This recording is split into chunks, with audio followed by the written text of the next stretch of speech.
Confirm? Yes, ma'am. Okay, thank you very much, sir. Good morning from the National Conference 2026 on Artificial Intelligence, Interdisciplinarity and the Future of Higher Education, co-hosted by Manasa Center for Cultural Studies, Kateel Ashok Pai Memorial College, Kateel Ashok Pai Memorial Institute of Nursing, Kateel Ashok Pai Memorial Institute of Allied Health Sciences, and Kateel Ashok Pai Memorial Institutions, organized jointly also by Kuvempu University. I, Archana Bhatt, welcome all of you to the Day 2 session of the two-day National Conference. Yesterday, we completed successfully the offline programs where we had over 100 researchers presenting their research. The inaugural was by the Honorable Vice Chancellor of Kuvempu University, Dr. Sharatanand Murthy, followed by the keynote address by Dr. Deepti Ganapati from Indian Institute of Management. We also had a panel discussion on the future of AI and the multi-perspectives of AI. We also had a session in the afternoon by Dr. Prithvi Datta on AI and its impact on humanities and social science research. Today, we are all gathered for the session one of day 2 of the conference, and the first session is on augmented reality and information access in the age of AI. I welcome Dr. Mahesh Kallahalla, who has joined us from US. I should be telling good evening, sir, for you, because I know it is late evening for you right now. And we are very happy to have you over with us, sir. We also have with us all the members and the organizers of the conference. And I hand over now the welcome address to Mr. Mohan from Department of Kannada.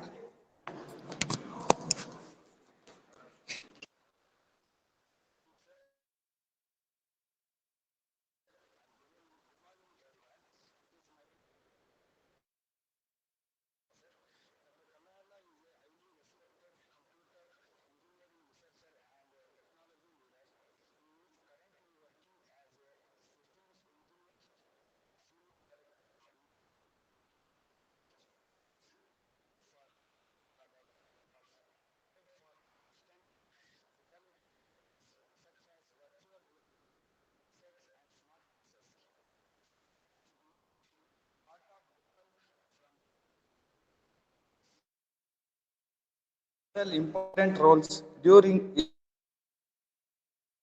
has led the engineering team for Stadia, Google's cloud gaming platform, and has also managed the terms behind Google's global production network, which is one of the largest private networks in the world. Before joining Google, he worked as a researcher at HP Labs and NTT Docomo, where he focused on areas like storage systems, distributed computing, and secure file sharing. Dr. Kallahar has made significant contributions to technology. He is the main author of Plutus, a well-known system for secure file sharing. He has also worked on innovative projects in data center architecture. In addition, he holds more than 15 patents and has published over 25 research papers in important areas such as network, security, and distributed systems. Talking about his academic background, he completed his PhD in computer engineering from Rice University and his BTech in electronics and communication engineering from Indian Institute of Technology, Madras. With his vast experience and valuable contributions, we are truly honored to have him with us today. Let us warmly welcome to Dr. Mahesh Kallala, sir. Thank you very much, Mohan sir. And ನಮ್ಮ ಕರ್ನಾಟಕದಿಂದ ಯಾರ್ಯಾರು login ಆಗಿದ್ದೀರಿ, Mahesh sir ಕರ್ನಾಟಕದವರೇ. His family hails from the heart of Malnad. He is from Tirthahalli, and as being host from Shumaga, a very warm welcome from your hometown, sir, and over to you now. Thanks a lot for the very warm welcome. Hopefully my audio is coming through fine. It would have been great for me to be there with everyone and seeing the reactions, but I'm sorry I have to do this remotely. Firstly, let me start by thanking Kateel Ashok Memorial College, Kuvempu University, and Manasa Center for Cultural Studies for organizing this event. I would also like to personally thank Professor Rajendra Chenny, Dr. Sandhya Kaveri, and Dr. Archana Bhatt Kalahalla for organizing this and inviting me. It is truly a pleasure and an honor to be here.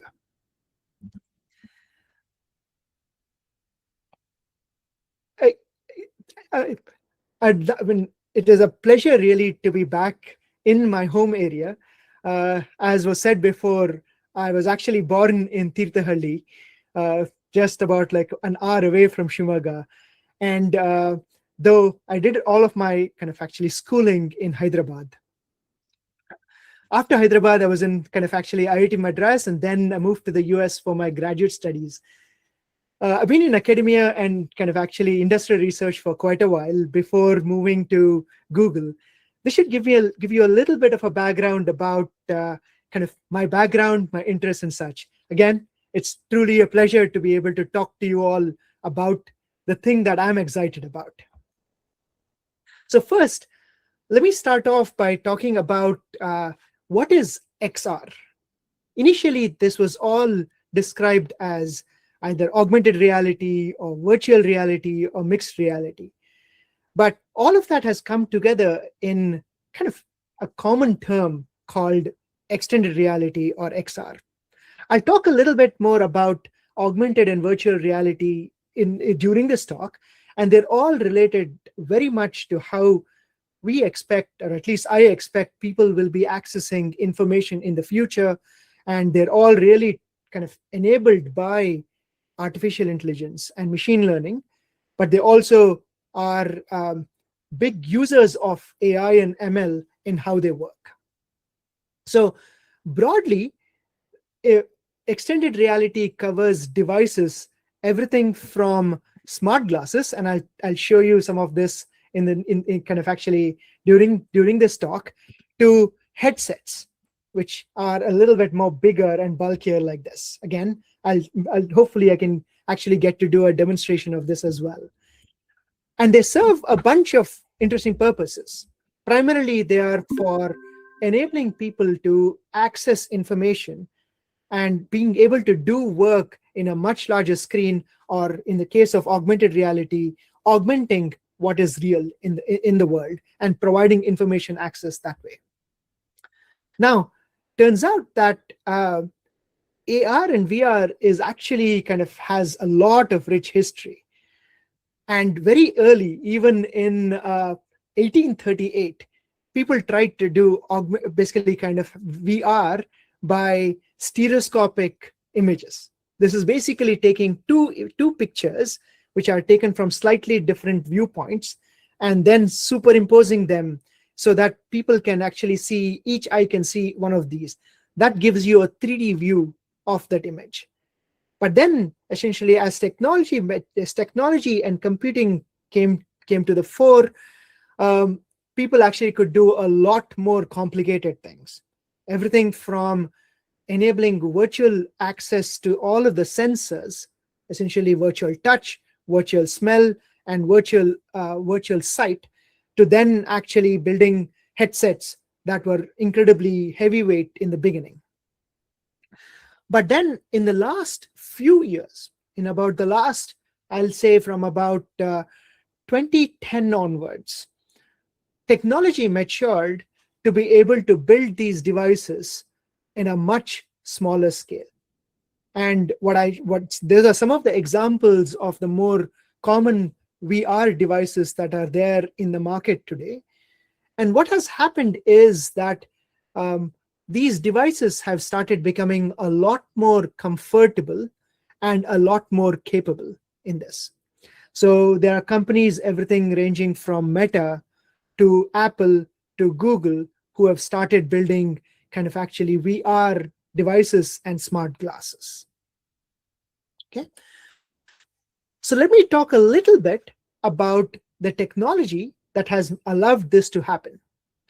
First of all, the standard thing that has enabled kind of the internet and a lot of computing is kind of enabled VR devices as well. Concretely, it is all of the electronics that has been miniaturized.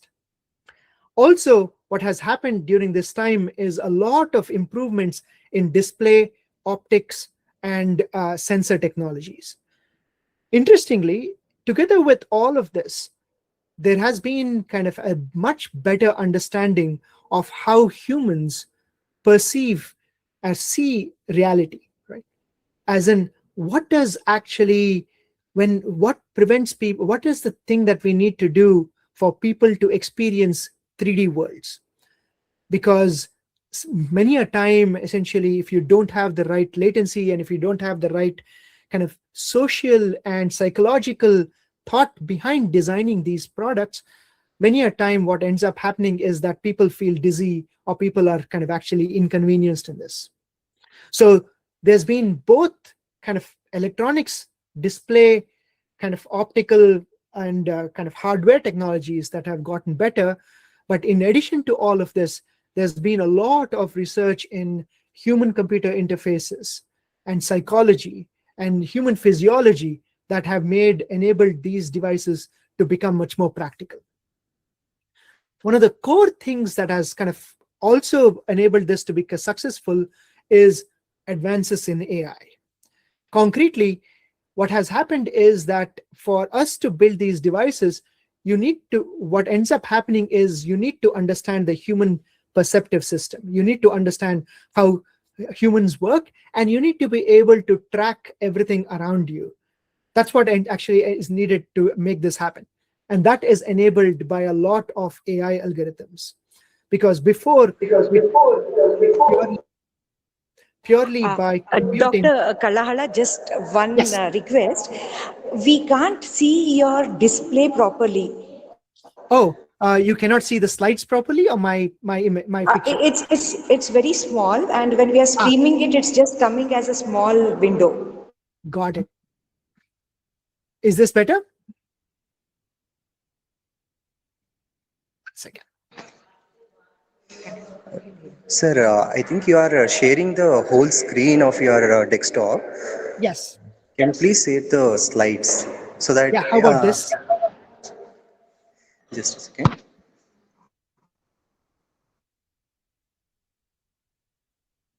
Did this become better?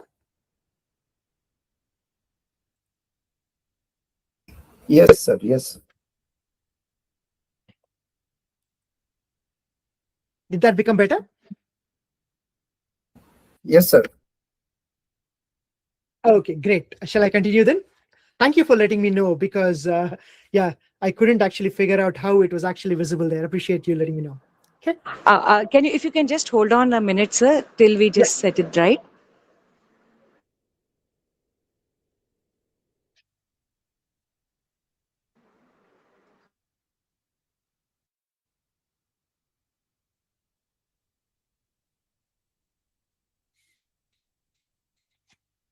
Yes, sir, you could continue. Okay, thank you. Great. So what I was saying is that, like, these headsets, maybe it's worthwhile then, let me see if, actually, sorry, give me a second. Yes, there you go. Yeah. So this was a kind of picture about, like, the thing that I showed before about the range of various headsets that are becoming possible in the last 10 years.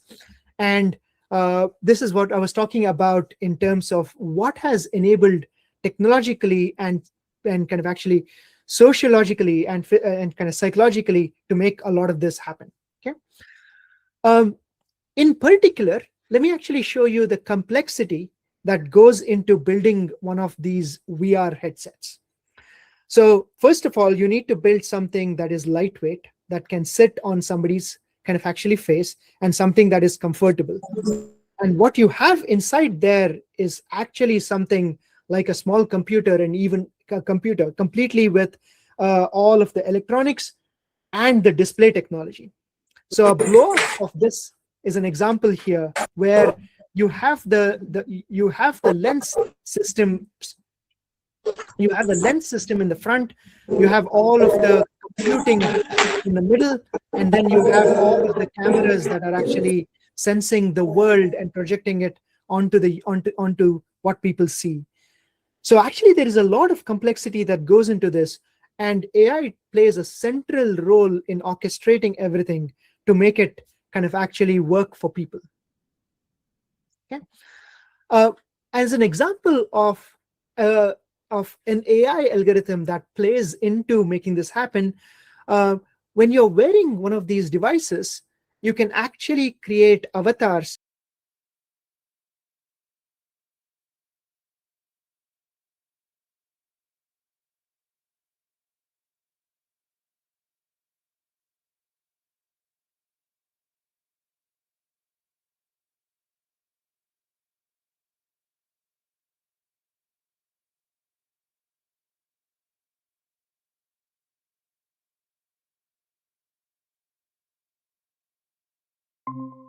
by the various cameras that are in and close to the face, to then reconstruct how the motion is happening in a virtual kind of actually avatar, to then figuring out how it actually works for a real person. So what you see on the right hand side is actually completely computer generated, and you can do things like this. But to do things like this, you need to use a lot of AI to make it work. Okay, so what can you do with these devices? At the end of the day, these devices are kind of actually computing devices, right? But they offer new ways of accessing information. One obvious thing that you can do with this is entertainment. Examples of this, and actually hopefully I can show a demo of this as to how it looks, is you can have a large screen in front of you that into which you can watch YouTube, or you can watch movies. It's like having your own private extra large screen TV in front of you. Also, what you can do is sometimes experience things like maps by being in that location, by actually getting a 3D view of it, or watching your photos in 3D. So again, what this changes is like the way you access information is much richer now. But in addition, having a large screen and a lot of this computing in with you allows for very interesting ways in which you can actually do regular computing. You now have multiple screens in front of you, so it's as if you can have multiple monitors in front of you into which you can be working. Again, let's see if I can actually do a demo of this. Okay, so in all of this, AI is a very key enabler of this. And the way it is actually enabling this is, one, for the user interface itself. This is how people interact with these computers. You normally use voice. You can say things like, open a map of Tirthahalli, and it'll open up a map of Tirthahalli without needing to kind of actually type in complicated things. Or you can say, what is this, what in this map, like what is this bridge looking, what is this bridge?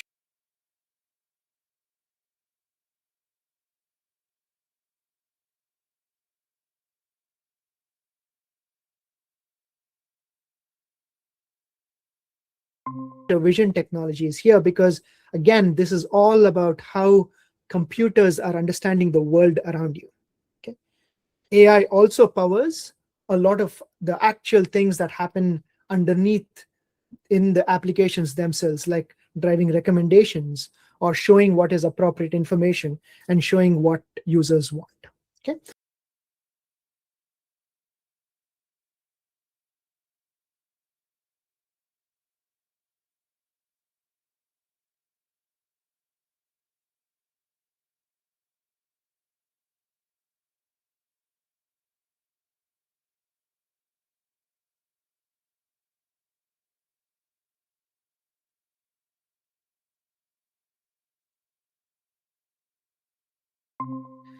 Now, let me actually join the meeting from here itself.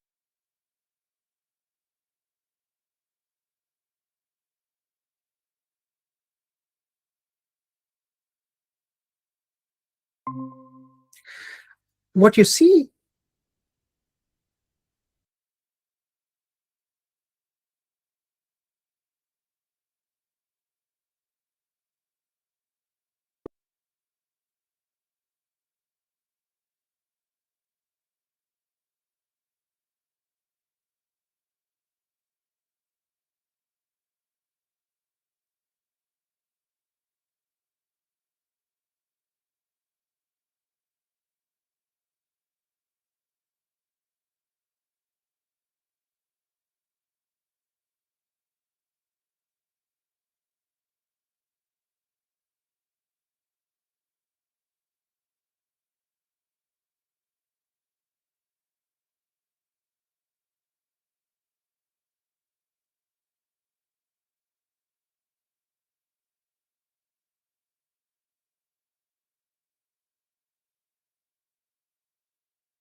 and say I was wanting to see a video of the Elamasa Jatre in Tirthahalli, I would actually be seeing it. And suppose I wanted to actually see a map.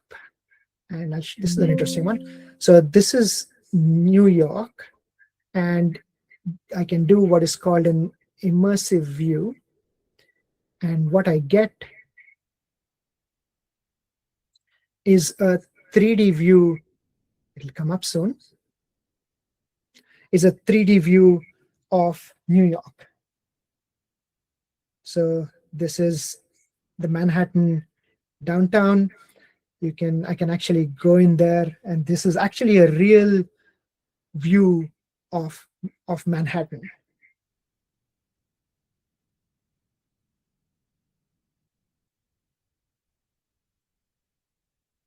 Okay. Also, what I can do is like regular things like Chrome work, and it allows you to do interesting things in Chrome. An example of this, I was searching for an eagle, and I see that like, okay, what an eagle looks like, but I want to see how it really feels like. And if I do that, give me a second, and there you go. This is how the eagle would actually be. And I can actually go closer or farther, and as I walk around, I can actually see it from different directions.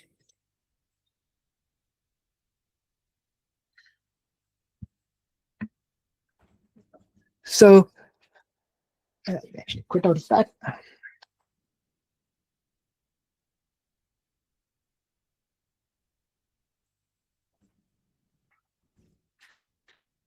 That is a brief example of how you can actually use virtual reality to access information. And this is what I meant by you can have a large screen in front of you where you can do many things simultaneously. Many of the apps are familiar. They are similar to what you would have seen otherwise, but they're vastly enhanced by kind of actually using VR. The advantage of, again, in all of this, actually, AI is powering a lot of the interactions. When I was moving my hands and it was tracking where my hands were going so that I could click on things with just my hands, it is actually taking an image of my hand in real time and then trying to figure out like what am I pointing at and whether I'm clicking or not, for instance. So VR and kind of actually AI are very strongly related. And again, imagine now being able to kind of actually go into education with something like this, right? Where teaching kids becomes a lot more kind of hands-on in a way. You can actually show kind of how things would be almost at real size for instance, in this, or you can go to particular places in the world that otherwise would have been very difficult for people to go to and see exactly how it is over there. So basically with AI and with VR, actually the way people access information is changing a lot. And frankly, I think the skills needed to develop these applications is also kind of growing. Rather than only pure application development in the past, there's a lot more creativity involved in this. So a lot more arts and humanities are becoming more important to create these richer applications of the future. Okay, so what I did till now is talk mostly about kind of the virtual reality part of these XR devices, where again, it is changing the way people can access information and changing the way people interact with computers. But that is not all. The problem with a device like this is that, as you saw, it is bulky. I will not be wearing this and walking down the street with this, because guess what? Like, I'll probably run into something, right? But there are many situations where you do want information on the fly, right?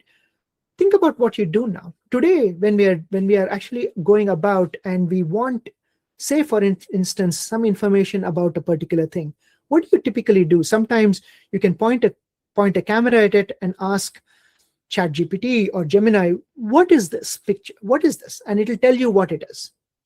But now imagine if you had a pair of glasses that could do the same. So something like essentially a pair of glasses, which just look like regular glasses.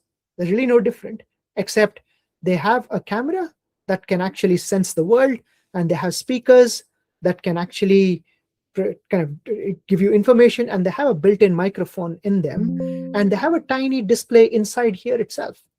If you had like essentially devices like this, you can access information anywhere. I can be looking at a flower and say, what is this flower? And basically the image would go to Gemini. Gemini would basically say, this is a lily. Or I could say, why is this plant not growing very well? Why are the leaves feeling wilted? And it could see that there is a lot of water on the soil and the leaves are just like not doing well. And it could say, oh, that is because the leaves are, because the ground is being overwatered. To enable things like this, that is what augmented reality is all about, right? It is augmenting the real world with information from the internet and from the cloud, but in a very personal device, like a pair of glasses. Otherwise, these are regular glasses. In fact, this glass is a smart glass, but it just has like my prescription in there. But the speciality is, and you can't see it, there's actually a transparent display right in front of me here. So in fact, I'm actually seeing a transcript of the slide being projected right here currently. Now, again, you can't see it from there. You'll see it only in this direction. Okay, so that is what AI and smart glasses are ending up being. Okay, and even here, there has been many things that have actually changed, similar to what has happened in VR, that make smart glasses feasible. Everything from, again, AI improvements, because it needs to really work by understanding the world. That's what smart glasses is all about. It is about being smart, understanding the world, and giving you that information, together with a lot of electronic miniaturization. An example of this, in this rather slightly thick temple, actually there is electronics, and then there is actually battery on the other side. So everything is self-contained, it is wireless, it talks to the phone, and then actually that is how information it actually gets information. Okay, and some of the things that you can do here, and so again, this is an illustration of one of Meta's glasses, which is, again, it has cameras, it has a lot of electronics that is packed in there. Okay. And what can you do with this? Again, unlike VR headsets, which is all about giving information kind of virtually to you, smart glasses or AI glasses is all about giving access to information on the fly. It's all about basically people being in the real world, but then giving information. An example of this, um, is, for instance, when you're just walking about and you get a message, and rather than just getting a beep and then you needing to pull your phone out, what you can do is you'll just get a tiny symbol here saying you have a message, and it will read this message out to you. Or when you're actually walking about in, say, a garden and you want to see information about some things over there, say, for instance, a flower, you can ask, what is this? And it'll tell you that the name of the flower. It can also do things like, how many calories are there in this glass of milk? And it'll recognize that it's a glass of milk, that it is about like 100 ml, and it'll tell you how many calories there are. Also, interestingly, what it can do is do things like translation. That's what's illustrated on the right, which is it can actually read information in a particular language, and it can live translate it to you. In fact, it can actually do also live audio translation. Or it can actually also give you maps as you're walking around in a new place. So again, all about smart glasses is using AI to understand the world and provide people that information when they want it. So again, making information access very easy. Okay. So broadly, what's happening here is XR, and in this particular case, augmented reality and AI, is really transforming the way we access information. Really changing the way people get to information, right? And the tools that we need kind of actually to develop these technologies in the future is all kind of AI forward. Okay. And I've been at Google for a while, and so you might be wondering, why is Google into this? Turns out that Google has been in the AR and VR business for a really long time, all the way from about 2013, when Google built what is called like Google Glass, which was again an early version of a glass like this. Similar concept, but slightly different technologies. But finally, technology caught up, and we can actually launch smart glasses now after about 10 years.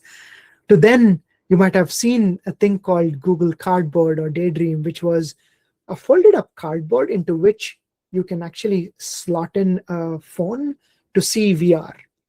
Okay. And then actually we have done a lot of work in phone technologies to make AR and VR possible.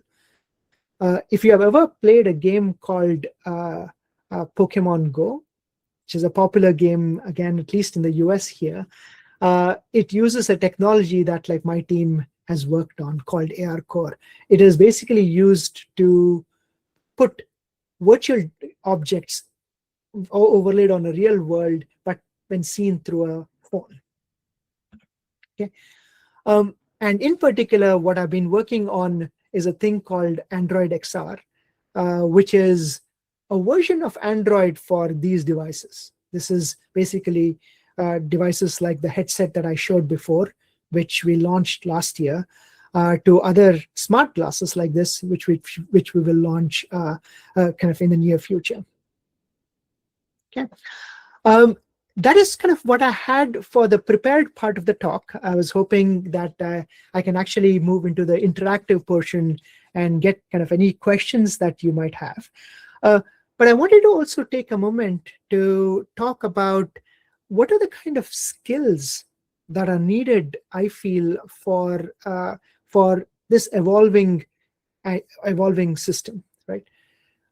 What we hear around is a lot about like essentially AI automating a lot of the work that were previously kind of, I'll say, a little bit knowledge-based. But to be honest, what I see is that AI is making the easy parts of it, the kind of is making it easier for us to do more. An example, in software engineering, AI is actually helping a lot in is not eliminating software engineering jobs. It is making every software engineer that much more productive. The same thing for an artist. AI is not kind of eliminating artists. You can't really eliminate creativity. But what AI is enabling people to create things faster and kind of convert their ideas into concrete things a lot faster.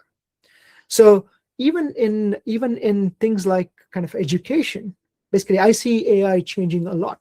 Example, I have a son who's in high school here. He's 14 years old, and the way he learns mathematics these days, again, is he does a lot of the homework, but in addition to problems from the textbook, he goes into Gemini and basically asks Gemini to create new and interesting problems for him from a particular chapter of his textbook. And that is how he kind of solves more and more problems. So I think, like somebody else pointed out here as well, like I think like a lot of people are using AI as second memory as well, right? Same thing as what we are doing in terms of accessing information. There is a lot of kind of actually AI that people use that goes into building these devices, building building all of the data that is behind it so that people can access information very quickly. But how are they being created? How are the applications being created? How is the kind of actually content being created? A lot of that is very much AI driven, right? So I think like it is better for us as, I'll say, like society and maybe humans to embrace kind of actually AI to make things easier and faster for what we do. And I think like AI, and that is what I feel like AI is really, really helping us. And so when I see new people join my team, they are just better programmers because they've been using AI tools. They are better writers because they have used AI tools. They are better kind of user experience designers because they use AI tools.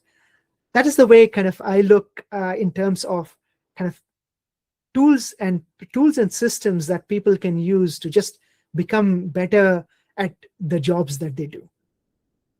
Okay. With that, I'd love to again take any questions that you might have. Over to you, Dr. Archana.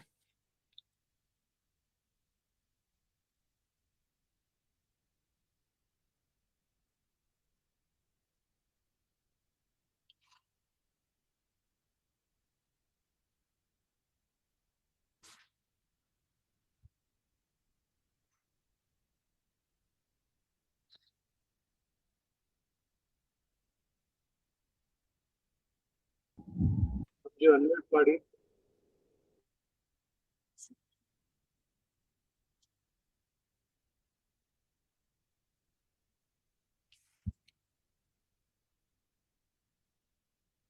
I'm going to mute myself so that you can speak.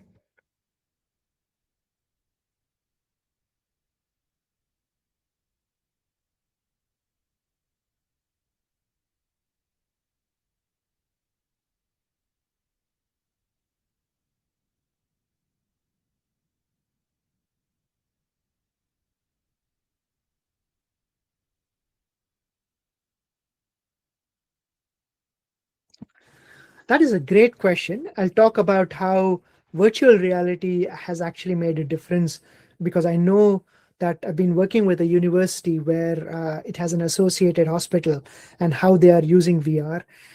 One example of how that's done is most kind of actually complicated surgeries, surgeons actually do prep by kind of going through details about the person's records and learning a lot more about that particular surgery before they go into the surgery. So one of the tools that has been developed is to actually take the MRI data and the scan data to create like a virtual version of the person's internals, so that the surgeon, before they go into the surgery, can actually look at it in 3D to know how the various, basically how that particular person's physiology is. That way, when they go into the surgery, they are much better prepared. Now, of course, the tool is not complicated. Technically, you could make more complicated tools where you could potentially do a virtual surgery, but that is a little too advanced. We haven't gotten there yet. But preparation for a surgery is absolutely something that I think like this tool is. I also know of a dental school kind of locally, which is using kind of actually, which is again using VR to guide kind of actually students learning about kind of the internals about of like one's mouth or internals of one's skull. On the AI front, there's been a lot more, I feel, advances that have recently happened to make the medical field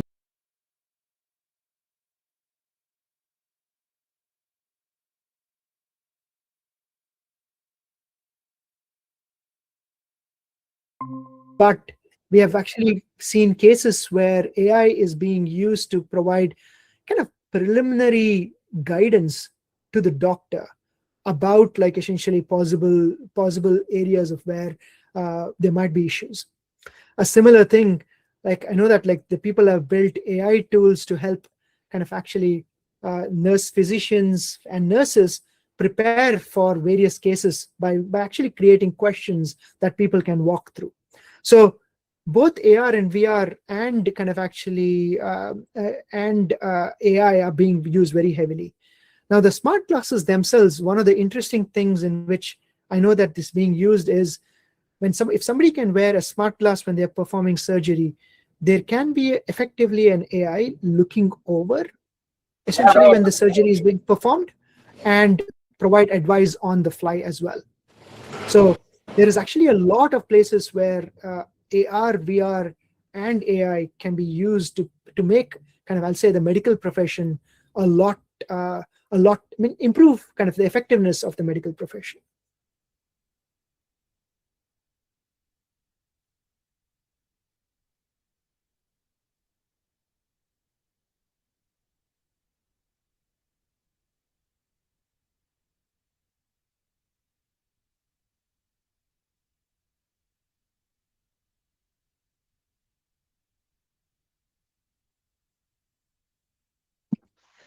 Yes, this is a thing that like in general, it's not just Google. I think like all companies which makes kind of actually these devices is very, all companies in general need to be very careful about how they handle data, especially when it comes to personal data, right?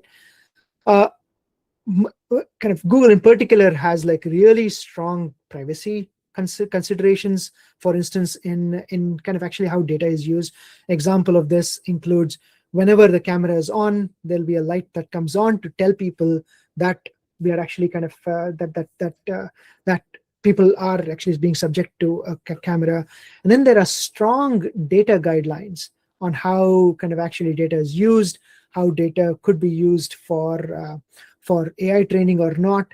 Again, so there are lots of both, I'll say, government considerations around this, but then there are a lot of kind of actually internal company guidelines as well around kind of actually making sure that data is very carefully handled and used only in some sense for the person's benefit. At the end of the day, I feel like I think giving people value is one of the biggest advantages of kind of actually AI.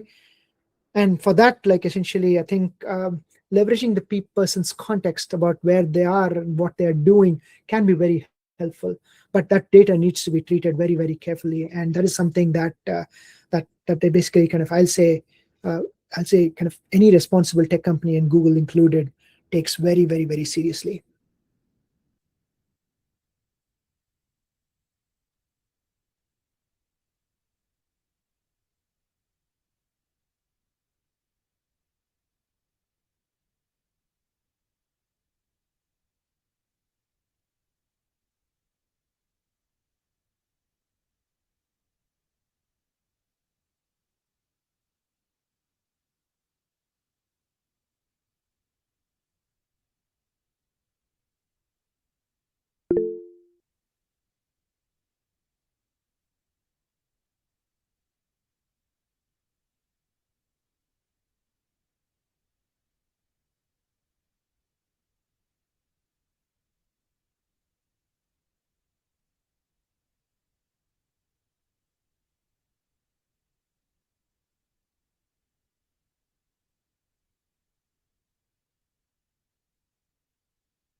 Yeah, this is a great question, and one that, like, even I, as a father, actually think about when, say, my son, for instance, uses these tools, including AI, right? But I genuinely feel that uh, we as humans are capable of more and more critical thought, are capable of like higher levels of thinking when some of our basic needs get met, right? So example, if we don't need to worry about day-to-day food, we can think about like essentially the next level of kind of just improving ourselves and improving the people around us, right? So when calculators came in, I think there was a lot of kind of actually concern. As an example, when calculators were first introduced, there was a lot of concern that they will make us in a way like basically dumb in a way. But I feel that they did not kind of actually make, they took away some of the elementary mathematics, but they allowed us to do more complicated things. They allowed us to trade better and faster. It allowed us to optimize kind of the amount of time that, for instance, when we're buying something, to when we're doing much a little bit more complicated work. Similarly, when computers got introduced as well, I feel that like access to information, for instance, made us better citizens. I feel like access to kind of information about doing things just help us lead a slightly better life. But I do think, especially when it comes to education, these things need to be introduced thoughtfully, and I agree with. And because just like how we don't kind of actually tell a 1 year old that they don't shouldn't learn 1 + 1 = 2 and that they should use a calculator, I feel like technology can and should be introduced carefully and thoughtfully. But at the end of the day, it becomes a thing that actually makes both education better, people understand a lot more, and it gets like essentially allows people to think through more things. One example of this also is, I feel that as access to information and these technologies have come on board, I see our children actually somehow when they graduate, even out of high school, they seem to know more than how much I knew when I was graduating out of high school. And I think I give credit to, I think, technology and kind of the environment around them. They just have access to more things. So I do think we need to be thoughtful in doing this, especially when it comes to education and kids. But I'm a firm believer that I think when applied thoughtfully, they make our lives better.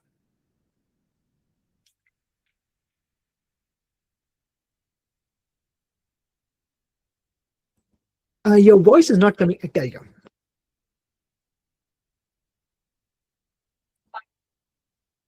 Your voice was not coming through, so that's all. Thank you.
sharing of valuable time and give us. Thank you, sir.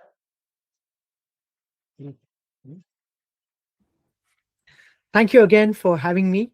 I really enjoyed this and thoughtful questions as well. Appreciate the time and the opportunity. Thank you, sir.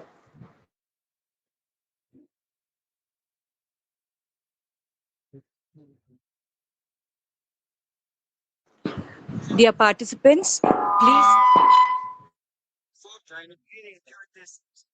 Dear participants, please note that we will, in 2 minutes, begin with our next session with Dr. Ajay Goel. We shall just come back in a few minutes. We are waiting for the resource person to join us. Please be online. Dear participants, please. Dear participants, please note that we will, in 2 minutes, begin with our next session with Dr. Ajay Goel. We shall just come back in a few minutes. We are waiting for the resource person to join us. Please be online. Next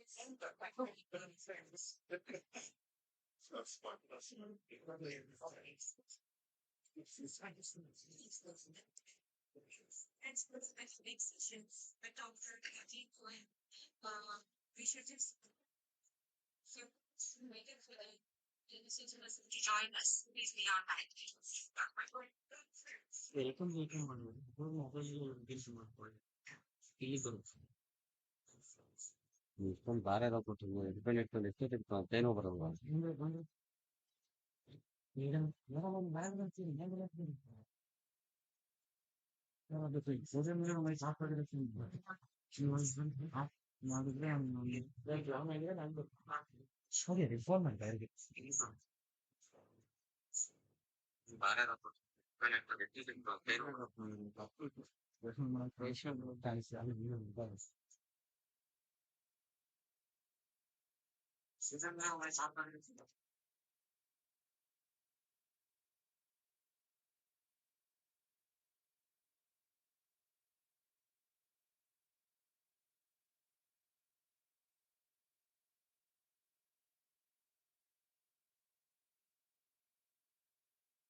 Manasa Trust, Manasa Center for Cultural Studies, in association with Kuvempu University, organized National Conference on Artificial Intelligence, Interdisciplinarity, and the Future of Higher Education. Welcome you all to the plenary session 2, day 2. This session, the session is going to be on now. So, we have Dr. Vijay Goel. So, the theme for this session is from course to course. Rethinking clinical psychology in a GI and development world. So may I now request Mr. Kuvempu University, Department of Medicine, to run through the interviews of our today's present of what we are doing.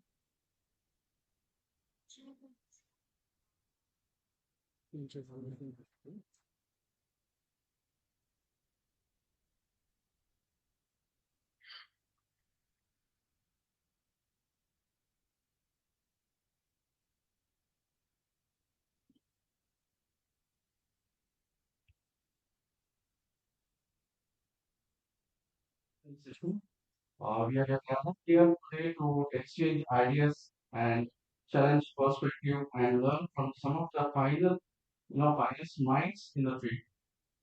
And it gives me an immense pleasure to introduce a speaker who truly embodies the spirit of academic excellence blended with real world impact. Dr. Ajay Goel.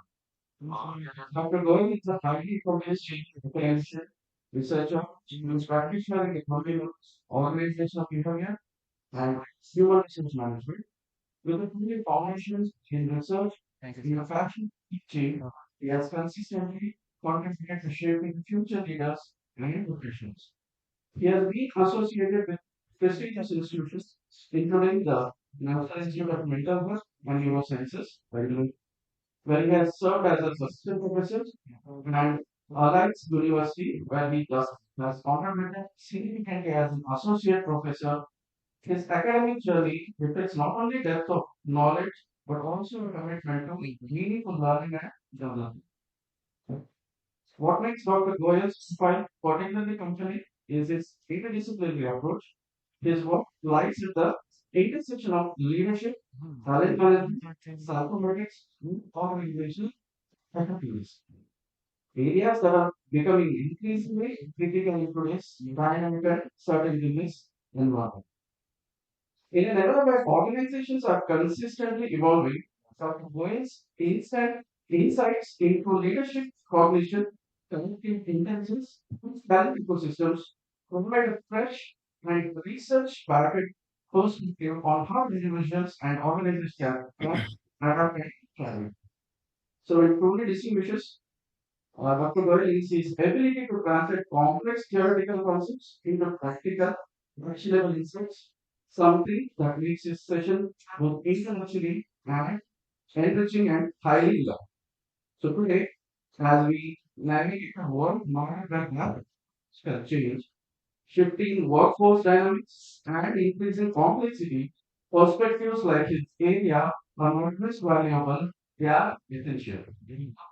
So we are confident that this session today will not only deepen our understanding but also inspire us to think differently about leadership, people, and organizational success. On behalf of the organizing committee, it is my absolute pleasure to extend a warm welcome to you, Dr. Goyal.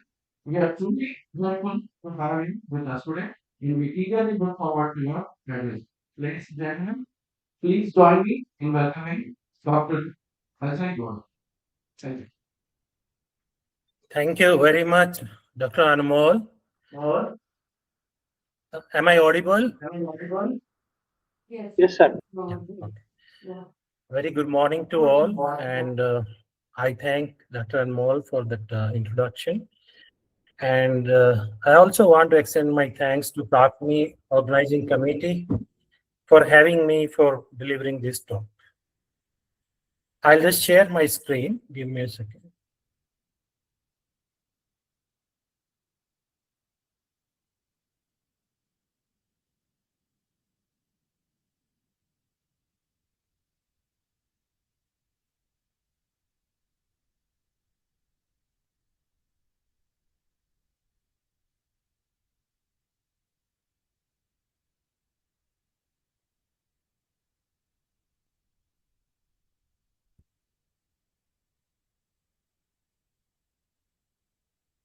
Can you see my presentation? Yes, sir. Okay. Okay. Thank you. And this is a 45-minute lecture. So I will also invite the audience. If you have anything in between to clarify or any comment, do stop me in between. Okay. Okay, let's start. So the title of the talk is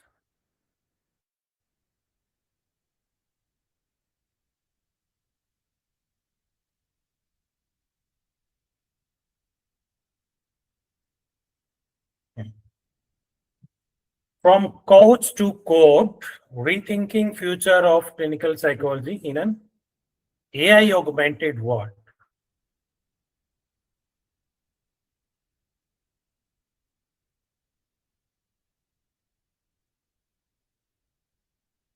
Is it possible for someone to... You just click on the monitor icon in the downside, sir. No, that is not working. Just a minute.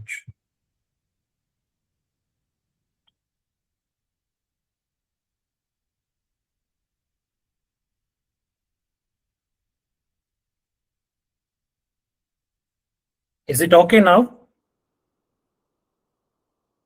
Yes, sir. Yeah, okay. So, to start with, human mind arguably stands as one of the most complex machines ever conceived. It has drawn curiosity from physicists to physiologists to neurologists to ethologists and to the computer scientists. Some of the earliest pioneers who had background in physics, okay, they were the pioneers in the domain of psychology, which psychologists will be very much aware. Psychophysics, they include Fachner, Helmholtz, and Weber. These are the subjects which are taught in the graduate psychology. Then from the medical physiologists, none other than the father of, who is considered father of psychology today, William James. Classical conditioning theory who gave Ivan Pavlov. Sigmund Freud was a neurologist. Another Nobel laureate, Professor Konrad Lorenz, okay, who worked from the ethologist background, and he had very, very highly influential theories on psychology. And very much relevant to today's talk, people from, again, most of them are Nobel laureates from computer science field. Alan Newell, Jeffrey Hinton, who is considered as the godfather of AI today, Herbert Simon, David Drummelhurt are some of the well-known pioneers who had background in computer science and who are pioneers of the artificial intelligence, but they theorize into psychology. So now let's come to clinical psychology, since that is the core that we are rethinking, we plan to rethink. My presentation will consist of, first, we'll cover up an overview of what is clinical psychology, what are the various tasks or jobs that are carried out by a clinical psychology in the clinical psychology practice, which of those tasks involve what sort of data, what sort of information processing, because that is what is relevant to understand artificial intelligence. So we will cover in first half of the session about what is clinical psychology, and then we'll come to artificial intelligence. What are the core technologies? What are their current applications into the clinical psychology? And then lastly, we'll talk about briefly the futuristic thinking about the integration of clinical psychology and artificial intelligence. So in clinical psychology, broadly, it's more of an overview. What are the various activities, actions, jobs that are done is you carry out assessment, and it's true for most of the professions, whether it is a physician, whether it's an engineer, so it's for clinical psychologists. You do an assessment, you do some sort of intervention, and more recently now with the emergence of positive psychology and public health applications of psychology, the focus is also, the emphasis is also shifting towards the prevention and promotion rather than treating the person once they have developed the mental health condition, evolving theories and techniques for preventing the development of mental health conditioning and promoting the positive well-being. Now, there are multiple theories behind these. We'll briefly touch in the later slides. So what underlies these, carrying out these, and the research and training in clinical psychology? What underlies these activities are basic theoretical ideas, which are source for understanding what are the various variables that are important to understand. To measure those variables, what sort of data we need to capture, and is that data objective or subjective? What is the nature of the data? Okay, say a measure of physiology, you take a blood pressure machine and you get the data, which is objective very much. It's like a weighing machine. Whereas when you interview a client, a person suffering from psychological problem, you interview and try to make sense. How do you feel? What are your issues? That is more subjective. So the nature of data that is considered in the practice of clinical psychology varies from objective to subjective. So there are models of mind, body, and self. Okay, so there are large number of theories in psychology. Some theorize about mind, as I said, psychophysics, threshold, theories of differential threshold. Mind, the Freud gave the theory of mind, ego, superego, and similar other self. Okay, what is self? There are few key assumptions about from the various theoretical background about what causes the mental dysfunctions, what causes the psychological disorders, and what should be the approach to correction. Those assumptions in each theory, a behavior theory talks about learning as the underlying functions of mislearning. Psychodynamic theory talks about the ego, superego, conflicts, internal conflicts, and various other theories similarly about self. They talk about the difference between ideal self and practical self. There are key systems of operation and manipulation. What we mean by key systems of operation and manipulation? Clinical psychology is not just limited to one particular system. It focuses upon your physiological variables when you try to understand anxiety, depression. Some of the somatic symptoms are taken into considerations, like your palpitation, sweating of palms. Those becomes key indicators into understanding whether it's an anxiety and what is the level. To the feelings, worries, thoughts, negative thoughts, okay, so which are more of a mind phenomenon. Different systems are involved. And what are the various methods and techniques which are used? Okay, methods and techniques we refer to, we use interview, we use questionnaires, we use some instruments, equipments, biofeedback tools. All of these different techniques are used when we want to capture data from various different systems. For the research and training, what is very important is the reliability of this data, the ethical constraints. You cannot operate on human beings like physical objects. Okay, you have constraints, ethical constraints.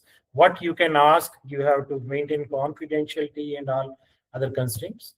The feasibility of data collection, the data is not so easily available.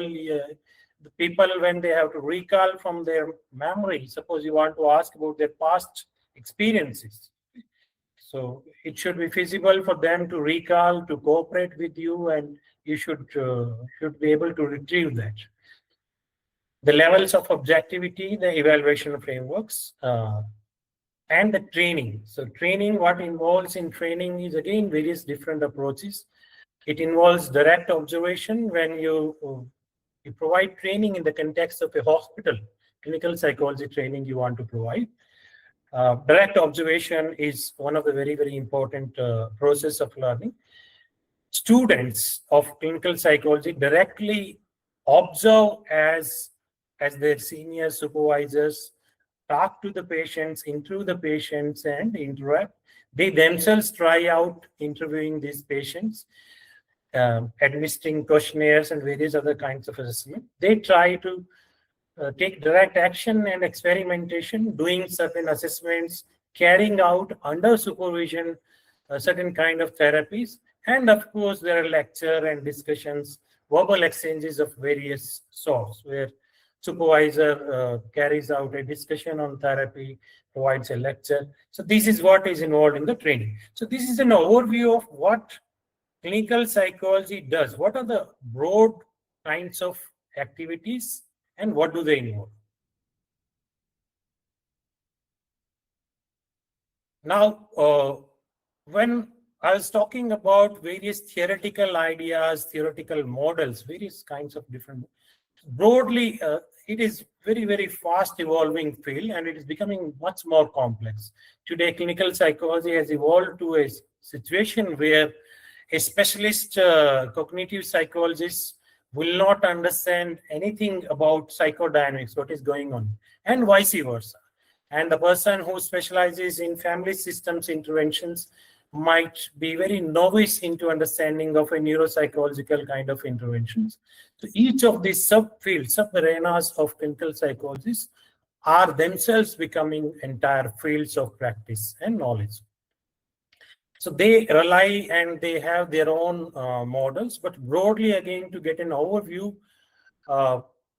when we talk about assessment as a task, they engage in different kind of techniques. Like psychodynamics, which is one of the oldest practice, one of the earliest kind of clinical psychology practice, which emerged, which was initiated by Sigmund Freud, the father of psychoanalysis.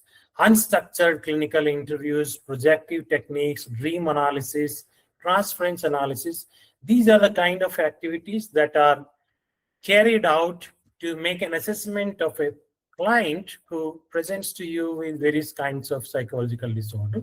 So what is emphasized in these assessment is the depth understanding. The person may speak something else, but the meaning, these might not be the exact things that the psychoanalyst is interested in. So the psychoanalyst looks at this as a symbolism. Okay, what the person's dream is seeing, what is the person reporting in seeing in dream, or the way person is behaving emotionally, it is symbolizing something which is deeper. Okay, so the deep meaning is what is important here, and this meaning has to be extracted by the psychoanalyst himself herself.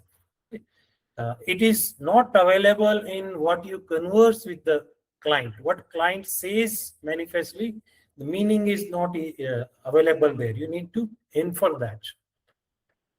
Cognitive behavior psychology is another domain which is relatively more structured. Okay, you have structured interviews, structured scales like cognitive tests, dysfunctional belief scales, ratings, behavioral assessments. The clients are asked to make their diaries, what sort of thoughts and ideas are running in them. Behavioral analysis and physiological measures in the biofeedback kind of interventions. So here in this domain, what is understood, what is focused on is what the person does in terms of actions and behaviors, and how the person processes the information. Whatever happens, suppose a person with anxiety disorder, okay, is snubbed by one of his peers for something. Okay, this might be regular, a normal event in interpersonal domain for others, but this person may take it much more seriously, that I am not competent enough, or I am very weak, and this process might go on for long. The person may not be able to. So that's what we mean with how the person processes the information, whatever is happening. Neuropsychological approach domain again is a very, very different. It is more about understanding brain and behavior relationship. So this, the various techniques involves neuropsychological testing, brain imaging, EEG, okay, and blood kind of testing.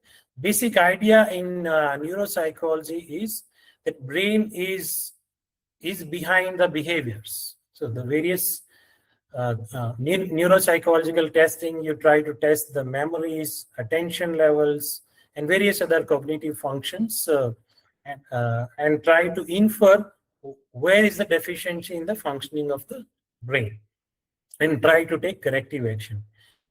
Humanistic and existential psychology, this is at a very completely different level. Here, the assessment involves a very non-directive. You do not have systematic sort of scales. You ask, you just empathize with the person and have an empathic interview and rely on whatever the person reports. Okay, so unlike in a psychodynamic approach, you ask the person, what do you feel? Okay, so the emphasis is on the lived experience. What the experience has meaning for the person, not for the therapist.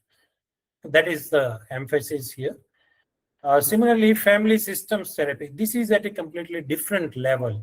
Family systems, the techniques for assessment involves joint session with, say, couple and children, and sometimes 3 generations when families are having issues.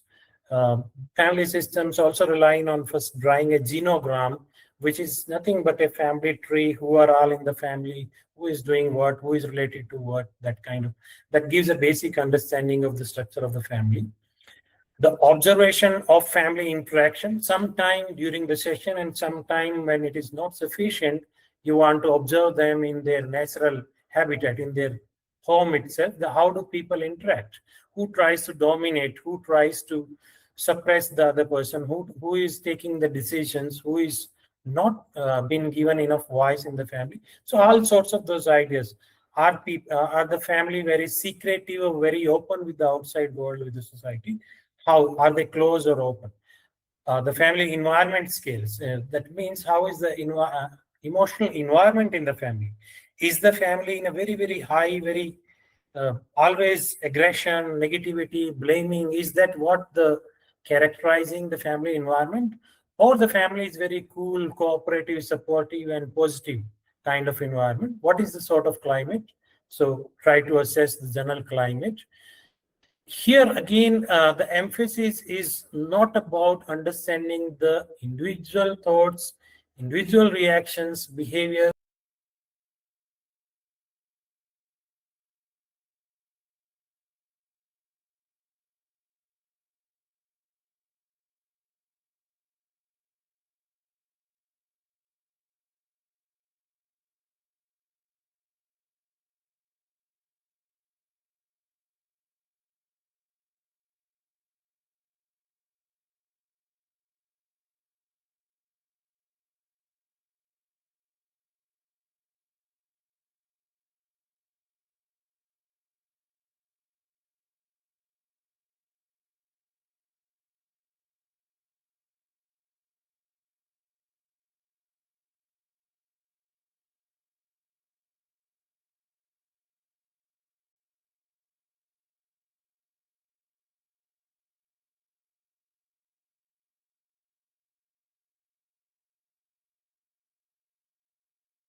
First, the earlier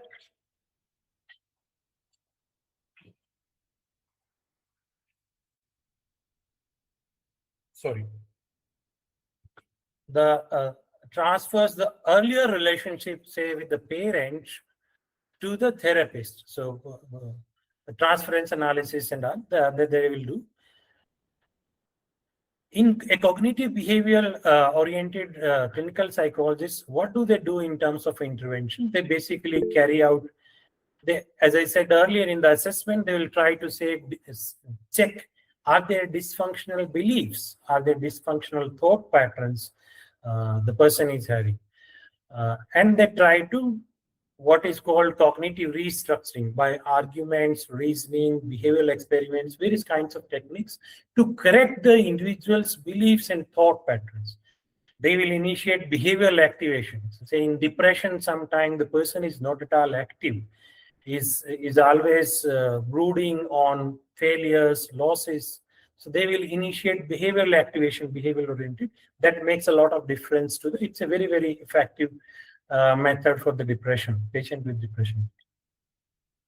Neuropsychologists, what do they do in terms of intervention? It is broadly categorized as cognitive remediation and rehabilitation. So what do they check is, what is the capacity for attention, for the memory, executive function, error corrections, mental set, whole sorts of various set shifting, those basic cognitive functions. These are, remember, these are different from cognitive psychology. Cognitive psychology focuses at little larger level of cognitions like beliefs and thoughts, whereas neuropsychology focuses at the micro processes, mental processes of attention, memory, thinking, reasoning. And they say when these are varying from the normative range, they try to take corrective action through various game-like interventions, which is known as cognitive remediation. Humanistic oriented, they focus more on giving conditional positive regard, empathizing, trying to help facilitate the client to improve the congruence between their ideal self and the real self, and that is how they approach it. And similarly, family systems, they try to restructure their interaction communication pattern, and the family climate is very negative. Family is very close to the outside world. The restructuring means making correction in the patterns of the families. Interactions, communication. Somebody is not given any voice in the family. Somebody is not even heard. Okay, so facilitating through discussion and understanding that person to be heard, so that that person's then mental health condition or symptoms tend to reduce when they are given a say in the decisions.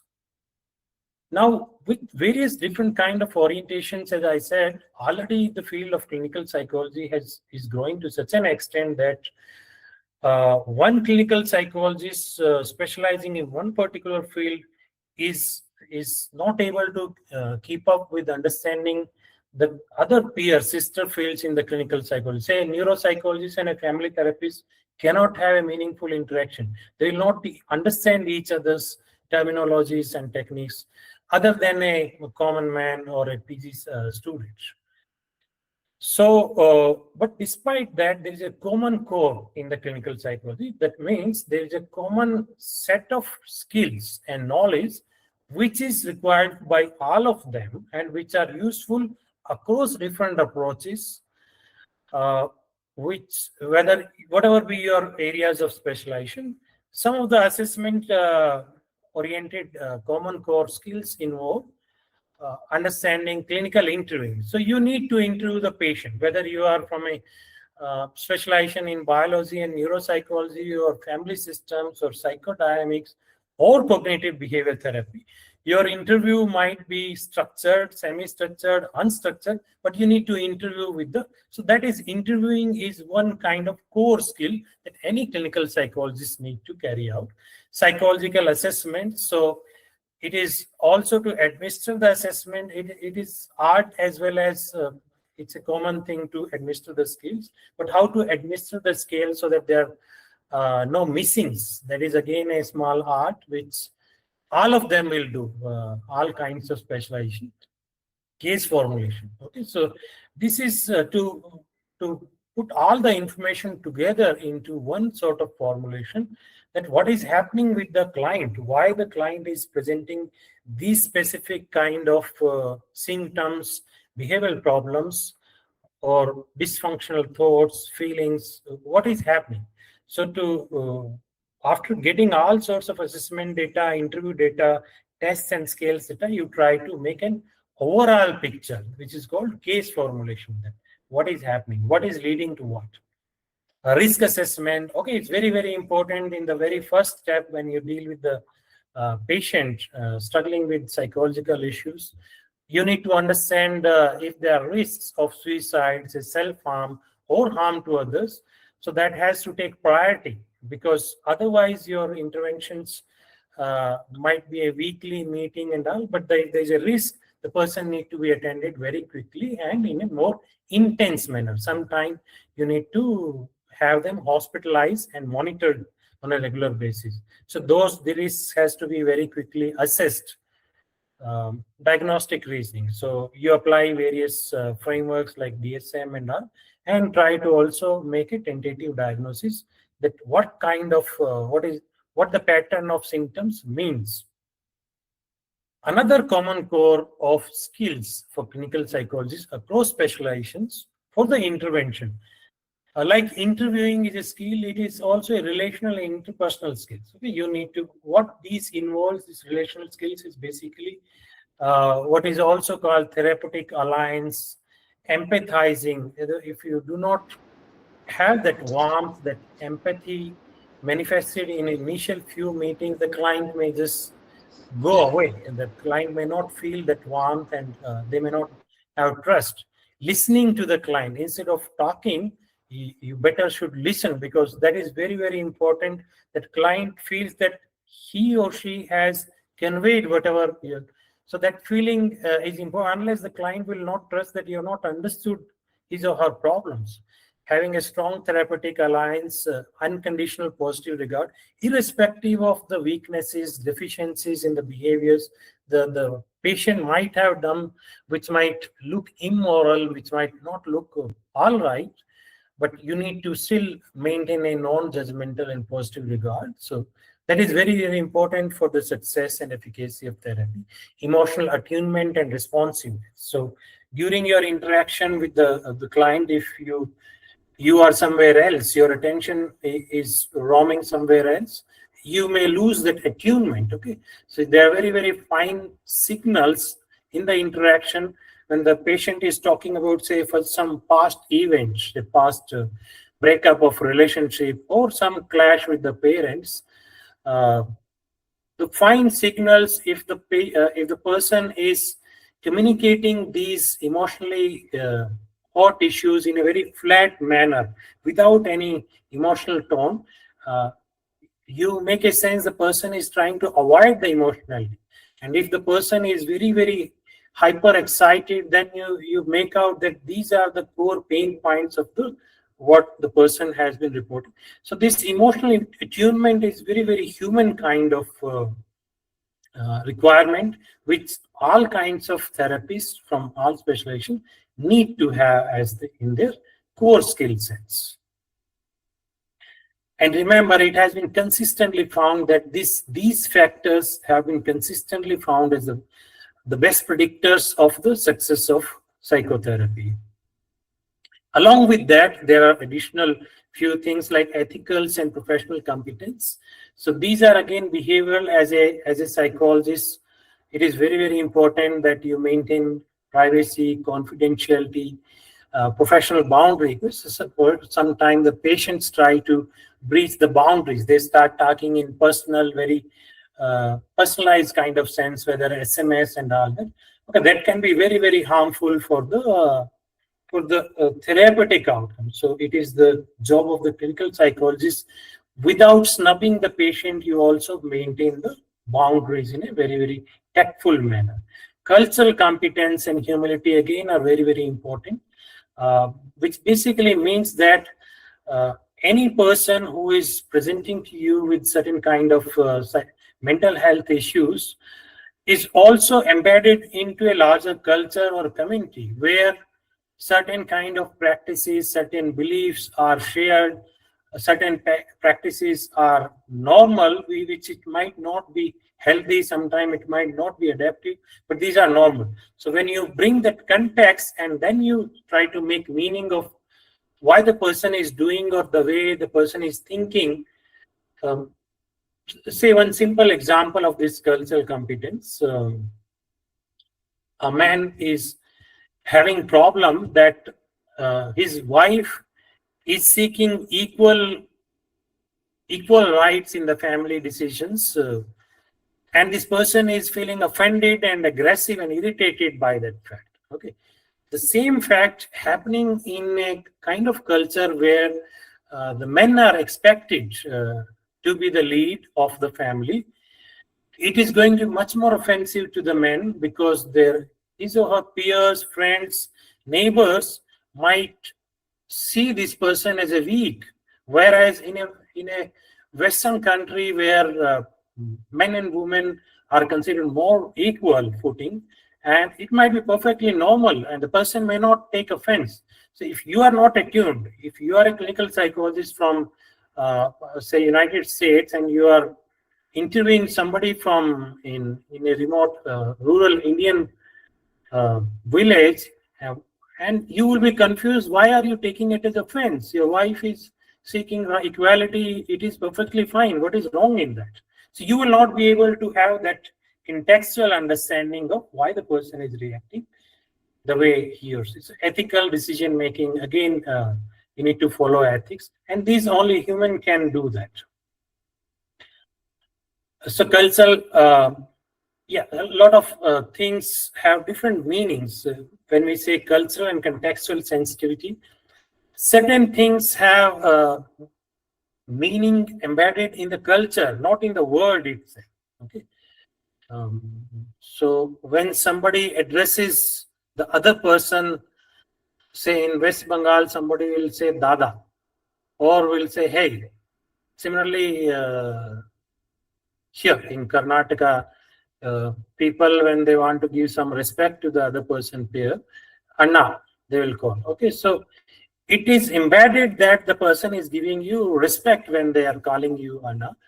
Similar across the cultures. So these words are, I get confused sometimes. Somebody who is elder than me also sometimes call Anna. So the little meaning of the word might be the elder brother, but it is not really. In the way it is practiced in the cultural context, is to give the respect. So that sensitivity is very, very important for you to understand. Similarly, dressing sense, the way you maintain the physical distance between, say, men and a woman um, in a Indian rural society. If you come too close to a woman who is your client, that itself might be considered as a violation. Whereas in a more urban kind of setup, say in Bangalore, it might not be offensive. The same clinical psychologist uh, having minimum physical distance with the female clients and the vice versa. So all these things have different meanings across the context. A clinical psychologist need to be very, very sensitive about all of these things. Scientific thing, it's obvious, of course. So you need to bring the science, competence in the science to make sense of whatever data, information that you are accumulating from the patient and trying to make a case formulation. I hope I am clear. Is there anything that you want to stop me? Any question or discussion is there from the audience? Because it should not become monotonous. Is there any comment, question, particular question somebody want to raise? Shall we move on? Okay.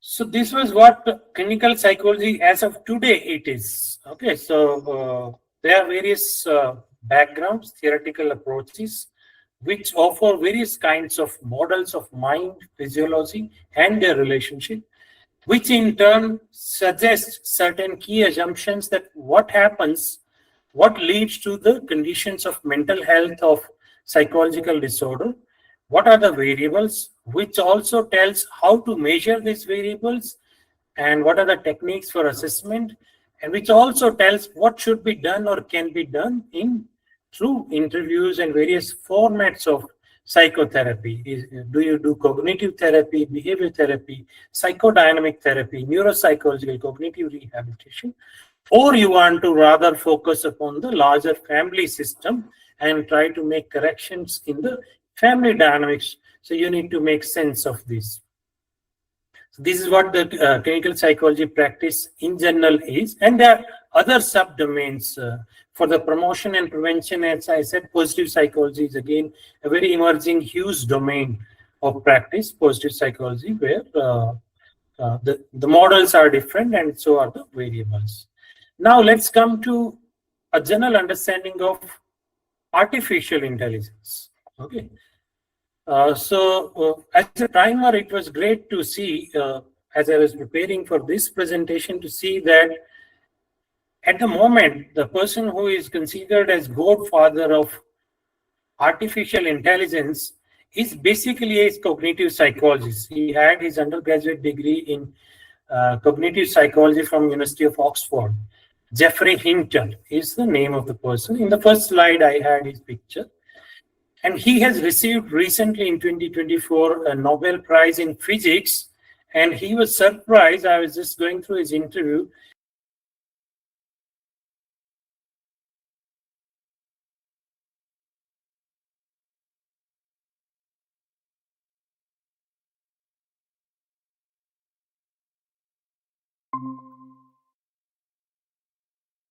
Science also, whose basic graduation degree is in psychology. And there are many more. So, as I said,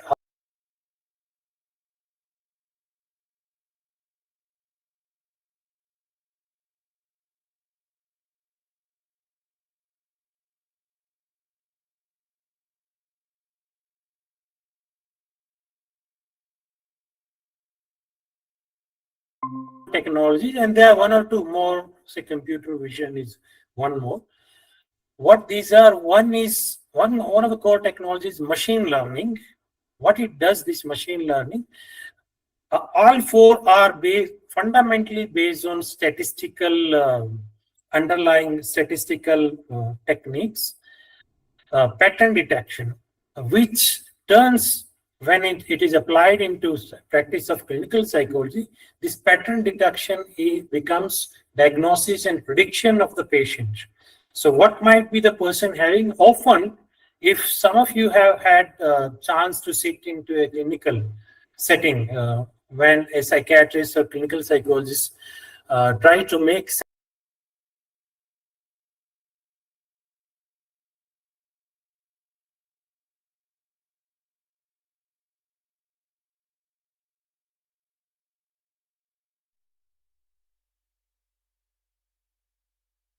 it's not so easy by asking interviewing questions and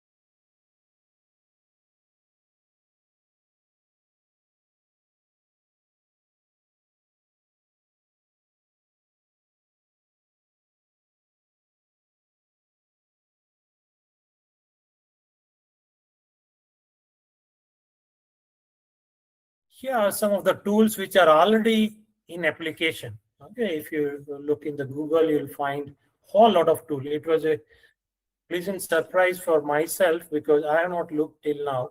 As I was trying to prepare for this presentation, only I found that there is a Mind Strong, there is a IBM Watson Health, Cambridge Neuropsych Assessment, which carries out the neuropsych assessment tool by person himself. Coke State is again similarly cognitive assessment. Sonde Health. Most of these tools utilize multiple technologies, but primarily they use one domain. In this case, is a machine learning, natural language processing. What it does, this technology, the natural language, the way we type or the way we speak, it captures that patterns and tries to derive patterns. How we are having gaps in your speech, latency, changes in the tones. So each of our behaviors, it gives some indication of our state of mind, our state of health. And these speech patterns try to capture some of those things. Okay, how is the coherence in your speech? Remember, coherence itself is a sign of thought disorder. In extreme schizophrenic cases, your sentences are non-coherent. It doesn't make sense to the patient will be saying something to the audience, but it will make no sense. Okay, the sentence. So the coherence, meaningfulness, all of these things it tries to detect and make sense. Written text as well as spoken text. And your tone of voice, your pitch, your variations, all of these things it tries to capture, analyze, and make sense that what kind of mental state the person is in. Some of the key tools which are presently available, Visa, Ubot, Coco, these are the tools which are apps which are available right now, and a lot of people are using these presently, which use the NLP technology. Generative AI is again is something that generating something new, which was it's not really picking from the recorded things. It is generating right now, based upon the conversation as the tool speaks to you, to the patient. So it generates emotional support conversation, which is what a therapist is supposed to give. How are you? Hope you are feeling bad. Whatever empathetic kind of conversation, this tool can generate as somebody who want to consult for mental health condition, they can talk like a therapist almost, but most of these are text-based. There are some which can speech-based also. You have avatar who talks to you. Some of these, they can deliver whole cognitive behavior therapy intervention to the patient in case you do not have access to a clinical psychologist, or it is costly to interact with a clinical psychologist. This might be the second option, and many people again are using. They simulate like a therapist. Okay, they create dialogues like a therapist. They talk to you like a dialogue. And some of the available tools, again, Replica, Therabot, and there are many. In fact, I've just taken few examples. Limbic Care, they carry out the whole CBT for the person. The tool, it is a robot which does it. Multimodal AI is another technology. Multimodal simply means that data from various different sources. Okay, the way you walk, the way you talk, the way you type, the way you scroll in your phone, social media, the way you watch video, how much time you spend, attention. So the app try to capture the whole lot of your behavioral data and combine everything into an AI app. And based upon the pattern identification, like in machine learning, they try to detect the dysfunctional. They try to predict that what are your your mental states, the risks that you may have. Okay, say, for example, the person who is suicidal might have a very typical pattern of attention, movement, changing, and the person who is depressed might have a very slow wave, poor attention. Similarly, anxiety person might have very quick movement of the things, attention, speech, text, breaks in the text, pauses in the speech. All of these things they try to match with the conditions and try to predict, infer your mental states. And consequently, some of the tools that are based upon this multimodal. Some of these suicide risk and crisis detection tools are very different from the earlier one.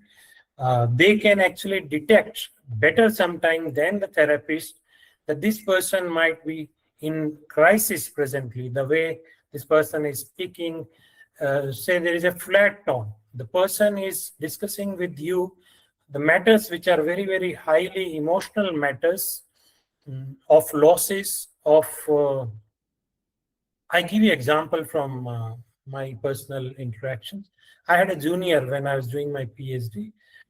This person, one fine morning, he was doing his PhD, my junior. And one fine morning, we used to have greeting and hello whenever we come across.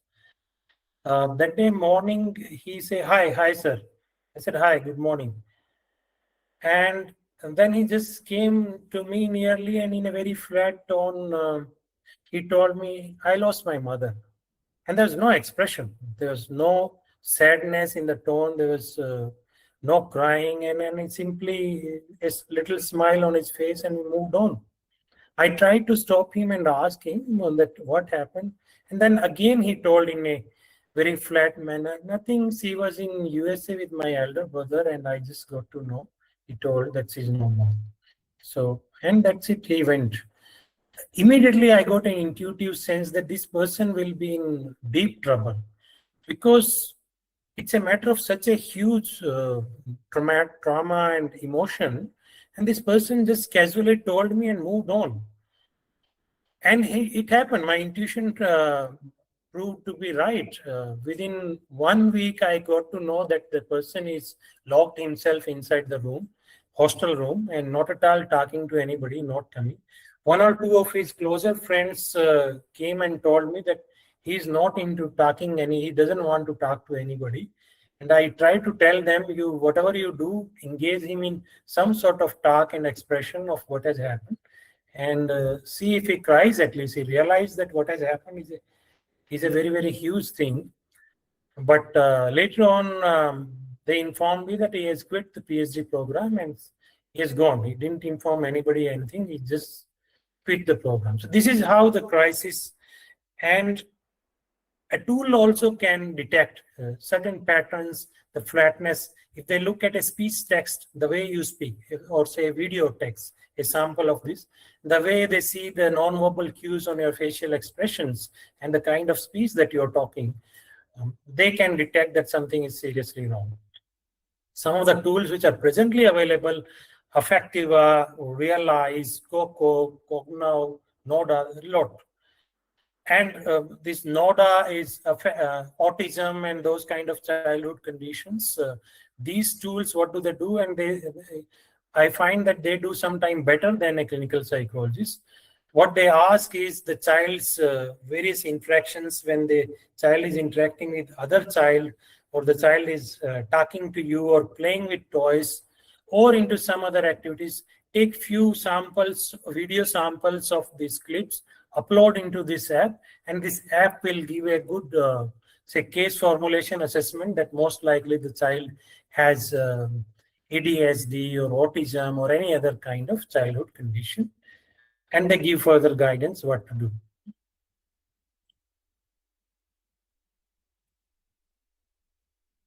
So again, is there any query, any question here from the audience? Shall we move on?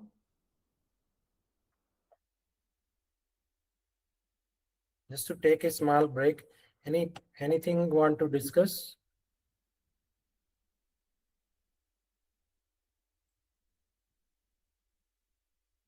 Okay. So we'll go on.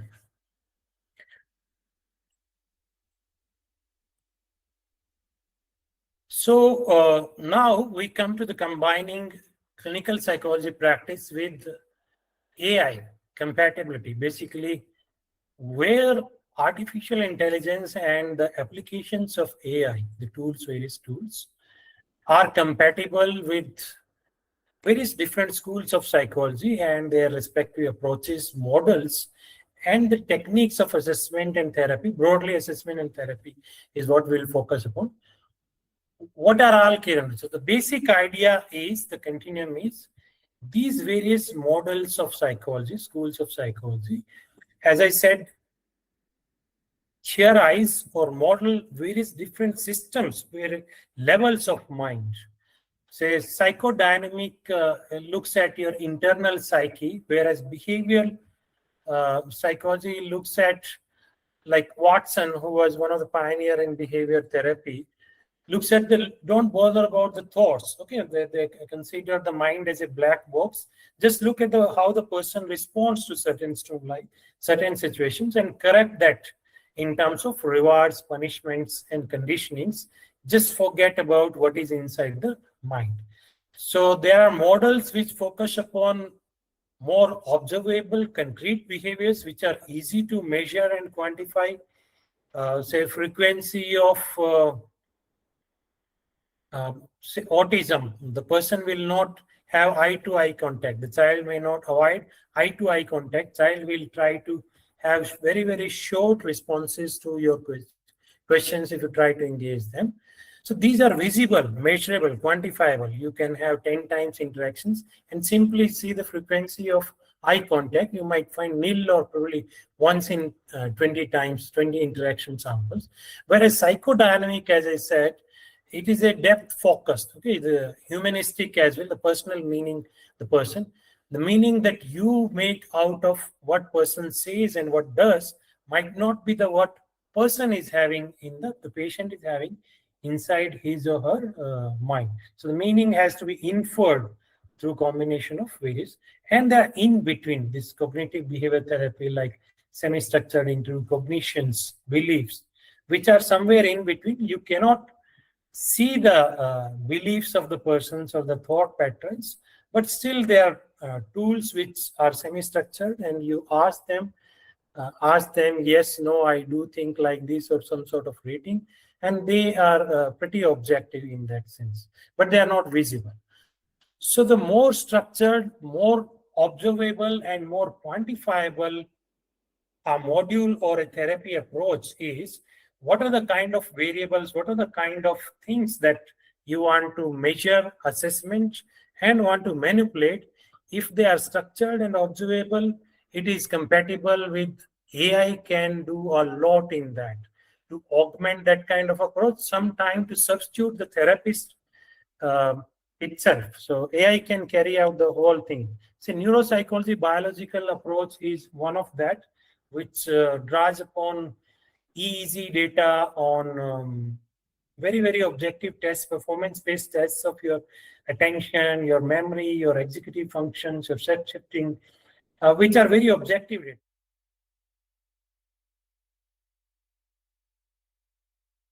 Now, you carry out that, it will analyze the data, it will itself start what is to be done the next. Whereas the psychodynamic kind of therapy, where a whole lot of relationship-related skills, you need to win the trust, you need to make the person feel safe. The kind of issues about sexuality are of very personal nature, of ethical dilemmas. Sometimes you have negative emotions towards your parent, your spouse, you have conflicts, you have aggression towards a person whom you should not be, or not expected ideally to be aggressive, say your mother or your father or your spouse. So those are the kind of issues which are on the boundary of morality and which are very, very internal to the person. And those are not so objective like your behaviors or your attention or your beliefs. So person will not be able to share with you unless the person shares. There is no such AI tool which can measure those. For the person to be able to share with you in your therapeutic conversation, you need to first ensure that the person feels safe, the person feels have trust in you, the person. See, I had one of my clients, this was a woman in her mid-40s, and a whole lot of information that she shared in first or second session itself, primarily around personal sexuality and relationship outside the marriage. And she was struggling with judgment, her own morality. She was having guilt, she was having fear if her husband comes to know. She had actually separated, comes to know what will happen. She herself was feeling guilty, and all that was giving her a lot of unrest regarding what. But at the same time, the temptations also push her towards seeking external relationship outside the marriage, multiple. So when you make her feel safe, okay, you need to give assurance that whatever she is sharing, it's not going to be shared with anybody except myself. She herself need to feel that trust and that sense of safety. And it was hardly second or third session where she shared a lot of such personal things with me. She was already feeling much relieved, she told that, because she has not told anybody. And inside her mind itself, she was very distressed that judging herself to be a good, bad person, but at the same time, her needs and all. So she said, I have my sexual personal needs, what to do? So when you give little assurance, yes, everybody has that. So that gives a lot of solace to the person. And those are very unlikely that any AI tool will bring out. So in a nutshell, different models focus upon different systems of operations, different kind of variables that you want to elicit from the patient and that you want to work upon. Those variables vary in terms of objectivity, subjectivity, morality, ethical dilemma, emotional load that they have. And the more concrete, more structured, more emotionally neutral these variables are, say physiological measures, say a behavioral therapy approach of biofeedback. Say you have headache and all you do is you're connected, put a belt on your head which gives the muscle tensions reading, and you try to make it calm, and that the computer screen will show you how much is the level of muscle tension, or in your palm sweat it is capturing your anxiety, how to bring down that tension in your mind. You just see the screen. There is no in between. What are your thoughts? What are your guilt? Nothing. Okay, you try to manage that as a video game. This is something which an AI can do without anybody. There is nobody is needed here. This is again a behavior therapy intervention, where versus the psychodynamic and humanistic kind of intervention, where AI can have very minimal role, because AI doesn't understand the culture, the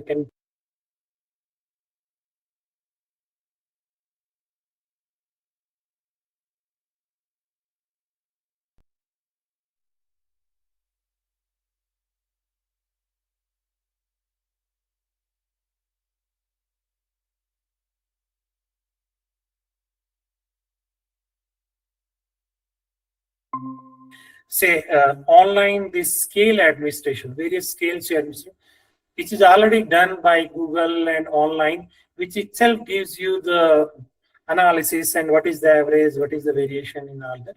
You don't need to do that manually. All those sort of calculation kind of thing, it is the least required, human is required minimum. Not only that, that multimodal, taking your physiological data, heartbeat variations, speech variations, all of those do not require really human intervention. AI tool can do it thoroughly, fully. So a useful way to think is that AI, as you try to augment various different models of therapy, or you can say therapeutic approaches, in some it can augment and assist the clinician. Clinician is needed still. In others, it can automate partly, and partly human does it. So wherever interpretation is needed, wherever meaning making is needed, wherever ethical and contextual cultural understanding has to be fit into the data, there you need human clinicians. The rest can be done by the structured subtask can be done by the AI tool itself. And there are some which is non-substitutable. As I said, the psychodynamic and humanistic, and the further, which will emerge, say, based on Indian philosophy theory, will come in the next few slides, which AI probably has minimum role to play. So this is what, when we try to map various technologies, cognitive behavior therapy, machine learning, natural language processing apps, they are very high automation. They can do a lot of things. What a cognitive behavior therapist will do, whole lot of things AI tools can do, and they are doing, as I showed, various tools are available presently, and they are being used by millions of people.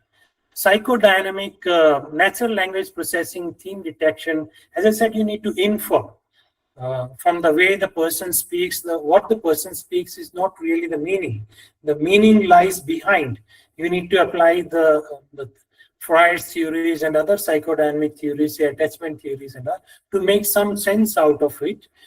But still, you need to make themes out of the person. Okay, emotional themes, whether the person is only looking at the negative side or has some positive options.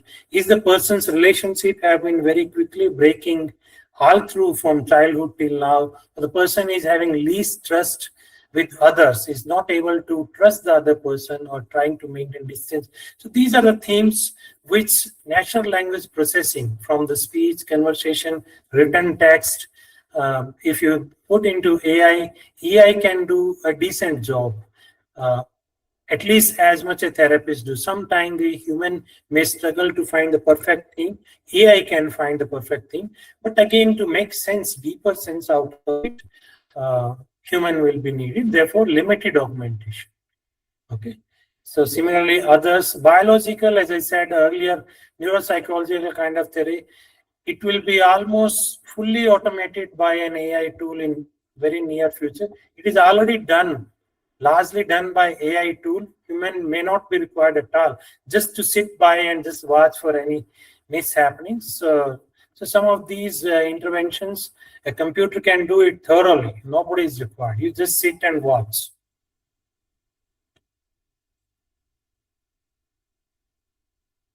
Yes, subtasks, in terms of subtasks, quickly, I already said, in terms of assessment, administering of scales, test, AI can do it, adaptive testing tool.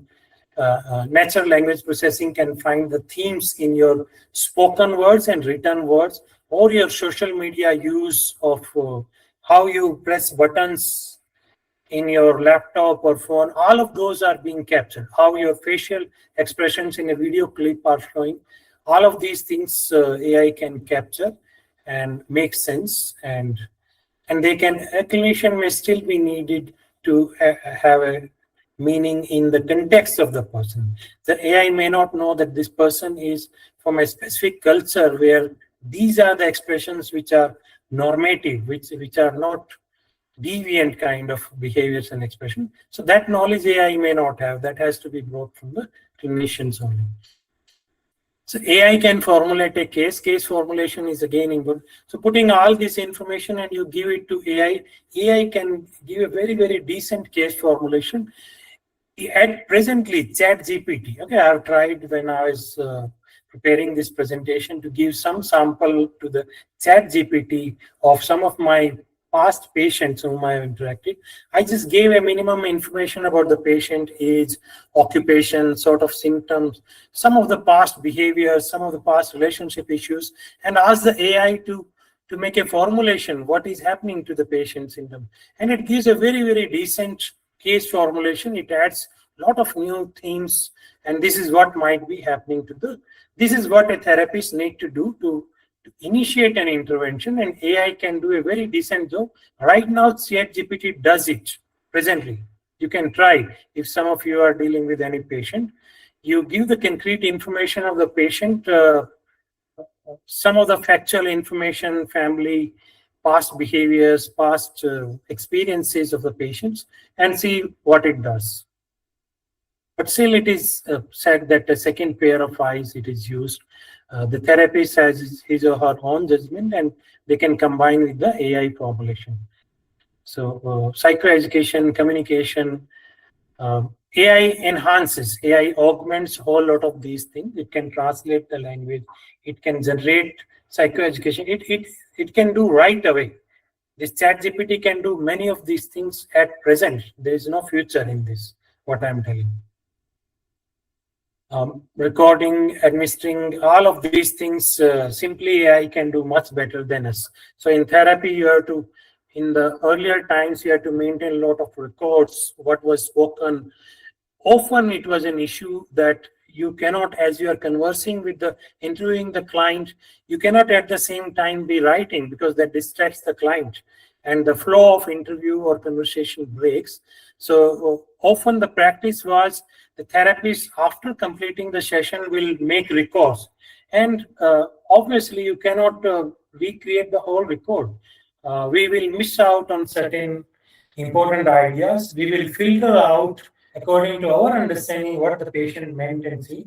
We will not be able to capture the nuances, as I was talking about emotional attunement, okay, which you can write in the text word. You cannot have the emotional load on the text unless you really want to express it. So that was the problem in this, but AI can do much better. Okay, AI need not simple tools. Most of you must be using word to speech to word. Okay, so the AI can simultaneously type, can recorded things and retype. It can capture much better nuances of speech than the therapist.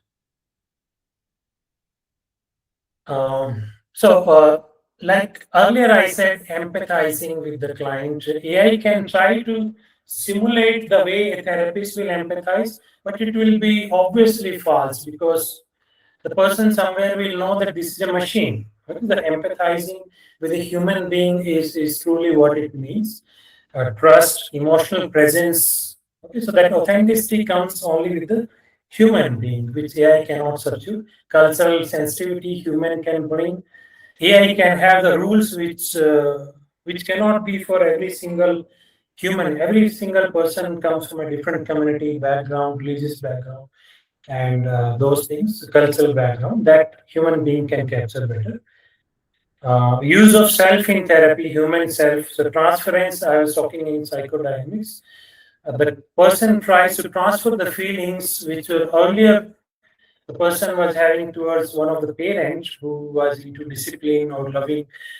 They try to have that transfer to the parent. The use of human subject to get the transference might be again a very, very difficult task for an AI tool. So this ends what is presently happening with the AI augmentation in the field of clinical psychology. Now let's quickly just go through. I think I have overshot the time. Let me quickly just wind up in one or two slides, there more, but I'll try to skip. So what is very recent emergence in psychology. Psychology theory is evolving and evolving at a very, very fast pace.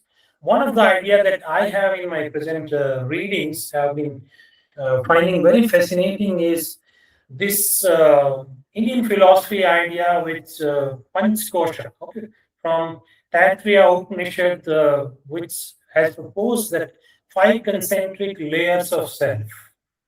Some of you might be aware, Annamaya Kosha, Pranamaya Kosha, Manomaya Kosha, Vijnanmaya Kosha, and Anandmaya Kosha.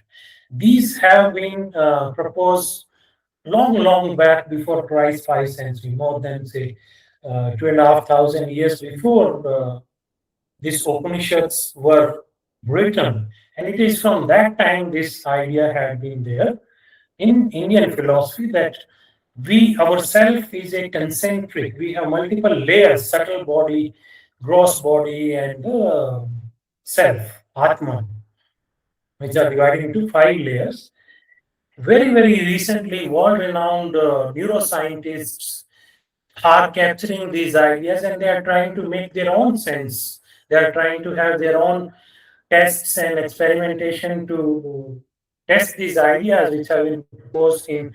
And mind you that yoga and Indian philosophy are very, very popular among some of the most advanced neuroscientists today working in the world.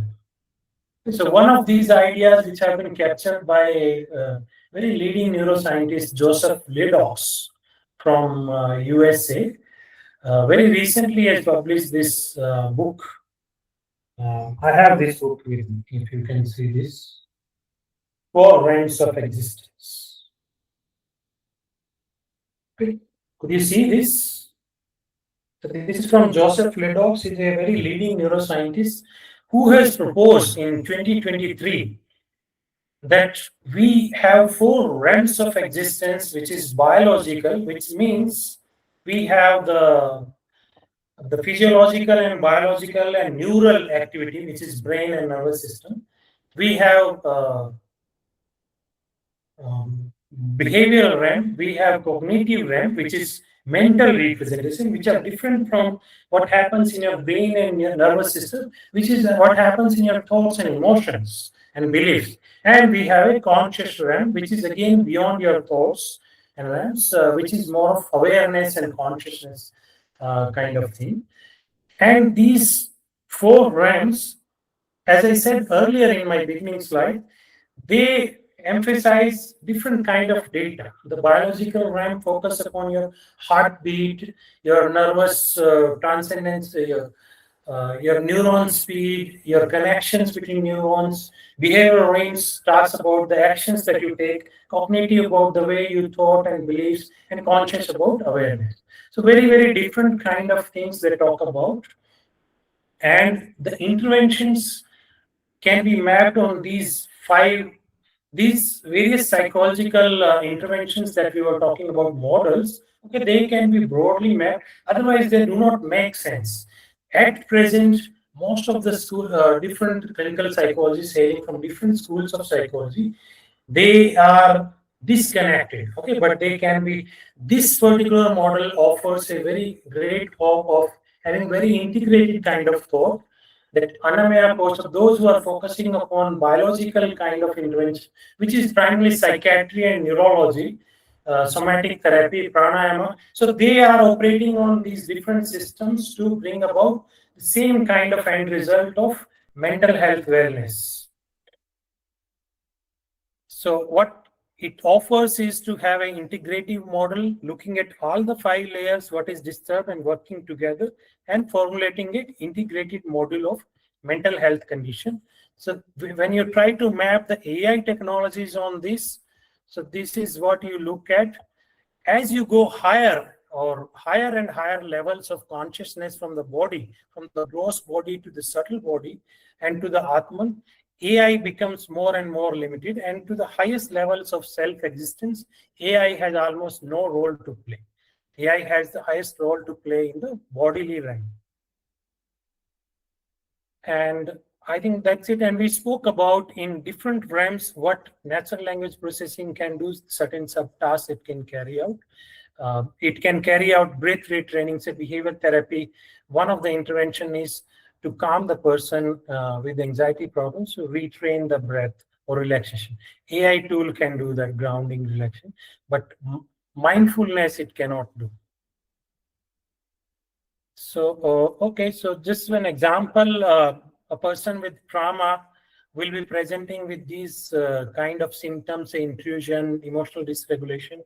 These can be mapped on different levels of bodily existence and similarly different kinds of therapeutic intervention operating on these realms of existence. Final slide.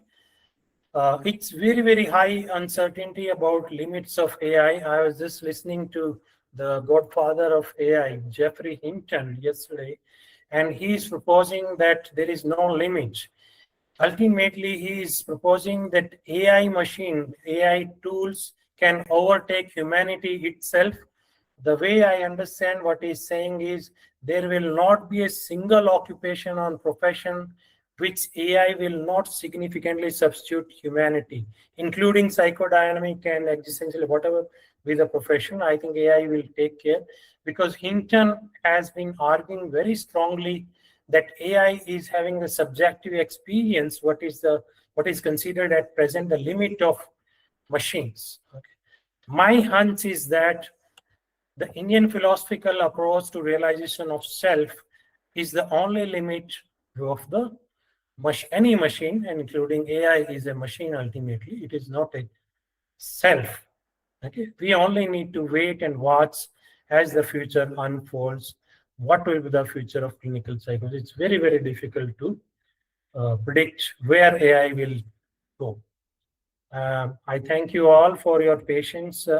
I know I overshot the time. Thank you for your patience and attention. If there's any questions or queries, I'll be happy to address. Ma'am, over to you.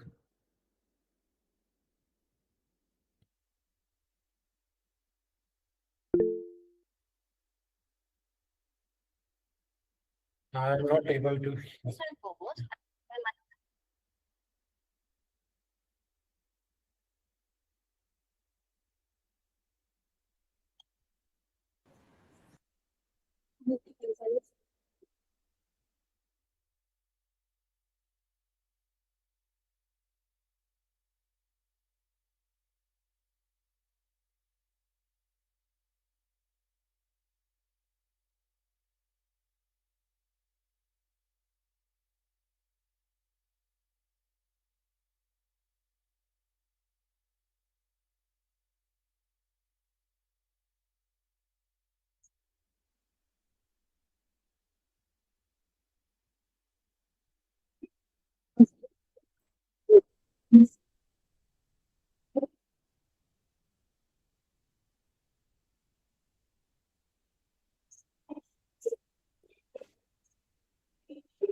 Thank you, madam. And thank you everyone for your patience. Have a good day.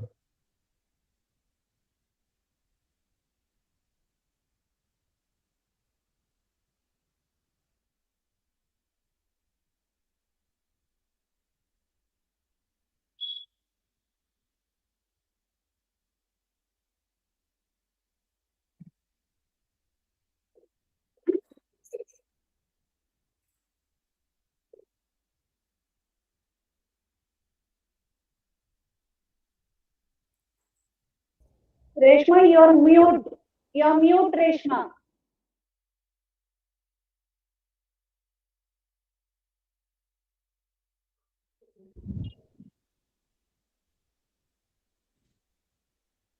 Manju, voice ಬರ್ತಾ ಇಲ್ಲ.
socio-political forum.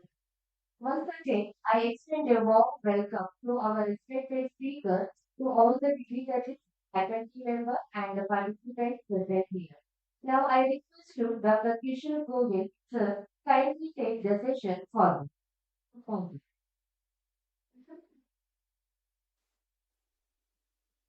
Thank you so much. Sorry, just need a moment to get my screen share to work.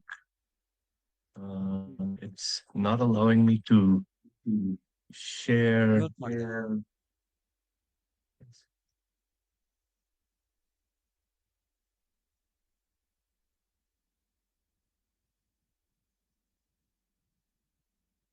sorry, for some reason it's either keeping this tab up or it does not allow me to show my presentation.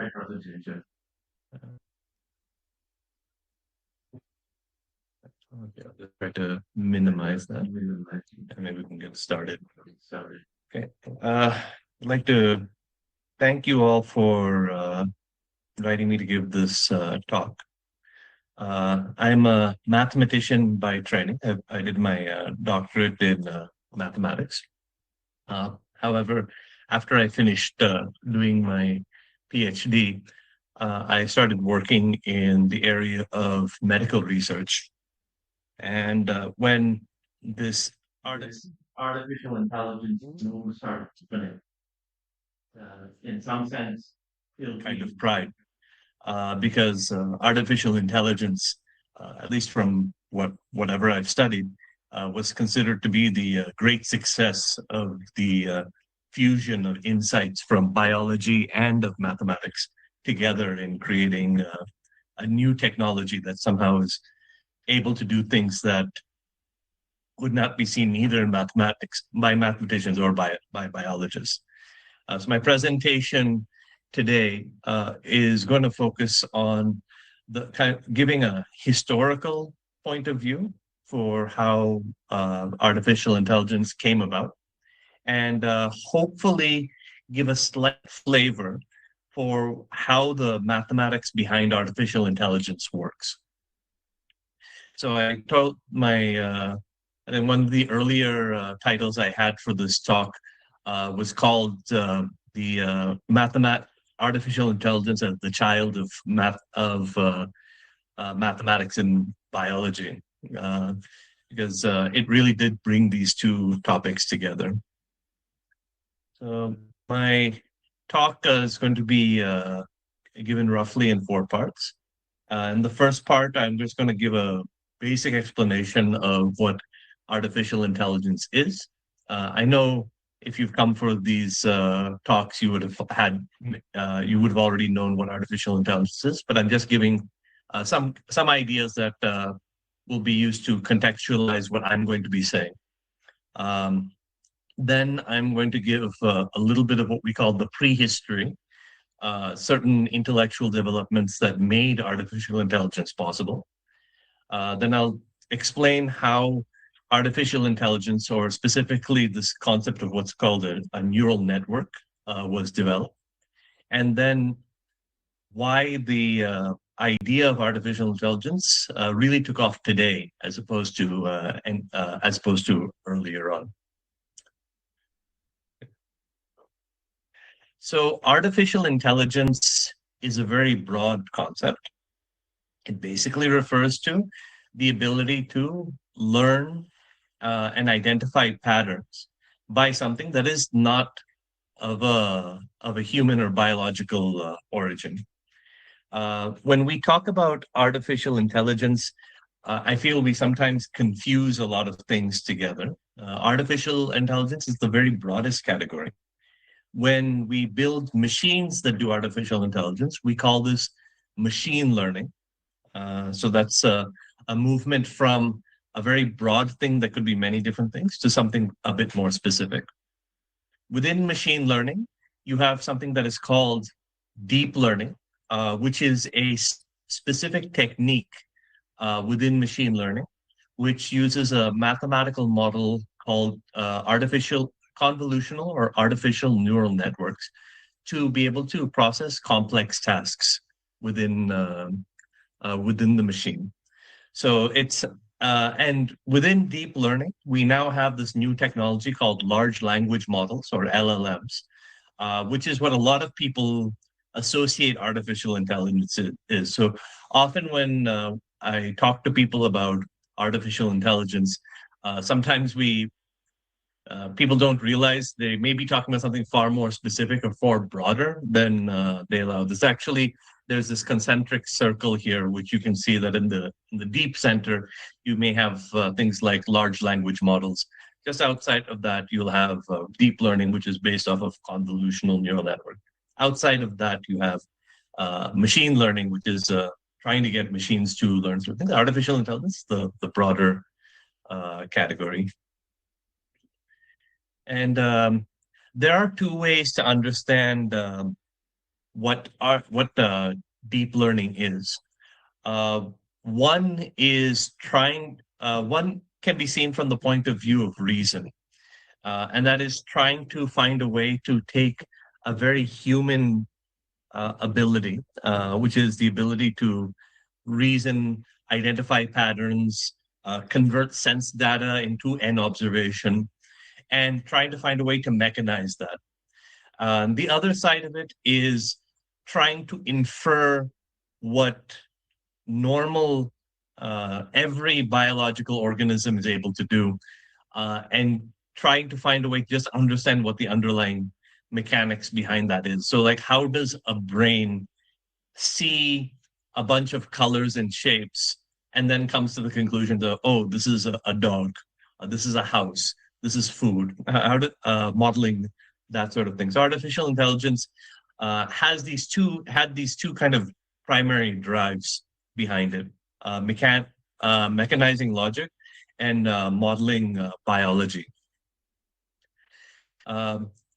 When I studied the philosophy and history of artificial intelligence, I came across some very interesting findings, which I'm going to present to you today, because it is something that actually has a very ancient history. I was reading through the history of the African and Arab civilizations, and I found out that actually you can trace back the history of artificial intelligence all the way back to that point in time. Many of the ideas that we associate with artificial intelligence finds our origins there. Two, of course, that everybody already is familiar with is that the idea of the algorithm, the idea of a computer algorithm, it's actually an Arabic word. And even algebra is an Arabic word, because this was a place and a space where people were engaging with this question about how do you represent thoughts in a symbolic fashion, which is something that doesn't necessarily have to stay within the human mind, but can actually be put down on paper and transmitted from one place to another. This idea was there. There is even this very specific device that was being developed roughly in the 11th and 12th century, which was called the Zaidra. In English, it's called the Volvel. And there's also a word that maybe nobody would use in normal everyday speak.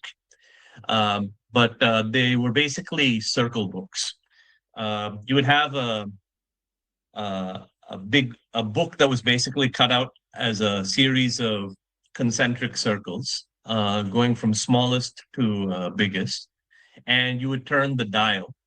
And by turning the dial in a very specific, with a very specific procedure, you could almost, if you had an expert who could read through the dials, you could ask it a question about a specific topic, and by interpreting how the dials are arranged, you would figure out what the answer is.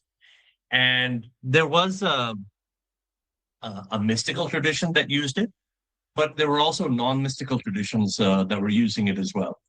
And some historians and some people who were around at that point in time who were writing about it did talk about how, for example, some doctors, specifically in the Algerian and Tunisian regions, would use it as a way of diagnosing symptoms. So you would have one center that was focused on symptoms, and then you just by arranging certain possibilities, you could infer what the cause of the disease was. And these were not like these were pretty much like these words and letters that we put across that. So you could, if you had an expert who knew, because it's not just that they were doing a science of this, they just documented how certain things were connected with each other, and just by arranging these circles in a certain sort of way, they were able to take information and give you something that went a little beyond what a lookup table could do. And to design and make and create such a thing, you had to use some fairly a prototypical version of what we may call combinatorics today, where you have to be able to study how all these different combinations are possible and whatnot. And this would be used in order to create these sorts of devices. These devices were quite famous in their time. And they were even studied by the Spanish Catholic monks that lived very close to Algeria and Tunisia. And these monks, one of the famous one was a man called Romano Lull, who said that this could actually be a good paradigm for trying to develop for organizing logical reasoning as well. So not just not that things are just arranged like a lookup table, but that maybe you can even develop a system of inference from that. So he called this the combinatorial method. And he said that this combinatorial method could possibly be used to give a kind of a theory of reason that went beyond just documenting things. The writings of Romano Lull were picked up in the PhD work of a young philosopher and mathematician, Gottlieb Leibniz. Leibniz, I don't know if any of you know this, but there are two people who are said to have become the father of calculus. And one is Isaac Newton, the other is Gottlieb Leibniz. Leibniz was this very famous, very brilliant mathematician and philosopher who did very early pioneering work of what we now call mathematical logic. And he was someone who is also very interested in this question about how can you get thought into a machine and back again. He came up with many brilliant insights that were far ahead of his time. He, for example, discovered that the use of a binary system rather than a decimal system might actually be a much more efficient way of developing and presenting knowledge. He even built his own calculator, mechanical calculator, which was the first mechanical calculator in existence to be able to do division. Something that multiplication and addition have historically could be done using an abacus, any simple mechanical device. But he actually was able to really pioneer and develop completely new ways of mechanizing thought and bringing thinking into a machine in a way that could never have been done before. His works, however, it's not clear to what extent his works were very influential. Some of them were ignored for long periods of time. Some of them were picked up only in the 19th century. Some of them were only really picked up in the 20th century. But it set off this intellectual tradition of trying to find ways to bring human thought or human thinking into a machine in a way that just was not possible before. So the Leibnizian framework, the theory of the binary number, the idea of a combinatorial method of thinking, these all became ideas that were developed back in the 1600s, which only found some sort of expression in the 20th century. And the only reason why they picked up in the 20th century is because by this point in time, advancements were made in electronics, which could allow for the creation of a computer. So in the 20th century, you could actually develop a physical system that would, like, so the way the Leibnizian system would work, you'd have to make this all from gears and buttons and levers. But that, when you actually start building that, especially if you start building that with human hands, it becomes huge and becomes highly inefficient. But as technology started developing, as we found different ways of doing this, we're able to make these things smaller and smaller, where these complicated calculating devices would be able to be brought to the level of a room, which is what the modern day computer is. Despite this, there is still this question that, yes, we could bring certain human ideas and thoughts, things that we thought were innately human. We can make computers do that, but the paradigm of the algorithm was still very rigid. So it could do division, it can play chess, it can do a lot of these sorts of things, but it can't learn, process, or adapt. A calculator is a special kind of device, but it's not a thinker. That's that's something that wasn't yet happening at that point in time. But in the 1960s, with the development of computers and the ability to do calculations on their own, which itself was this huge idea, there was this famous duo, mathematician and physiologist, Pitts and McCullough, who wrote this famous paper that tried to ask the question about if it's possible to develop a mathematical model of how the human brain thinks, and then using that, create a thinking machine.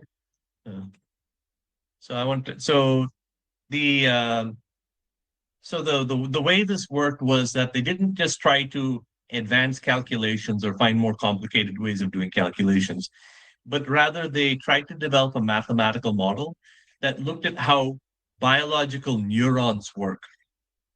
And I think this is like the most fascinating aspect of artificial intelligence. So I'm going to try to explain how a neural network works, and I'm hoping that at least some ideas, that I'm able to convey some sort of ideas. So the way a neural network works is that we look at what we call neurons. These are neurons, and neurons are your brain cells, or they're also part of the cells of your nervous system, and the cells are all connected with each other. And a cell can be stimulated. There's some sort of like electrical impulse that can come into a cell, and if a cell is stimulated, it can stimulate other cells that it is connected to. And based off of the strength of the connection between each cell, the amount of charge or stimulation that's passed on to the next cells can be strong or weak. There's different ways in which it is done. So a stimulus arrives, maybe a certain threshold of stimulation is met, and if it reaches a certain kinase, it'll pass on that stimulation to the next set of cells. And this is a very basic biological observation that was made. So yeah, there's of course there's a translation between how this sort of stimulation happens and how this could be understood in the form of a mathematical model. We can go over that. Yeah. So as a mathematical model, it ends up looking like this. Before we do this, I'll just kind of try to draw this up and see if there's a way to explain how this works. Usually I have a blackboard with me when I'm explaining these sorts of things. So I'm hoping I'm able to convey some ideas using my rudimentary paintbrush. Okay, so I'm going to start off with, see if I can make this a little darker.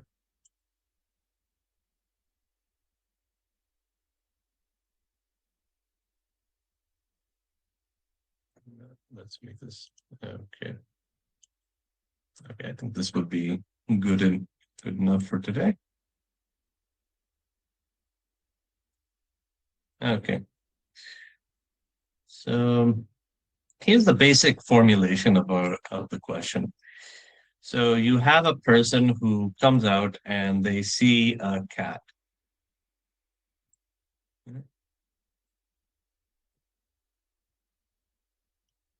Right? It's my effort to make a cat. And the question is, okay, so there's a person over here and they see this cat. And the question is, if they see this cat, how are they able to identify that this is a cat? So we know the following things are happening. First, there is an eye.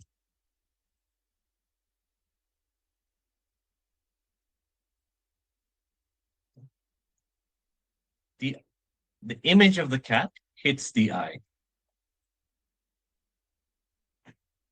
Now the eye is basically a ball. So the ball has a ball has a lens.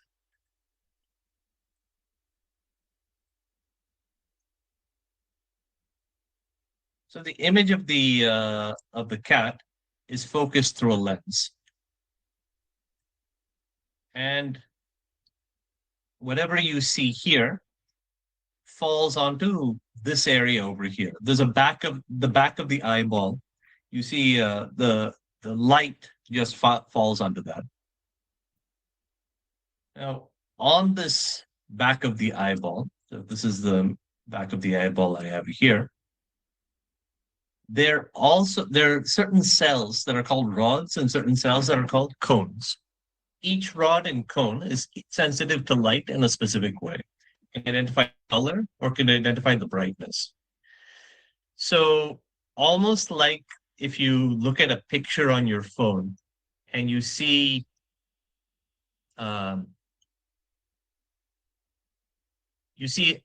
you can see pixels that are there.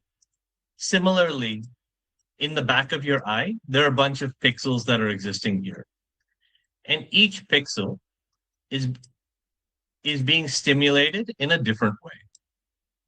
So if this cat is here, you'll have some pixels will be filled in. Some would be filled in with maybe red. And somehow the stimulation of these pixels get associated with the image of a cat.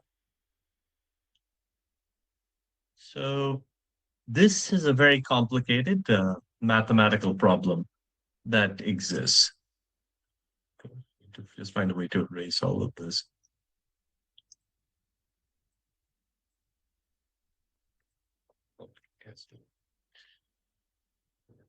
So you have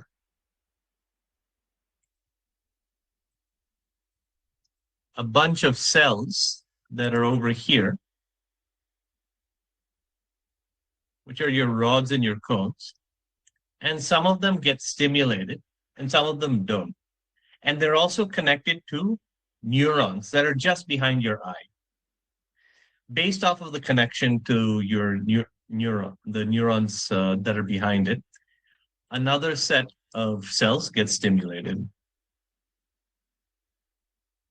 So this rod and cone is being stimulated. So it may stimulate this neuron and this neuron.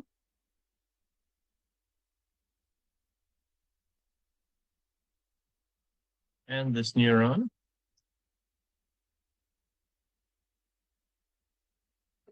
And these neurons are connected to other neurons.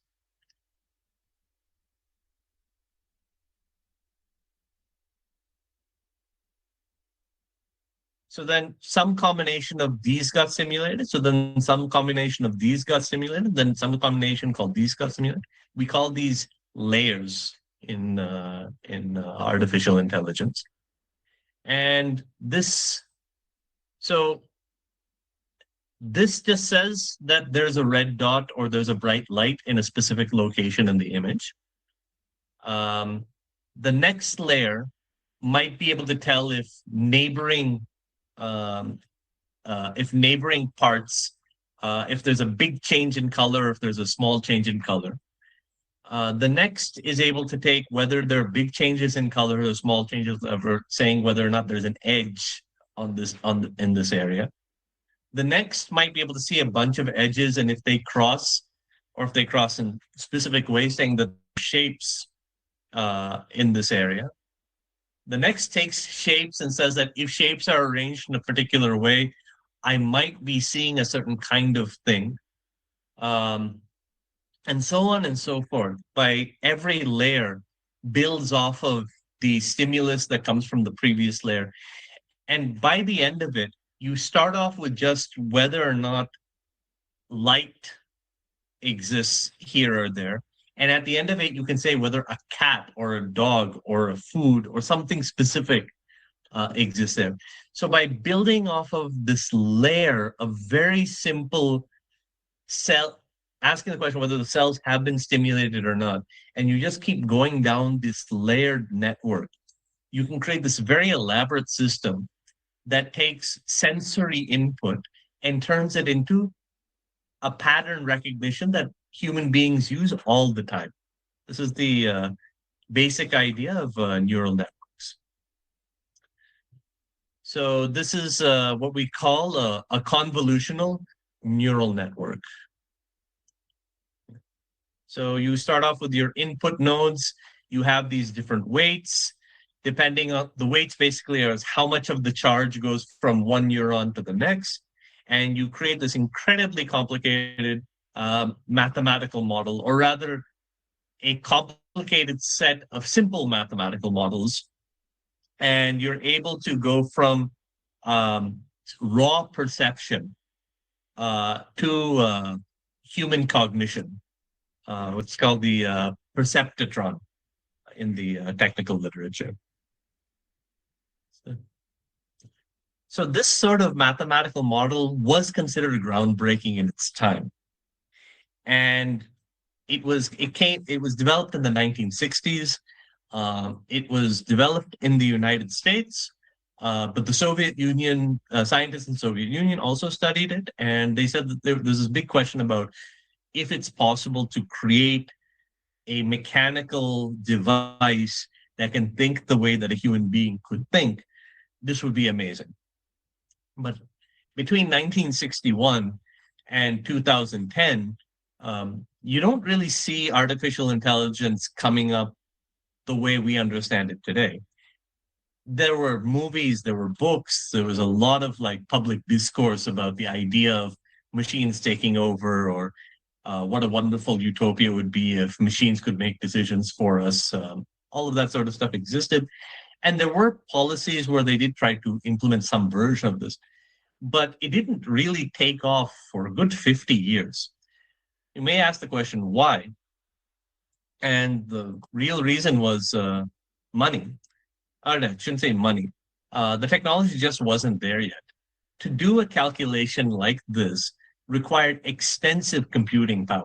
Back in the 1960s, you had the most sophisticated and advanced computers of the world really had no more power than, I don't even want to say, the average watch you would have worn 20 years ago. That's how much computing power was available at that point in time. There was a occasional interest that would come up in artificial intelligence, but the ability to do it went down. And because of that, the amount of money that went into research into artificial intelligence also never really picked up. So the models were developed, the mathematics was developed, the algorithms were developed. But to do this, you would require computers that could just do millions of calculations, which today does not sound like a big deal.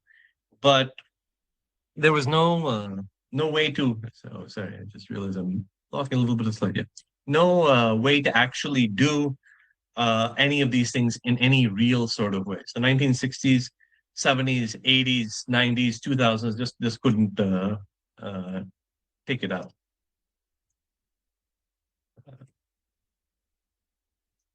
But in the 2000s, in the 2010s, technology finally started catching up.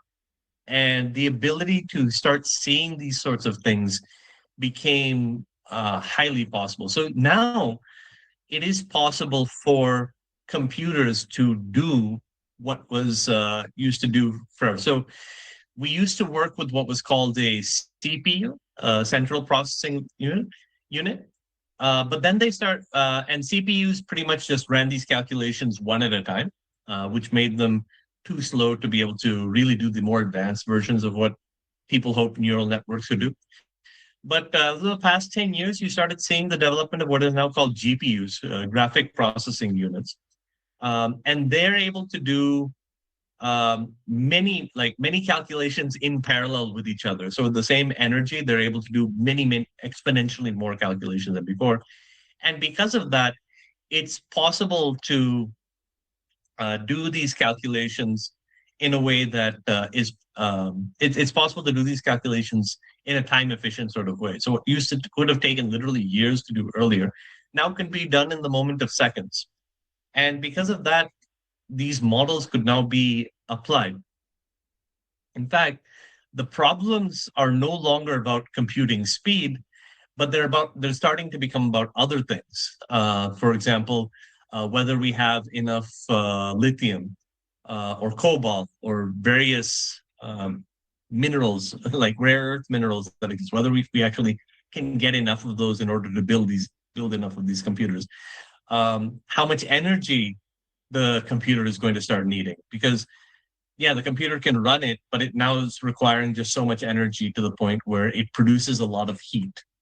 And when you produce a lot of heat in a computer, one, the computer slows down. Two, it can even start affecting the local environment around you. So it requires a lot of, so now they're requiring a lot of water for cooling. So the earlier the question is whether or not we can build it. Now the questions are starting to become more about whether we should build it, what are the environmental costs, what are the other economic costs associated with building it.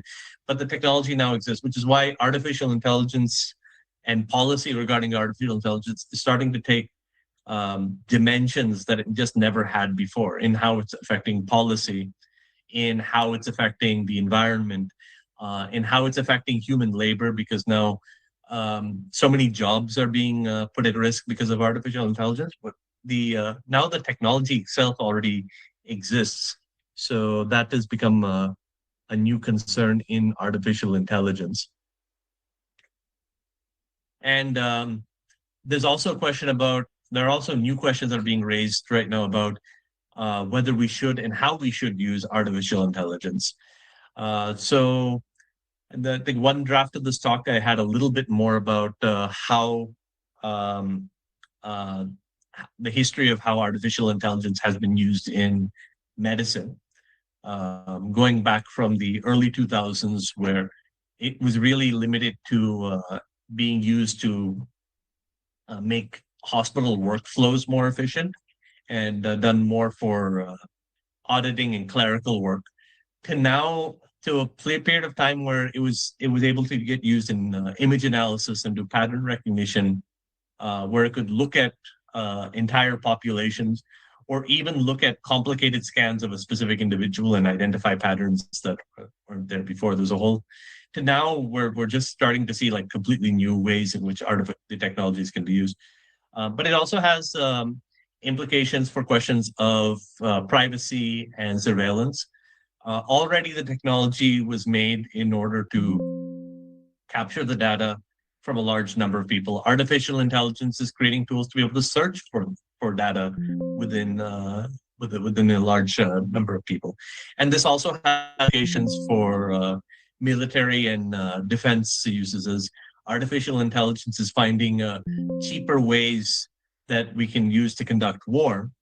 And those have consequences. When you start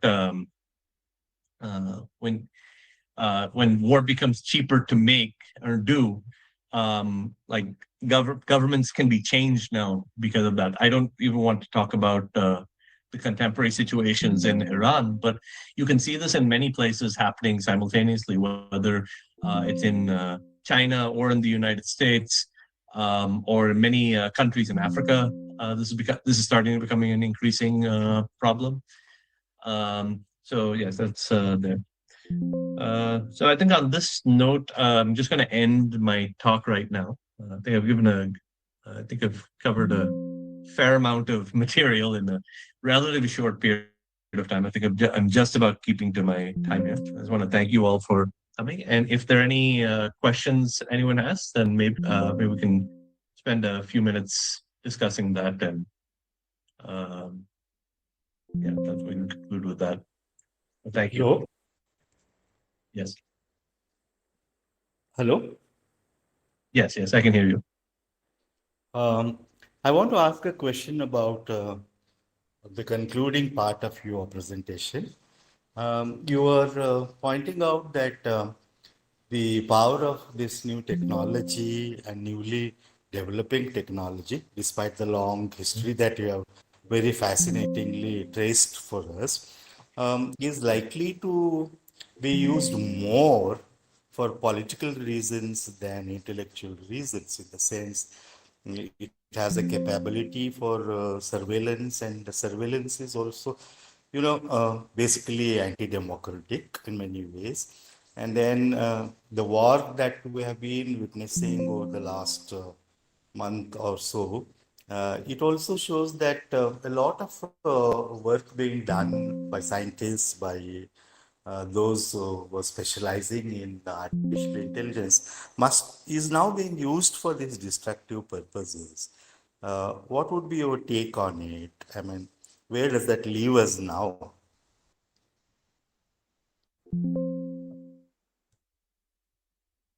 So, one, I would say that the technology has always been used for things like this. So even when I go back to the Middle East, the Zydra and the Circle books, the initial applications people were using for that were things like code breaking, code making, getting information about enemies. These were all, even in the early forms of the technology, these things were done. With regards to the concerns that I'm raising right now about the applications, about the technology, these are ultimately questions of politics. And one part of this that I wasn't able to really condense or convey within my talk is that artificial intelligence right now is also focused on how information is being shared or distributed. So it's becoming clearer and clearer in different countries that different segments of the population also are starting to get information in different orders and are packaged in slightly different ways. And that could mean that antagonisms that are based off of looking at the world differently are getting exaggerated from earlier. So once these things start coming up, the use of the military, the justifications of surveillance, these will become a lot easier. So then, that's how I would tie this all together. I hope that was an adequate response.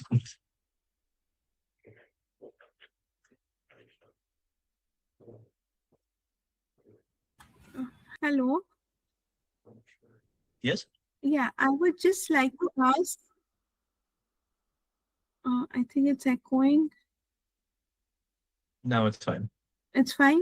Okay, I would just like to ask the diagram which you showed of the mapping of the convolutional neural network with the human brain.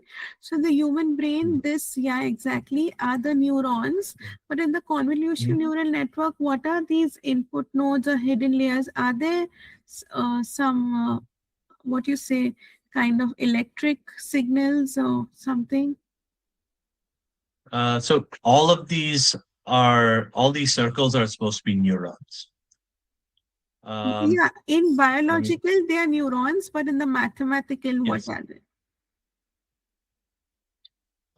So, trying to figure out how. So I could think of this in terms of a problem. So one would be, I have a medical scan and I'm trying to identify whether or not there's a tumor located in the scan. So the first thing I have, like, is the image itself. This is a very simple mapping for what we do biologically, where an image, there's something out there, and because the light falls onto my eye, and there's an image on the back of my head. So the back of my eyeball is basically a set of pixels, and the image is also a set of pixels. So it's a very similar sort of thing. Then I have a computer program that runs and sees all these pixels, which have a certain level of intensity. For the human brain, it's analog. For the pixels between 0 and 255, there'll be 4 numbers associated with it based off of light, red, green, and blue. So it'll analyze that and it'll create almost like another set of pixels with a completely different set of values, which are just weights between, like, so my next layer will be weights, will be it'll basically be a weighted average of a bunch of pixels here will give me the value here. A weighted average of the values here will give me a value here, so on and so forth. So then the computer can just keep adding layers. And I've done this in Excel when I was teaching one of my classes, where you start off with a bunch of observations at the beginning, and then you just create a layer, which is a weighted sum of what comes before, and then another layer, which is a weighted sum of what comes before, and so on and so forth. Until eventually you have an output layer which says that, like, it is something or it is not that thing. It is the letter A.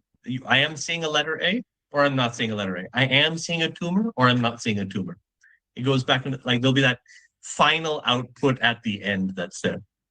And this is supposed to be mimicking what we understand as the architecture of the human brain, where a bunch of neurons will be close to the sense organ, and then there'll be a bunch of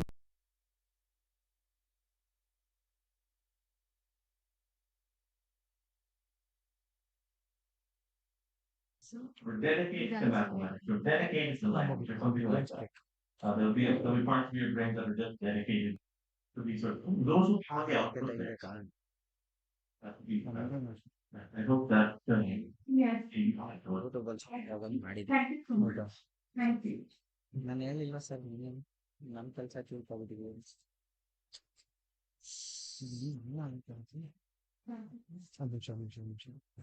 ಅದು of Thank you, sir. That was really a wonderful and insightful touching on looking the making of AI, the fusion of mathematics and medicine.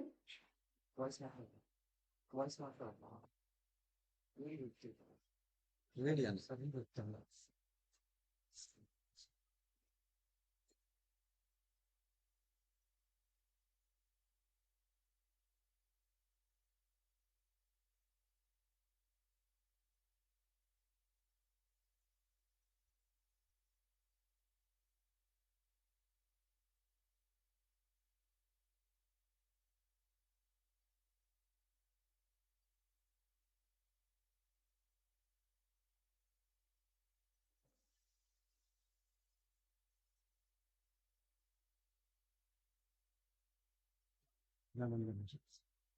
ಆಯ್ತು ಏನಂತ ಇಲ್ಲ this means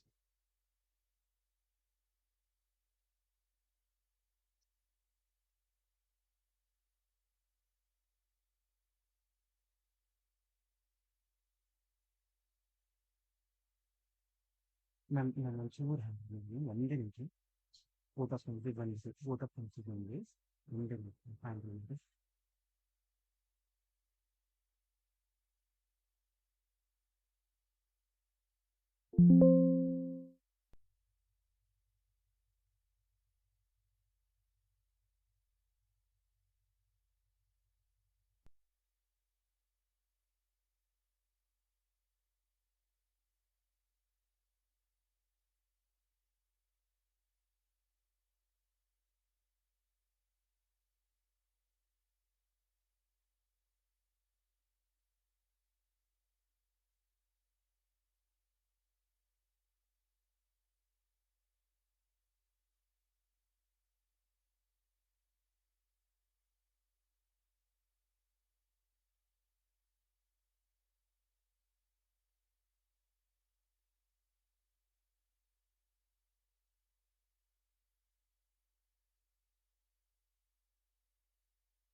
wasn't, it went through long phases where they just wouldn't write things down.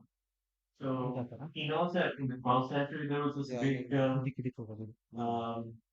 big treaties that were there's no age on that and what big block off that happens there. We're not able to figure out what we can infer the reason they were influenced by the Philippines, by Central Asians, by Indians, by Chinese. You might say that there's some similarity between this technique and that technique, but there is a lot of different the second was when it moved from Middle East to the Arab region.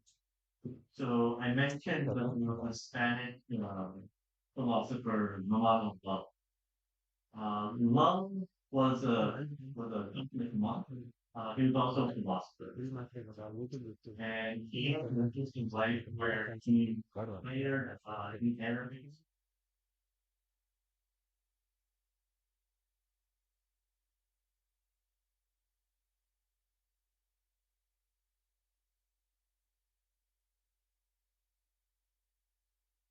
It wasn't explicitly stated that he was speaking on Muslim source. So he's actually you know it makes it an idea. There'll be a lot of laws over there that we can now infer because with the historical archive we have access to many documents. There are a lot of things like that, but like when the idea gets transferred from one level to the next, because of certain political reasons, people just trying to block off where their influences were coming from. What happens that you can see all sorts of historical examples where people are coming against that. They were coming against ideas on their own. They were actually doing those questions. These those knowledge, reasons, and people fighting for secular. They are living to the orientation, the interaction to the water,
The film shows us how logical development and life sciences come together to shape intelligent systems.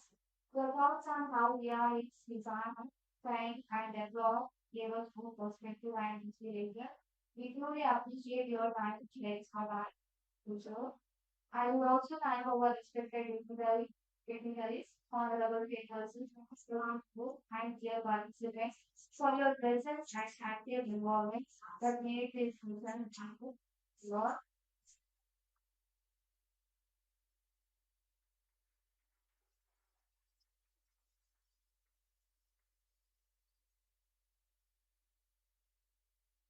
thank you for your participants.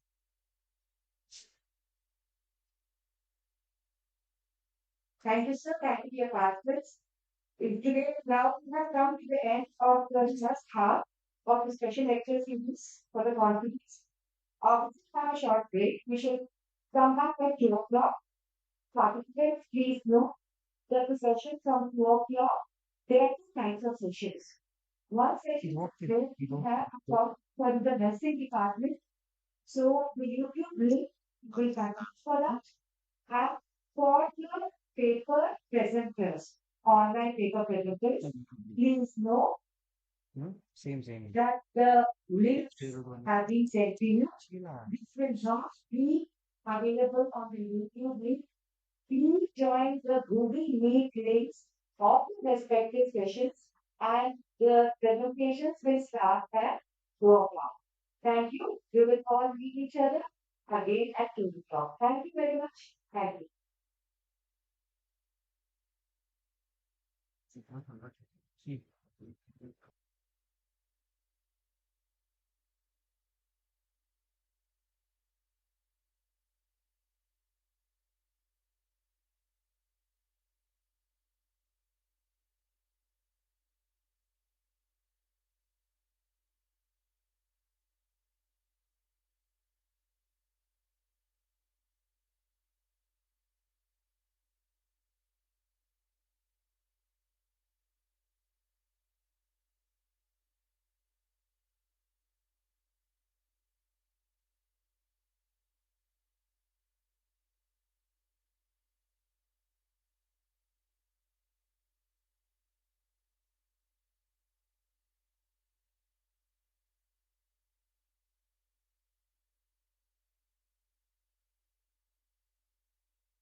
Now,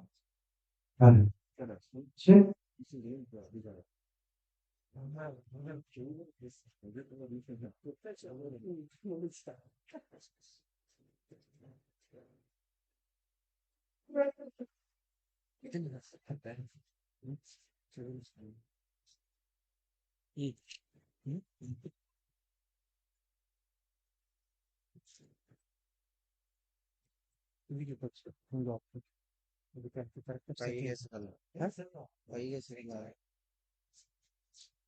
ತೆಗೆದ್ರೆ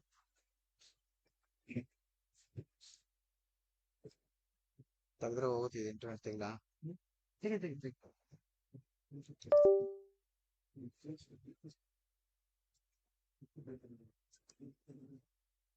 ಇದ ಕಡೆ ಬೆಳಗ್ಗೆ ಹಾಕಿದ್ರಲ್ಲ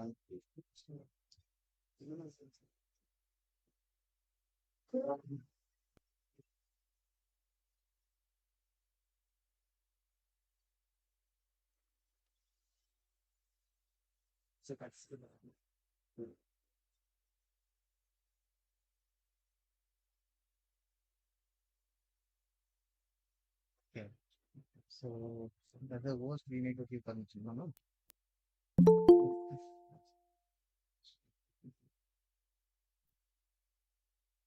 ಇವಾಗ ತಗೋರಿ ನೋಡಿ. ನಾವು ನಿಮ್ಗೆ ಗೊತ್ತಿಲ್ಲ ನಿಮ್ಗೆ ಗೊತ್ತಿಲ್ಲ.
Academic Advisor of KAPMI Group of Institutions. We welcome you, sir.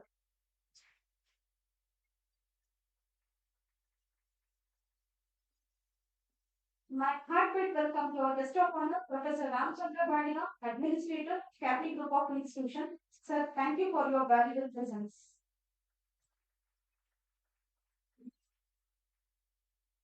We also welcome to Dr. Sandhya Kavi, Principal of KAPMI. We welcome you, ma'am. We also welcome our President for this program, Professor Valedictory Ceremony, Principal of KAPMI. Sir, we are grateful for your leadership and guidance. We welcome you, sir.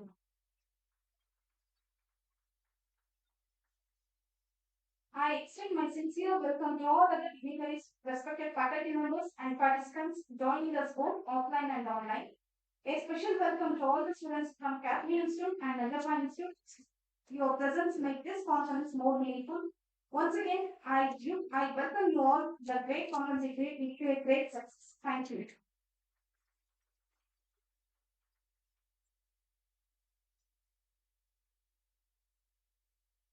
Thank you, ma'am, for your warm welcome as well.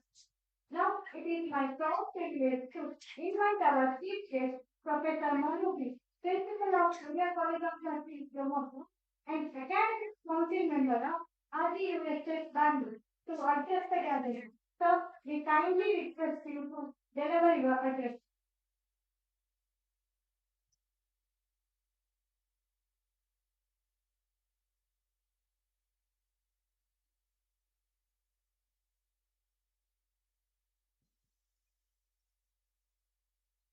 Respected dignitaries,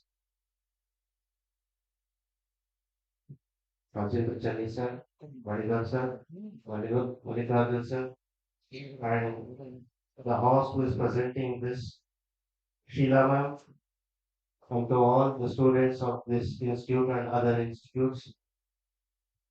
It's an honor for me to get invitation from Kateel Ashok Memorial Institute for the National Conference on Artificial Intelligence. So I don't want to discuss more on the artificial intelligence because the already convener is ready to present the topic.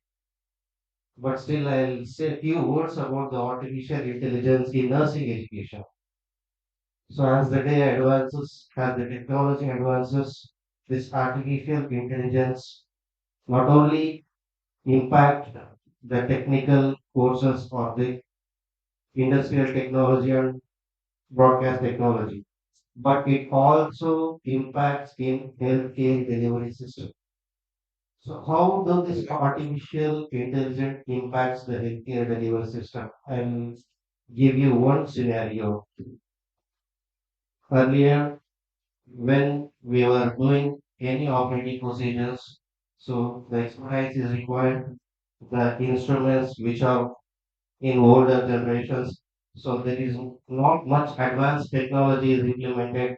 Whatever the procedures we do in the clinical setting or in the hospital setting. But as of now, this artificial intelligence brings a very much advanced technology, even in the procedural wise, also in your capability to think in advance. So I thank you all the Kateel Ashok management team for the invitation and we'll see to the topic. Thank you.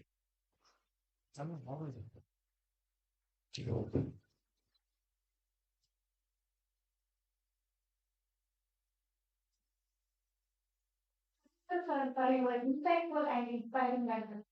Now, I request Professor Mallikarjun, Principal of KAPMI Nursing College, to deliver the opening remarks for plenary session and to give the introduction of email speaker.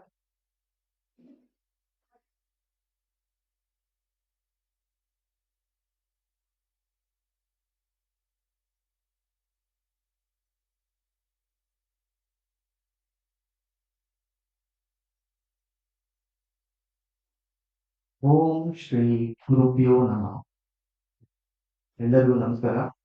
Hope all of you had the delicious lunch. Are you sleepy? Okay, thank you. It's my privilege to stand in front of you all to welcome for the nursing that is which is organized by the Interdisciplinary Memorial Institute of Nursing.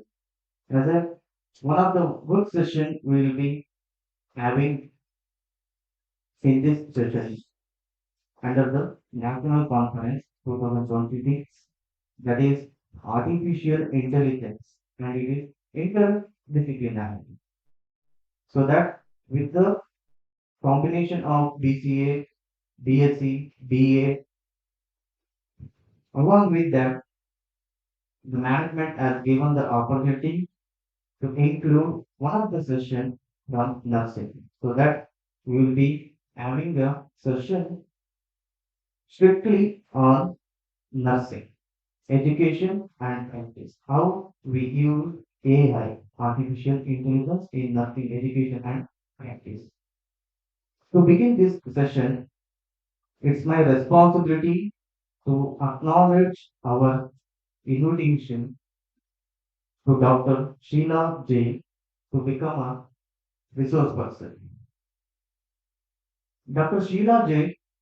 is a accomplished nursing professional with a strong academic and clinical background.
AI in nursing education and practice.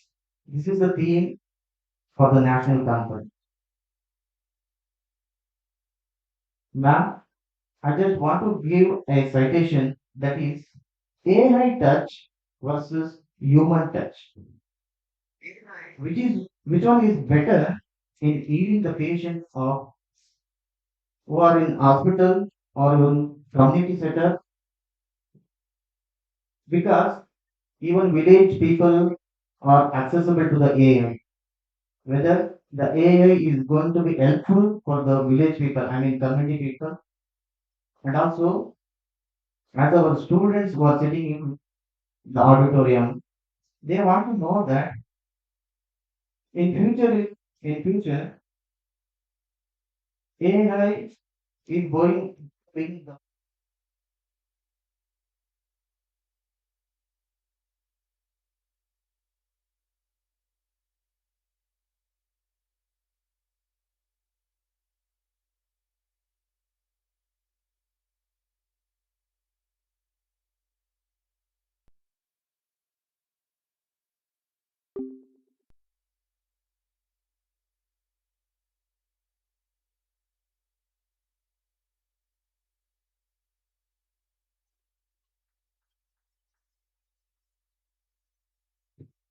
Ma'am left the class. Ma'am ಇದು left ಆಗಿದೆ. Ma'am has left the meeting.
topic on AI in nursing education and practice. I really appreciate because as the judges, we were three members. Out of 12 members who presented the poster, Video ಬೇಕೇ we have acknowledged that you are the best presenter in the posters.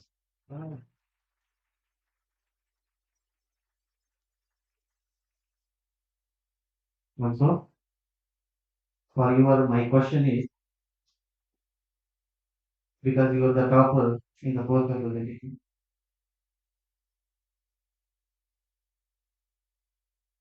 So before our session, the human touch versus AI, which is better in healing the patient illness.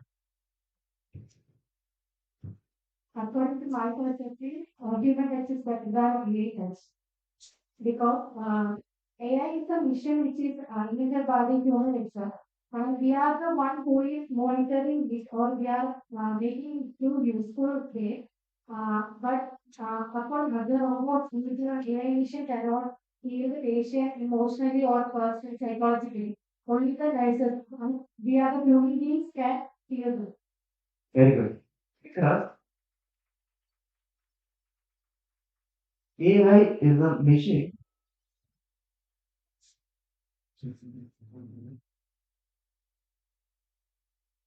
AI is a machine that mimics our emotion, not the actual.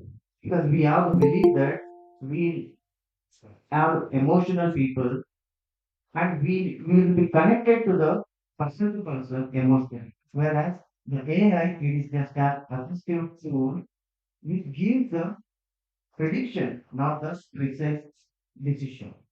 So somebody who wants the quality care, who wants the quality care, we can use the AI tool, but only human touch can yield better than the assistive tool. That is in the nursing practice, as you said. I think, Madam Nandana. Good afternoon, ma'am. Good afternoon. Ma'am, am I audible?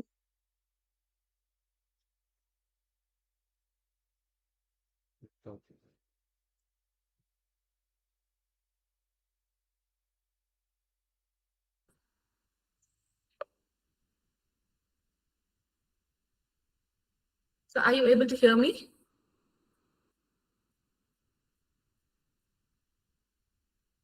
So are you able to hear me?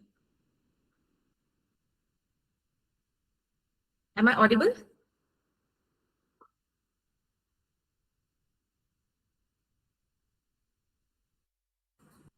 So I can.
So AI in nothing, we have three categories.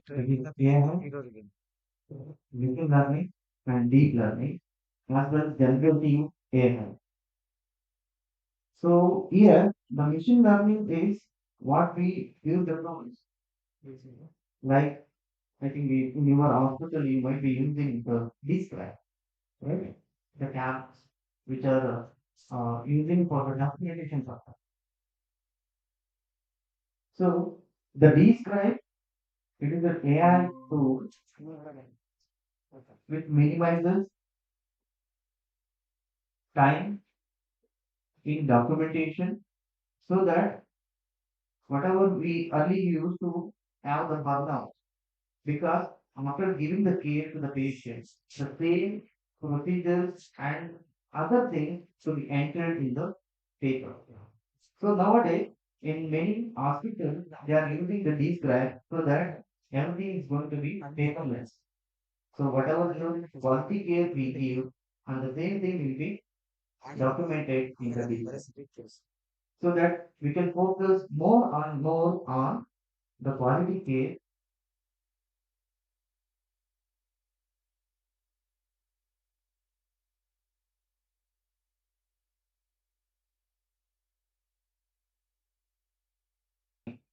So these are called AIs actually act as humans.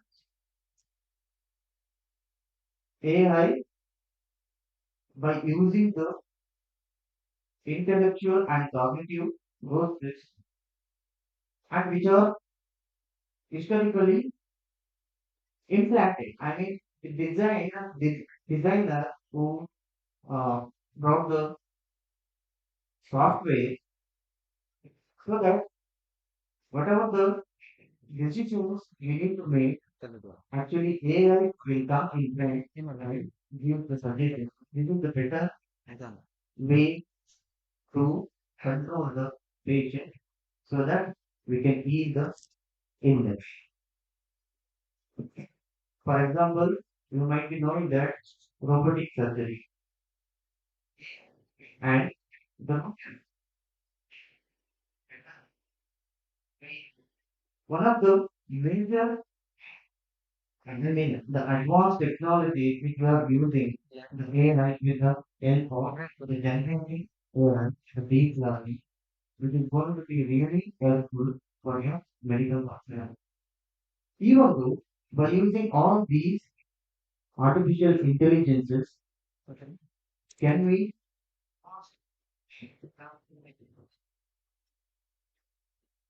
give the 100% quality to the patient? Because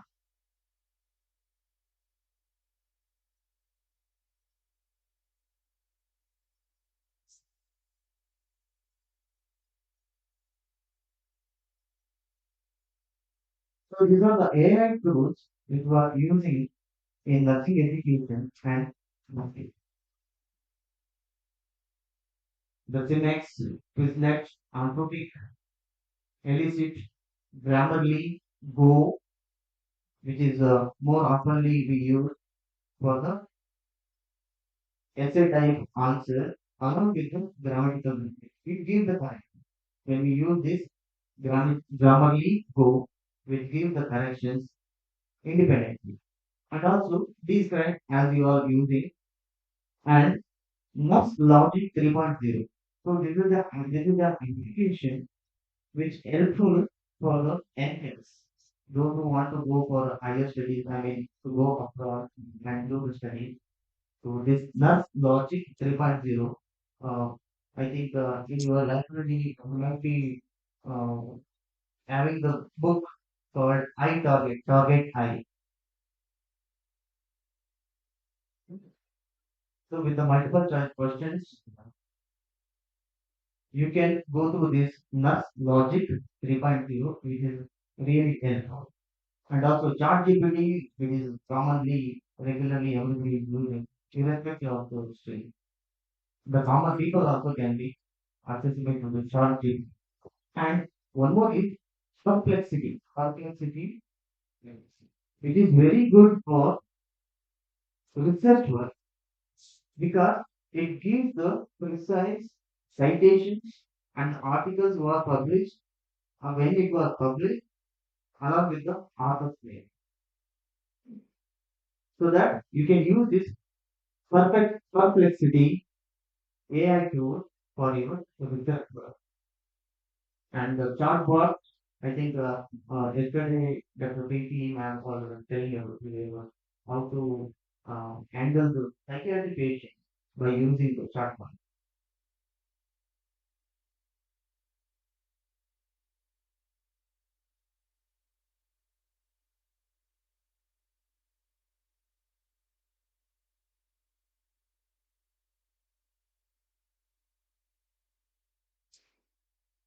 Once again.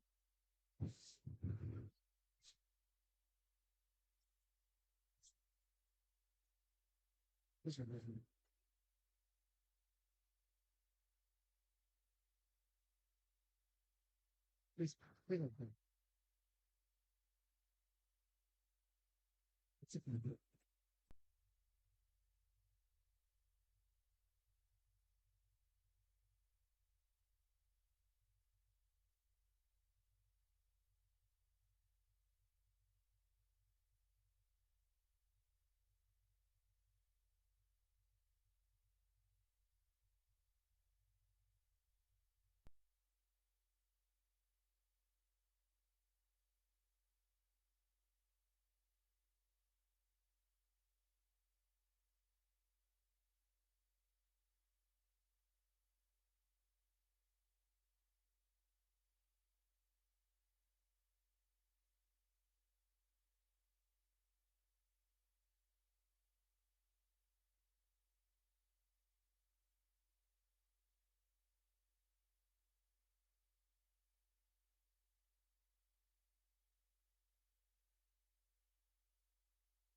One of the incidents which was happened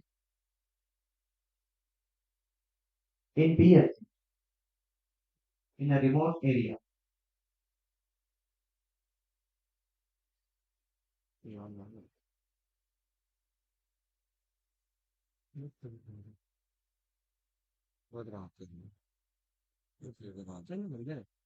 So it's not on.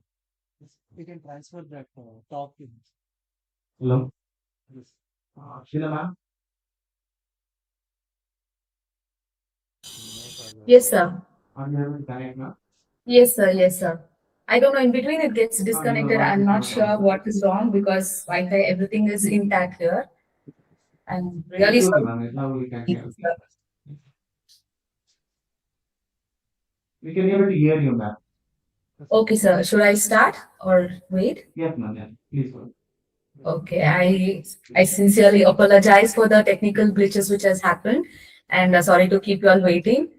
I thank the organizers for giving me this opportunity to speak on artificial intelligence in nursing education and practice.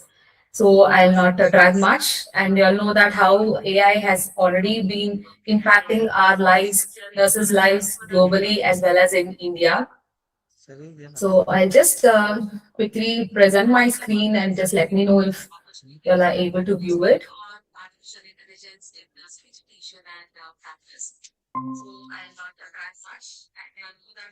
So just confirm if you are able to see my screen, sir.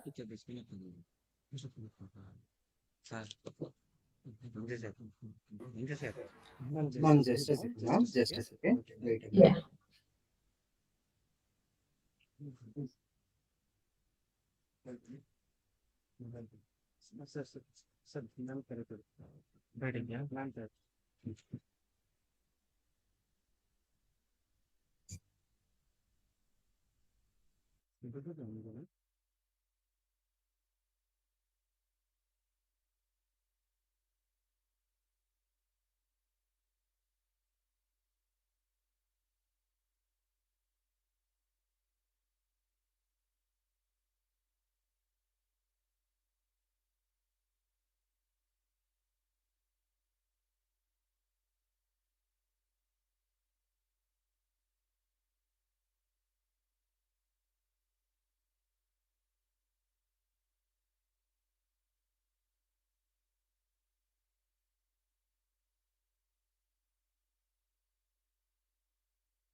Ma'am, you can start, ma'am.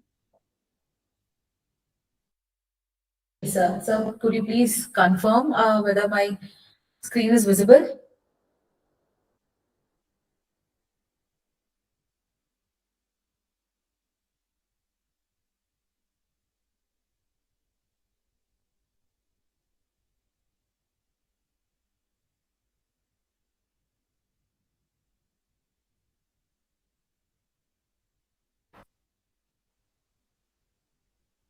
Ma'am, can you hear my voice? Yes, sir, I can hear you. Can you hear, sir? Hello, sir? Can you hear my voice? No, we can't hear you. I can hear you, sir, actually.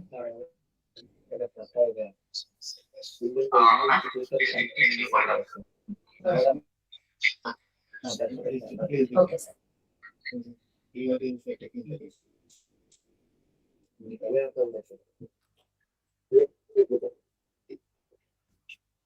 Connect ಆಗಿತ್ತಲ್ಲ ಅಲ್ಲಿ connect ಆಗಿದೆ ಹ್ಮ್ connect ಆಗಲ್ಲ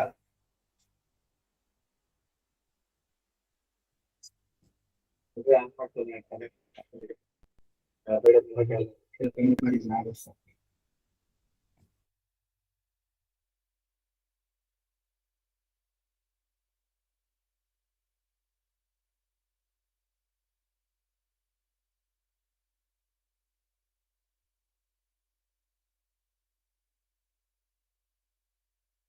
Sir, are you all able to hear me now? No, somebody said so. Please speak. Hello, sir. Yes, Am I audible? yes. It's audible. Okay, sir. So can you please confirm whether you can see my screen? Yes, ma'am. Okay, and also if the screen is moving? Yes, ma'am. Okay, sir. Yes, ma'am. You can go ahead. Yeah. Okay, so thank you. So, so sorry again, and quickly today we will discuss about the history of AI in nursing and AI's role in nursing education and integration of AI in clinical practice, ethical and policy implications, challenges and barriers, and evidence-based outcomes and future directives. So since you all had sessions on AI, by now you all would have understood what AI actually means. So there are few definitions which I would like to discuss with you all, and without further ado, I would like to talk about John McAfee. He is the father of AI, and he first coined artificial intelligence in the year 1956 and emphasized AI as both a scientific principle as well as an engineering pursuit. He defined artificial intelligence as the science and engineering of making intelligent machines, especially intelligent computer programs. We have another pioneer, Marvin Minsky. He is the Massachusetts Institute of Technology Artificial Intelligence Laboratory pioneer, and he coined artificial intelligence as the science of making machines do things that would require intelligence if done by men. So another impactful person, that is Alan Turing. He is a mathematician and a computer science pioneer. He said if a machine can engage in conversation indistinguishable from the human, it can be said to be intelligent. So these are some of the definitions which are given by pioneers, and in a nutshell, we can say artificial intelligence is a technique of getting machines to work and behave like humans. So we'll quickly run through the history of artificial intelligence in nursing, how it came into existence. So this started in the year way back in 1970s, where the nursing shifted from manual documentation to evidence-based data-driven practices. So here in 1970s to 1980s, there was the implementation of early decision support. So when we say early decision support, it is supported by the development of expert systems. So here these computer-based or manual tools were used for warning signals or computerized alerts to timely tell or evidence-based alert the nurses for the point of care. And under this, we have development of expert systems like Mycene, which was diagnosed or which was designed to diagnose blood infections and recommend antibiotics using the 350 rules. So here they alert the nurses based on the data which has been present in the system. And we also have computer assisted documentation, which started in the 1970s and the 1980s, where all the nursing interventions and everything's were documented using the computer. So in 1990s, nursing informatics came into existence. So this expansion merges the nursing sciences, computer sciences, as well as the information sciences. So here AI tools were used for electronic health records. In short, we call it as the EHRs, for documenting, for charting, for planning the care of patients whenever it was applicable. And also in the 1990s, we had the risk prediction. So from the term itself, we understand that when we say risk prediction, they used to predict whether a patient has a risk of fall or a risk of developing a pressure sore. All these came into existence in 1990s. So moving on to the 2000s, so predictive analytics in clinical care came into existence, wherein there was AI-driven monitoring systems. So when we say AI-driven monitoring systems, they used sepsis watches, computer visions for fault detection, and AI-powered smartwatches or smart wearables for tracking the vital signs of the patients, for virtual assistants, for patient monitoring, and so on. And also in the 2000s, there was predictive models which were implemented.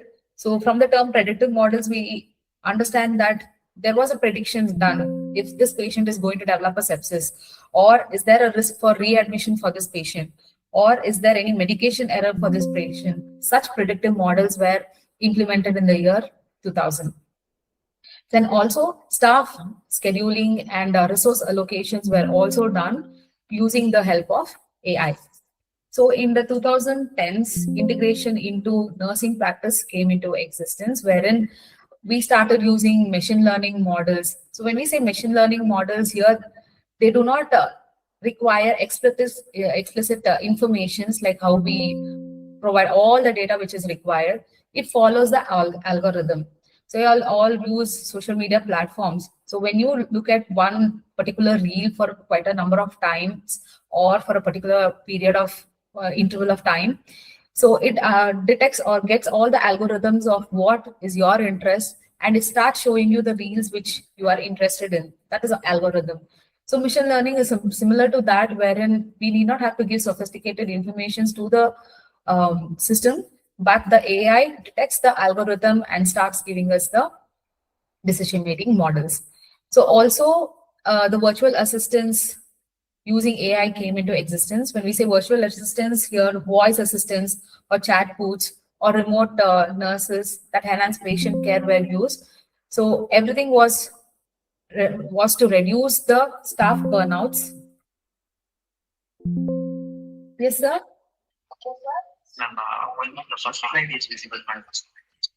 Oh, okay. I'm moving the slides, sir. I'll try to present it, sir. Okay.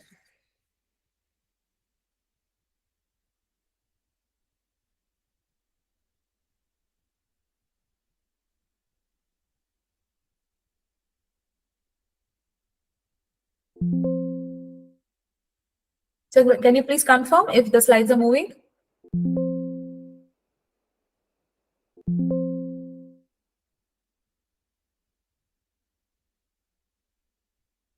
So are the slides moving? Okay, okay. Yes, ma'am. Okay, okay, sir. Thank you for confirming. Okay, so we were in the 2000s when the predictive analysis in clinical care came into existence. So in the 2010s, the integration of AI in nursing practice came into existence. So I already told you about what is machine learning models. So it requires minimal instructions, but it follows the algorithms and gives us the support for real life decision makings. And we also have virtual assistants like chatbots and voice assistants to help nursing and also to reduce the burnouts or workload of the nurses.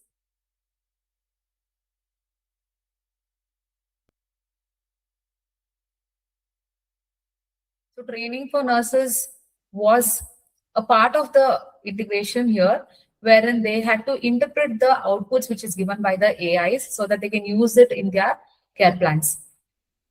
So in 2020s till present, there is a lot of advancements in the AI in nursing, wherein natural language processing, which in short we call it as NLP, helps nurses to document and analyze patients' notes more efficiently.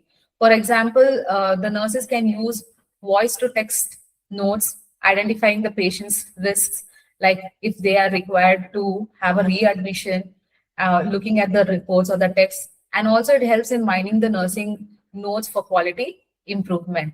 And of course, you all know robotics and automations were also introduced after the 2020s, where they are used for repetitive tasks like medication delivery, monitoring the patients. And during the COVID, we also saw that these robots were used even to identify or monitor the patients and monitor their vital signs as well. And precision nursing, when we say precision nursing, AI has also helped this, wherein there is a tailoring of the interventions based on the predictive analysis which is being done. So when we say precise, it does not mean that one intervention will suit everybody. So every intervention is going to be unique for every individual. So we have already learned it in nursing that each individual is different and their needs are exactly different from one another. So even AI understands that and gives us the intervention which is very much tailor-made for the particular patient. So this is called as precision nursing, and AI has also helped us in that.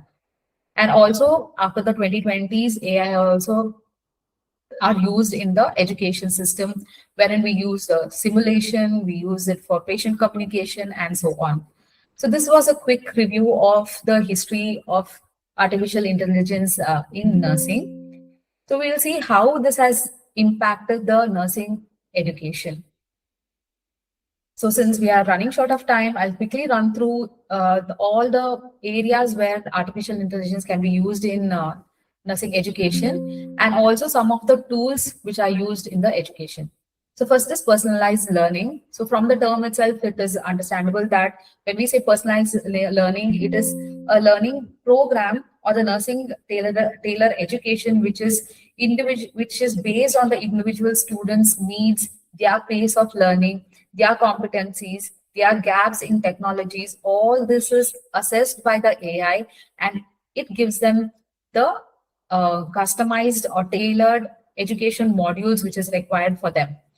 So under this, we have something called as adaptive learning platforms, and some of the examples are that are Smart Sparrow, Coursera AI, and Kaplan Nursing. So when we say adaptive learning, these are also tailor-made, wherein the feedbacks or the pathways or the resources which is required for the individual student is given to the student from these AI platforms. So for example, if I say Kaplan Nursing Prep, so it is it integrates AI-driven analytics to personalize NCLEX exams preparation. So when you're preparing for an NCLEX exam, where it tells us or it gives us the cues on what exactly we are lacking, or it custom based or it is tailor made, it gives us all the information which is necessary for us, and also it understands our pace, our needs, and based on that the programs are designed.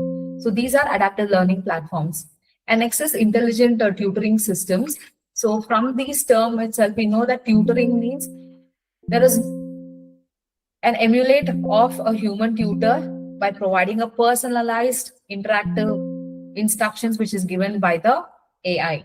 So here also the feedbacks are given to the learners, and some of the examples of that are Smartin, Nursify, and Auto Tutor. So they take up the role of a tutor and give personalized interaction instructions to the candidates or the students based on their difficulties, based on their pace and their adjustments and their needs. So one such example is a Smart N. So I definitely sure that all of you would have used ChatGPT in some time of your life. So Smart N is a ChatGPT for nurses, because it is developed in partnership with the nursing professionals to provide accurate and evidenced information for both nursing practices as well as for the practicing nurses as well as for the students. So instead of using ChatGPT to get all the answers or anything related to the nursing, you can start using Smart N. And Nursify and Auto Tutor are similar to this, wherein all the informations or programs are given for the nurses for their learning, which is completely AI based, and it is also user friendly or student friendly. So moving on to simulation and skill development. So this is what we have been using nowadays in all the colleges and all the medical colleges, the nursing colleges. This is mandatory that we have a simulation lab, and the skills for the simulations are developed. So here there are AI powered simulation labs as well. So when I say AI powered, we might be thinking what exactly AI does in simulation lab. So we have virtual realities here, augmented realities, and one such example for these simulation labs are SIMEX and OMS. OMS is Oxford Medical Simulations. These use virtual realities, and this is a software which is designed for training healthcare professionals, doctors, and even emergency medical service personnel wherein all the simulations whichever is done is through virtual reality. So we also have AI guided simulation. So when we say AI guided simulation, you all know what simulation means. So there is a debriefing, and we have the scenarios, we have the simulation which is done, and after the simulation there is a debriefing. So all this is guided by the AI. It gives us scenarios, it gives us what we have to talk about for the pre-briefing, what we have to do for the debriefing. Everything is being guided by this AI. So it's a very useful tool, especially when we are using simulation scenarios. We can very well log into healthysimulation.com, that is our website, and we can very well do all the simulation exercises by the guidance of this AI tool. Next is virtual reality and augmented reality. So virtual reality, of course, you would have seen what is virtual reality. So it is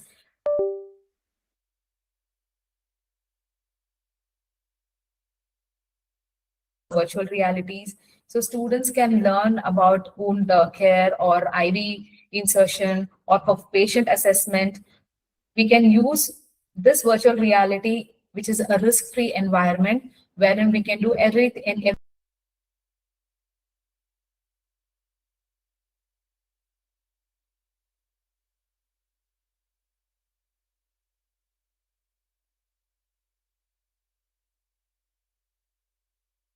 The procedures or everything with the help of virtual reality. For example, which we can give for this is of AccuVein, that is vein visualization scanner. So you would have seen this, right? At least you would have seen somewhere in the hospital. If not at the hospitals, I think most of the hospitals have started using this now. So this is an augmented reality wherein the nurses, it helps. I'm sorry. Are you able to hear me? Okay. So this is vein visualization scanner. This is one of the examples of augmented reality, wherein we can use the device in order to project the 3D anatomical images like the veins and other things, wherein we can do the procedures for the patients without any damage. So multiple pricks can be avoided when we are using this AccuVein, so that we are using the technology on the patient in order to minimize the risk for the patient and also to enhance the efficacy of the nurses as well. And this is an example of virtual reality, how exactly it looks. So we have to just wear a headset and everything is controlled by our hands and or by the devices which are present. And we can do the patient assessment. We can monitor the patient's vitals and everything in a unrealistic environment, which looks very much realistic.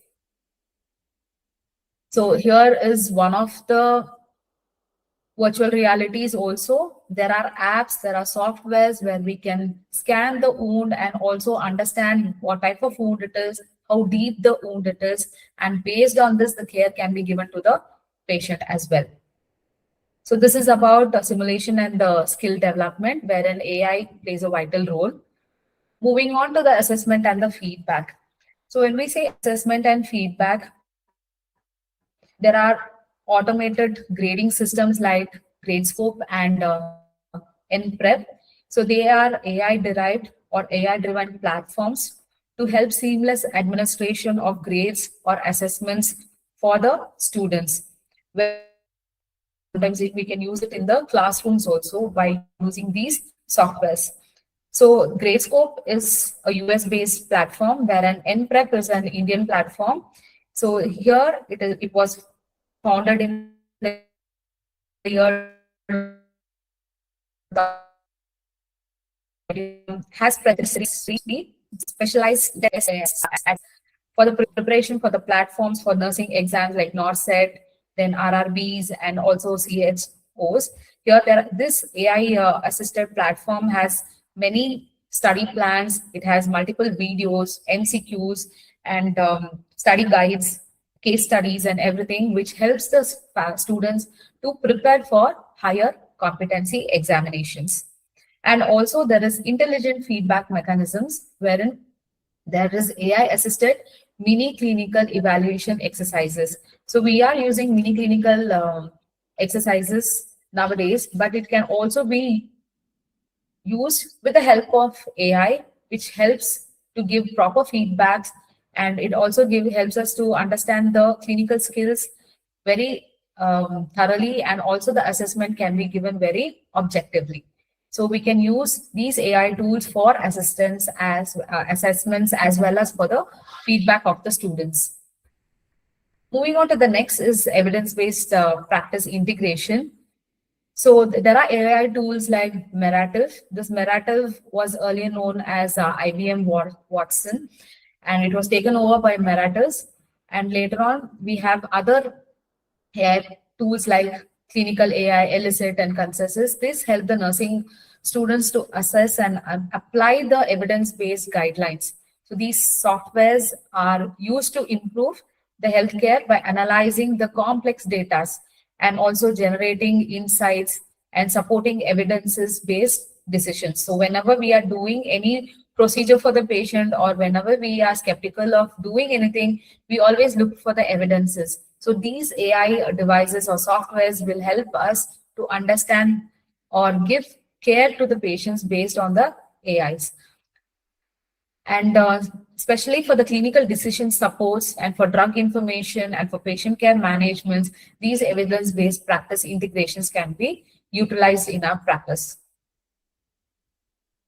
Next is faculty support. So for faculty support, we have something called as Docebo and Thrive. These are cloud-based learning management systems which are designed to derive training or onboarding and compliance management at healthcare organizations. So it helps educators to monitor the students and predict any dropout risks. And faculty can now use predictive analysis to see if the students are able to pass in an exam, or are they at risk for failing in any of the exams, and also provide early intervention based on these tools. So these are softwares which we can use to assess our students to know their strengths and weaknesses. So in case if a student is not scoping well in any of the exams, or there is a risk for the failure of the student, we can do some early interventions to improve the output of the students. Then we have also AI-driven simulation, curriculum design tools. So when we say curriculum design tools, there are softwares which are used in order to design the curriculum for the nursing students as well. So we have our curriculum which is given by the INC. We are using or following that. But when it comes to specific or very precise procedures or anything, we can also use these tools to develop the curriculum for such trainings.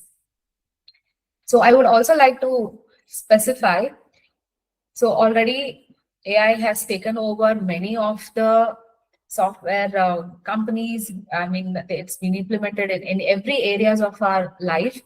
But in India also, we have Ayushman Bharat Digital Mission, which is not a single AI tool, but it is a comprehensive digital infrastructure, which is the backbone of the India's healthcare system.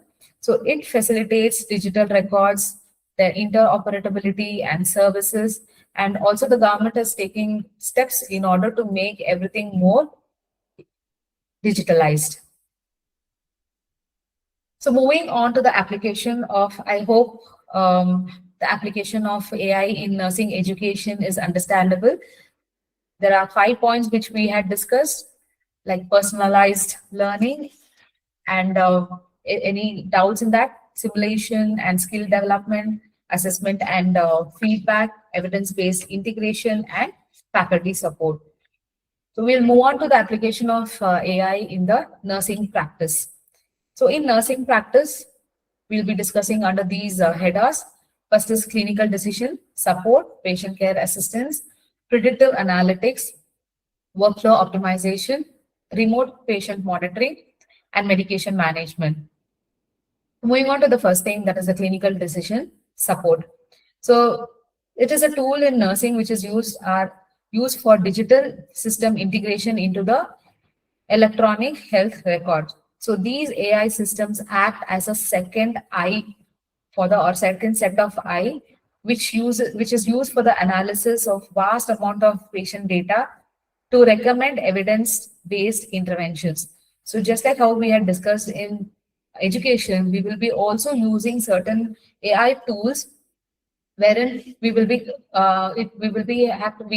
have to make certain clinical decisions which will be supported by the AI. So these systems can alert the nurses to early signs of deterioration, if any, in case of in any conditions of the patients, and helping to prevent life-threatening events.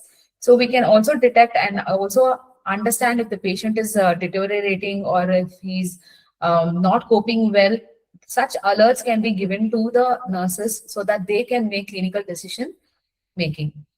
So we also have a software called as evidence care, which is a specific cloud-based clinical decision support software platform, which will also enable us to get all the alerts and all the evidences wherein it will support for the clinical decision making of the nurses. Next is patient care assistance. So this includes AI-powered chatbots and virtual assistants. So as I already told that chatbots and virtual assistants came into existence after the 2020s and so on.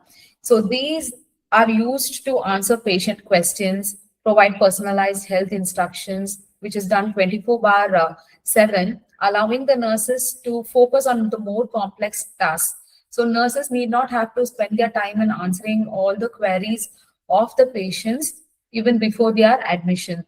So examples of this are Ada Health and also BOE. So they are widely recognized AI-driven chatbots and virtual assistants which are used in the healthcare system.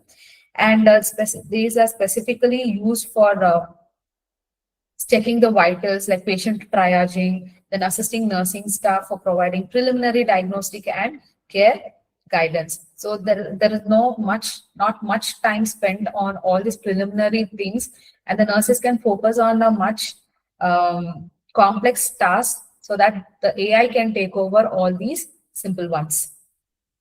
Next is predictive analytics. So when we say predictive analysis, by looking at the history and the real-time data, AI has predict future outcomes such as patients' risk, as I already told you, risk of falling down or risk for developing a pressure sore or being readmitted to the hospital again. All this can be predicted by AI. So one such example is LIME. LIME stands for Local Interpretation Model Agnostic Explanation, which is an AI technique which is used to explain individuals' prediction of complex black box machine learning models. So when we say black box, there are inputs and throughputs and outputs. So this inputs and outputs are known to us, but what is happening in the throughput is hidden, or it is not known to us, or there is no transparency in that. So that is done by these predictive analytics. So LIME is one of the example where we can do this, wherein we can predict if the patient is going to improve, or is he at risk of developing a pressure sore, or is he at risk of developing a sepsis, or is he at risk of falling down, or is he at risk of getting a readmission? So all that can be predicted using this predictive analytics. Next is workflow optimization. So AI streamlines the administrative burden such as documenting, scheduling, and bed management and so on. By automating these routine tasks, nurse can dedicate their time for more complex procedures, which I have already told you. So here the workflow can be optimized by using these AI tools. So such examples are Augmedix and Abridge. These are healthcare technology companies that provide ambient AI-powered documentation and data solutions, which are designed to reduce the administrative burden of the nurses. So these convert the clinical patient conversation into structured medical notes in the real time, which are then transferred to the EHR. So all the documentations can be optimized by using these workflow optimization, which will reduce the burden of the nurses, especially in terms of administrative burdens. Moving on to the next is remote patient monitoring. So through wearable devices and IoTs are Internet to Things. So IoTs can be used like smartwatches or devices. The AI can track the patient's vital signs, like heart rate or oxygen saturation in real time from their home itself. So if there is any deterioration or any alteration in the vitals, the nurse or the staff will be alerted and they will be immediately able to access the patient or call the patient. And if the reading falls out of a safe range, then they will be able to immediately contact the patient and take care of them. So this is how AI has also helped in remote patient monitoring. And examples of these are telehealth and jury. So here are some of the popular RPM devices. You can use spirometers, BP apparatus, and glucose monitoring, weight monitoring. All that can be done at the remote places, wherein we will be getting the details or alerts to the nurses. Next is medication management. There is automated medication dispensing systems and robotics. So here, through this, AI has reduced the human errors by double checking the dosages, identifying the potential drug interactions, and also ensuring the rights of the patients while administering any medications to the patient, like the right patient, right dosage, right drug, route, and time. All this is taken care of by the AI in terms of medication management. So there is another example for this AI tool, that is YOLO. YOLO stands for You Only Look Once, version 4. It is a highly efficient one-stage deep learning object detection algorithm used in the medication and healthcare sector to provide real-time, accurate analysis of medical images and pharmaceuticals. So here, robots are coming into existence here, or they are coming into help, wherein they can dispense the medication, or they can also accumulate the medications, or just read the images or analyze the images and accurately analyze the medical images and give away the medicines more accurately.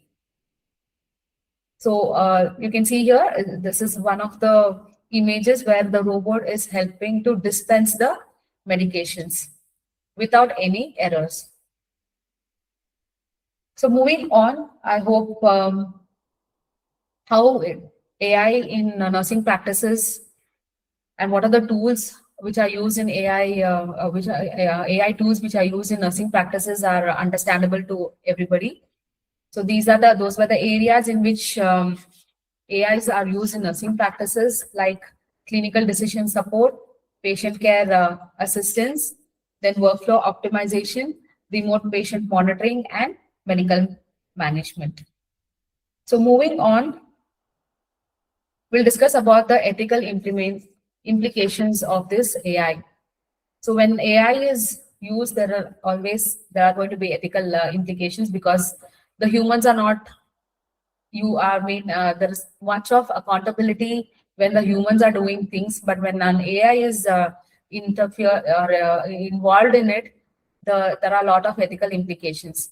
So patient autonomy and informed consent is an ethical concern here, because AI-driven recommendations must not be override patients' choices. So there might be many decisions which are given, or many recommendations which are given by the AI, but ultimately the patient's choices has to be given much importance too. And the nurses must make sure that patients understand when AI is influencing their care decisions. So we just cannot leave the choice to the patients, and whatever the AI says, they cannot take it into consideration. But the nurses also must be able to make the patient understand how the AI can influence their decisions. And also there can be a risk involved in case if proper informed consent is not taken from the patients. Next is privacy and data security. So before I could go to this point, I would like to ask you all a question whether any of you all have heard what is called as idiot syndrome. Yes? I'm sorry, I can't see you all, but there is a syndrome called as idiot syndrome, IDIOT. So this is internet-derived information obstruction treatment. So it is a modern phenomena where patients delay or refuse personal, medical, or professional care due to relying on unreliable, non medical or online health informations. So we see that many of the patients, before even going to the doctor, they put all the symptoms in the ChatGPT or any other AI tools and ask what could be the symptoms. These are the symptoms, what could be the problems, or what medications to take for these problems. So they're completely relying on the AI tools for the medical advices, and they are delaying or refusing to go to the professional medical care. This syndrome is called as idiot syndrome. Okay, so many patients, even sometimes healthcare professionals also, we don't go to the doctor immediately when there is any problem, isn't it? So we browse and see what could be.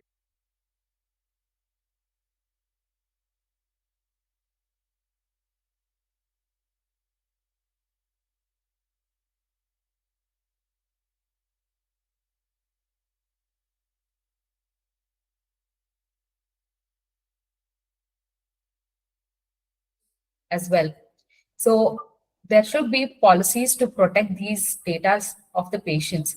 So there is an act called as the Digital Personal Data Protection Act that was implemented in 2023 by the Indian government, wherein it has regulated the process of digital personal data, aiming to balance an individual privacy rights with lawful data usage.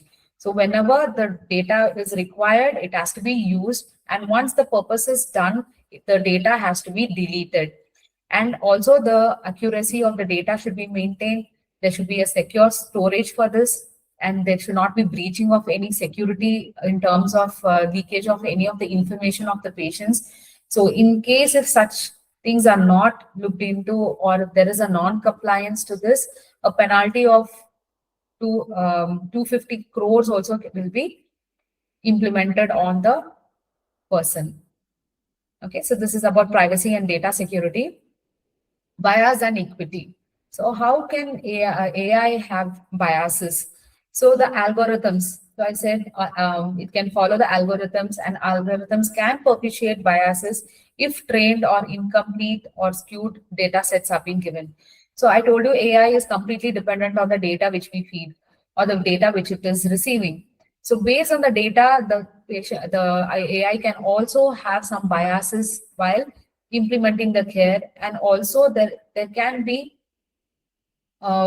jeopardy, or they can also advocate unfair treatment or unfair solutions can be given in terms of medication or in terms of decision making and so on.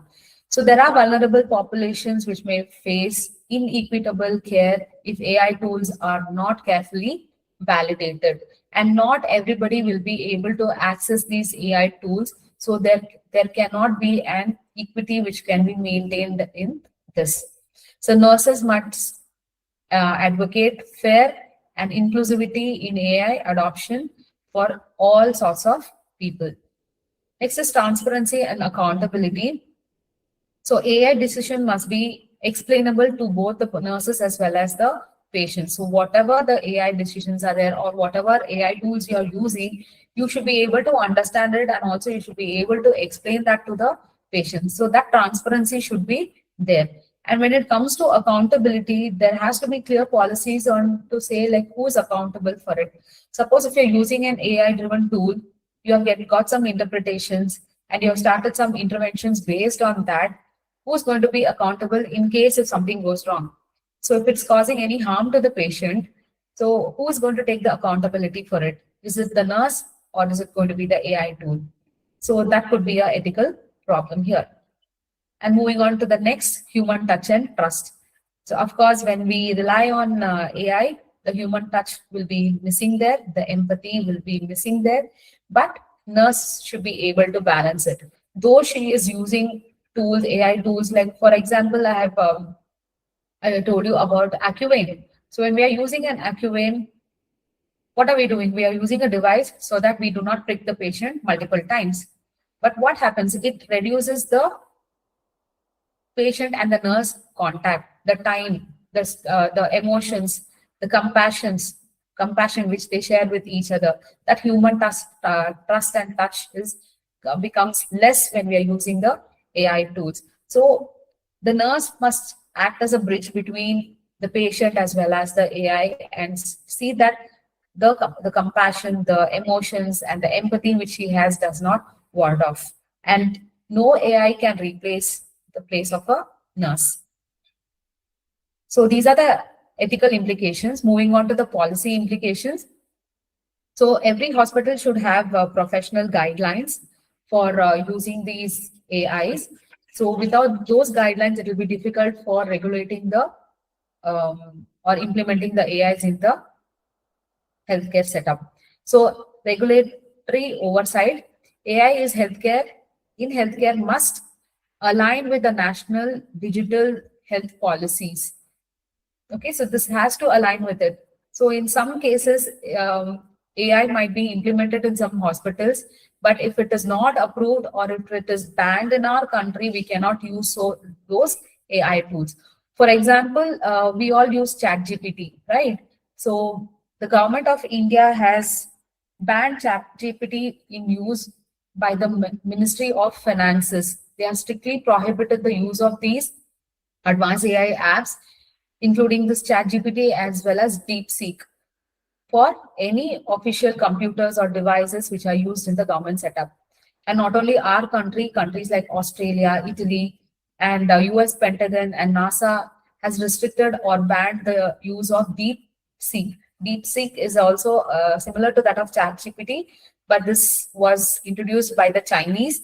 So due to the data breach or the data security concerns, no government officials or offices use these tools for any of their AI this one. So whatever we are using, we have to see whether it is in alignment with the national digital health policies before using it. Next is workforce training. Of course, nurses require AI literacy. So many of the tools our nurses do not know, or we are still learning, or we still have to adapt to it. And these policies must be made mandate in training modules or in the curriculum or in continuing education so that we get acquainted with it and use them in our day-to-day life. Then integration of standards policy should define, like who will take the accountability in case of any errors or when AI is used along with the nursing care. That accountability policies has to be very well maintained or very well talked down. So these are the ethical and policy implications in using AI. Moving on to the challenges and barriers. So digital literacy and training, as we have already discussed, like many nursing fraternity are not aware of all the AI tools which are used in nursing. They lack formal training for using these tools. So literacy modules has to be used either in the CNEs or it has to be included in the curriculum so that the schools and colleges will adapt to it. Nowadays, we see that attendance, then internal assessments and everything are maintained by softwares which are there, the AI-powered softwares, all-in-one softwares.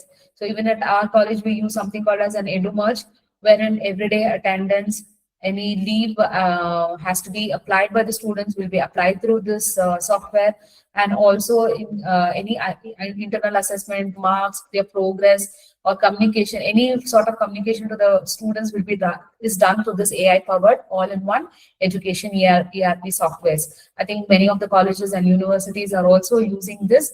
So this has to be implemented in every schools or colleges so that there is no biases and everybody are digitally literate. Next is integration with the hospital system. So all systems, AI systems often struggle to integrate with existing EHRs. So that is been a challenge. Already there are certain EHRs which are maintained in the hospital. EHRs are electronic health records, which has already been maintained. Now to implement a new AI or a new software into it could be a challenging thing for the hospitals. Then smaller hospitals in India face infrastructural limitations, making AI not even for everybody. So here what happens is when some hospitals will be sophisticated, corporate hospitals will be using AI, but whereas the small hospitals or the hospitals in the remote areas might not have access to all these AI tools or anything because of the infrastructure limitations. So something has to be done to see that everybody has a uniform implementation of AI in the healthcare delivery system. Next is data privacy and security. As I already told you, there are laws for data protection. So if it is breached, then AI will not be a very safe tool to be used by everybody. And bias and reliability, of course, there can be judgmental issues or clinical judgments can be present when there is an AI recommendation which is being made. So AI is going to just take the data or the algorithms which you are fed or you are giving it, and it is going to give you the results of it. So there can be a bias on what data you are feeding the AI or what recommendations are given by them could have a clinical biases which are present. So that has to be avoided. And ethical and legal concerns. Of course, I already told you about informed consent as well as the accountability. So we should have policies to ensure that the nurses are safe while using the AI.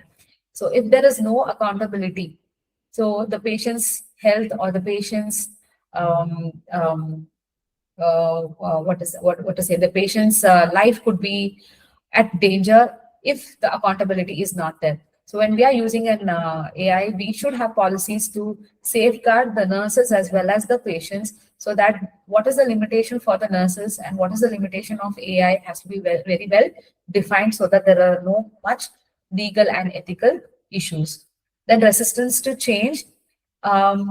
Yes, of course, AI is something which is booming now, but many of the nurses might not be willing, or they might be resistant to accept this change, maybe because of skepticism, or maybe they don't want to learn it, or they feel that it might be too much for them, but they still stick on to the traditional or the manual way of doing things rather than moving or changing to a to a more advanced technology. They feel that they could be replaced in terms of job in case AIs are taken over.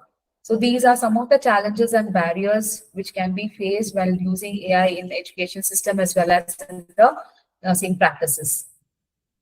So here are certain evidence-based outcome of how AI has been used, and the outcomes of it we will just see. Here is a study which was done wherein it was done for harnessing the artificial intelligence in nursing, and it was found that AI technologies in nursing improve the clinical decision making and patient monitoring with moderate effect size, and AI also reduce the nurse workload in specific settings, leading to increased job satisfaction and significant potential in nursing to improve patient care and optimize workflow.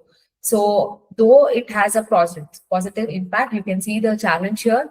The challenge remains in terms of integration, training, and ethical consideration. So how much ever we are going to use AI, there is going to be the same amount of challenges which we will be facing. Another study on artificial intelligence in nursing, redefining standards of care in digital era. So you can see the findings of this. AI has created a biggest impact on routine tasks of nurses and reduced the workload of the nurses. This advancement in the field of nursing are not only enhancing the quality of care, but also redefining the nursing profession by making it more efficient. So here also we have a positive evidence of how AI has improved nursing And this was one of the study which I had published long ago to assess the attitude of the nursing students towards artificial intelligence. So this result showed that nearly 63% of the nursing students had unfavorable attitude and 37% had a favorable attitude towards artificial intelligence. So moving on to the future directives. So what all can we expect from AI in the future? So telehealth and rural care could be some of the focus areas where we have to concentrate on, because of course telehealth has already come into existence, but the rural care.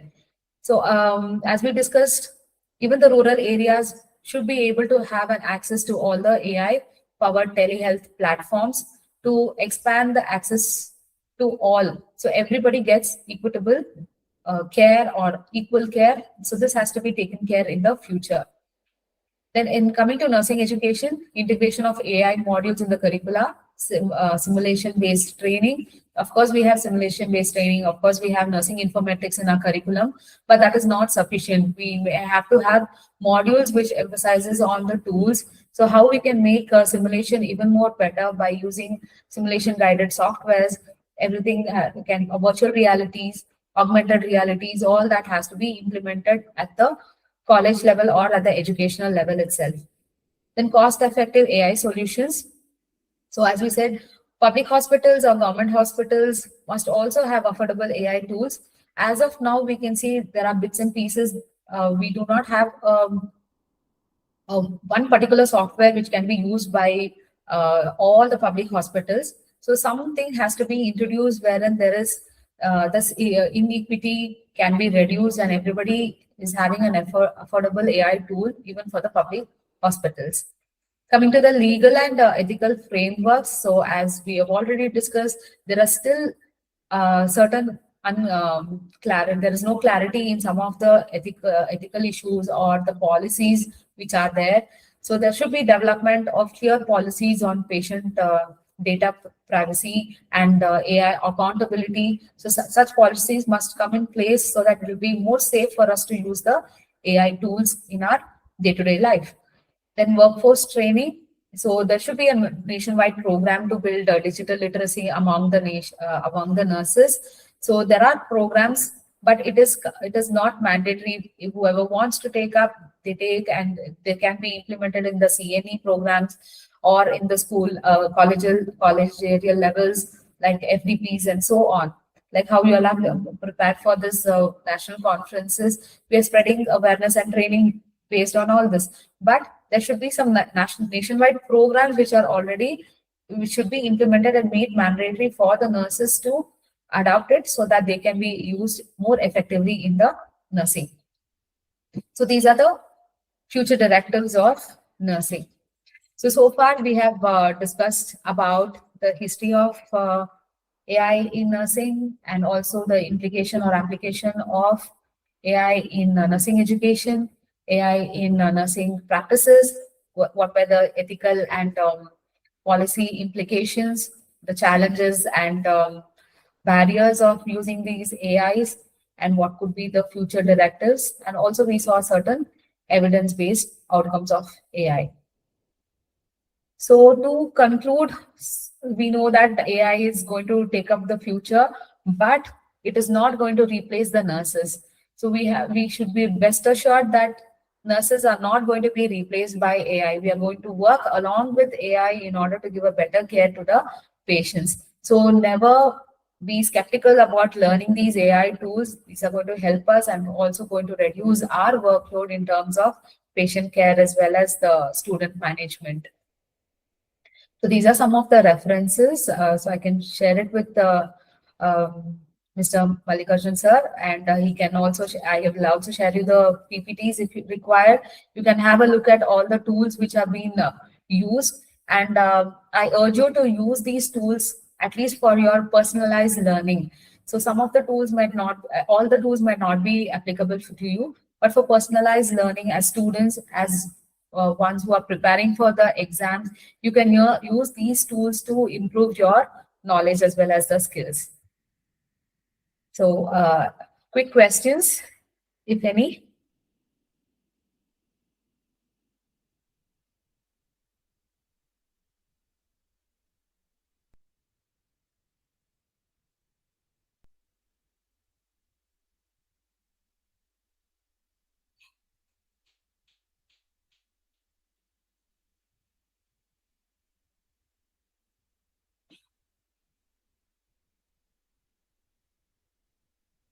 Any questions?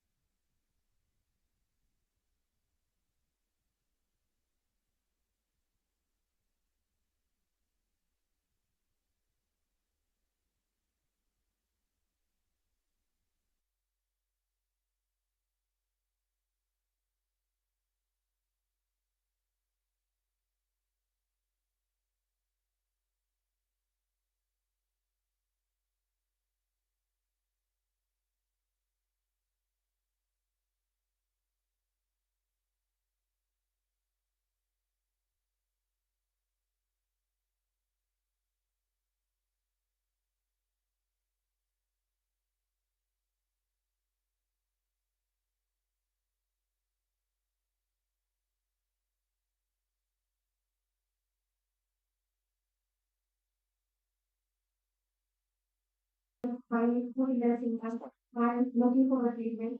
How we can educate our families to come for.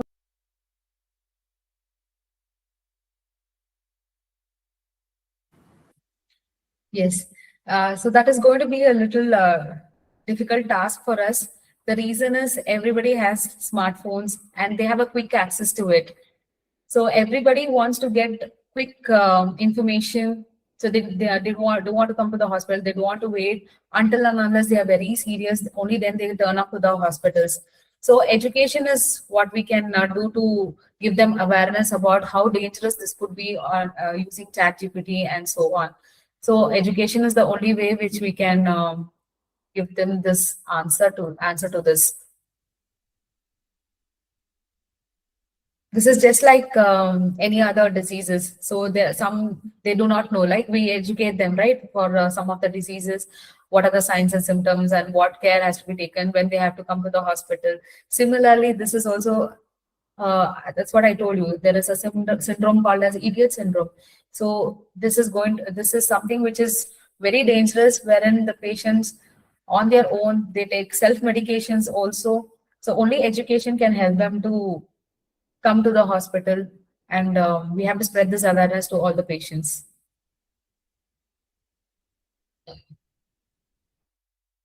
Thank you. Any other? From top?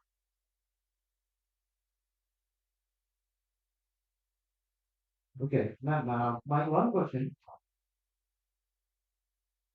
as we have discussed, we having the doubt that even the radiologists are going to be cut short, in the mental pain, as AI gives the best interpretation, impression by seeing the CT scan or MRI scan. So only nurses are going to be lose job because of AI. Definitely no, sir. Because every work cannot be done by artificial intelligence. So we will be using the help of artificial intelligence to give care to the patients. But artificial intelligence cannot replace the nurses. So IV cannulation has to be done by a nurse. But she's using an AI tool called Acuvane in order to have an easy access to give an IV cannulation, so that we need not have to prick, we need not have to prick multiple times, or we need not have to waste time on the traditional methods.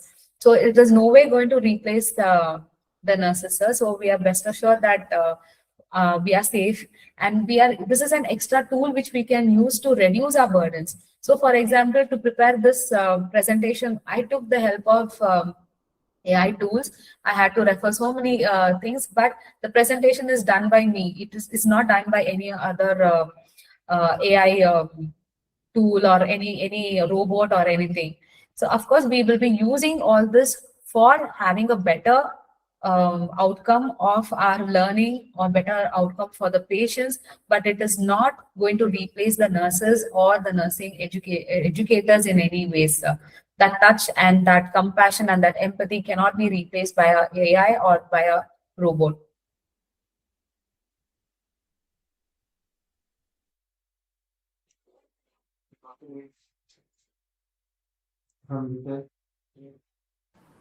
Have I answered your question, sir? Definitely. Thank you so much for your patience, first of all, because with so much technical details. You are being with us and you have given us such a wonderful session. Thank you so much, ma'am.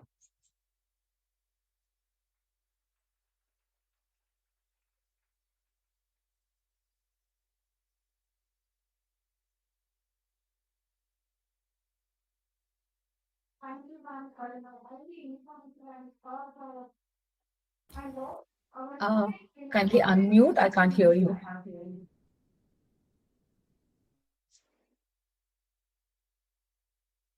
about our students will apply this information in their learning.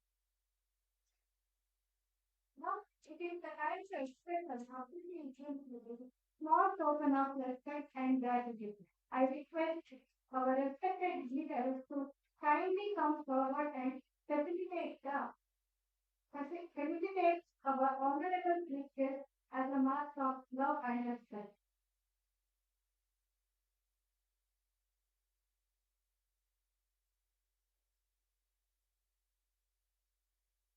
Satya. Hello.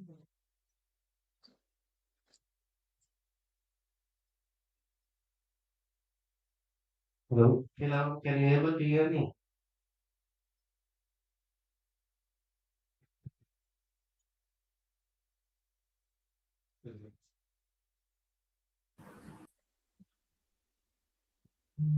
Camera down. Test. Can you hear me? Yes, sir. Yeah. I heard for few words, it was a very good presentation, so that we have collected a very good information from the decades of the history.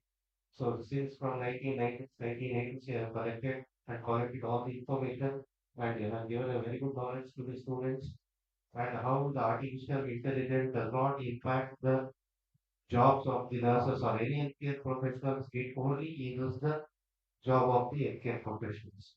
So that was the good presentation.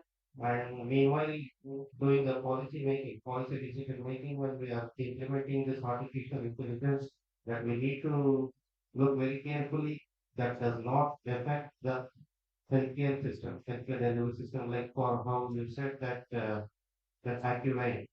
So that AccuVine when you're seeing the lines very easily, but in another aspect, I would like to say without any ultraviolet radiation or any radiation effects that will not show that veins properly.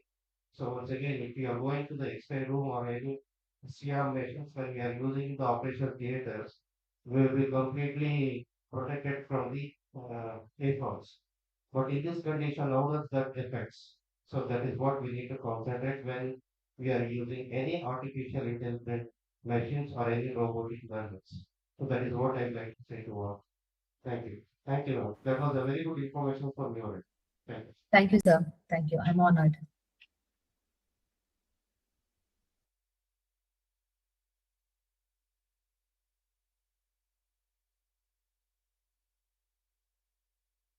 Come to the stage and felicitate our teacher, Professor Manasa. ಹಿಂಗೆ ತಿರ್ಸಿದ್ದು sir, ಹಿಂಗೆ ತಿರ್ಸ್ರಿ sir, ಹಿಂಗೆ ತಿರ್ಬೇಕು sir, ಹಿಂಗೆ ತಿರ್ಬೇಕು ನಮ್ಮ side ಆಗಿ.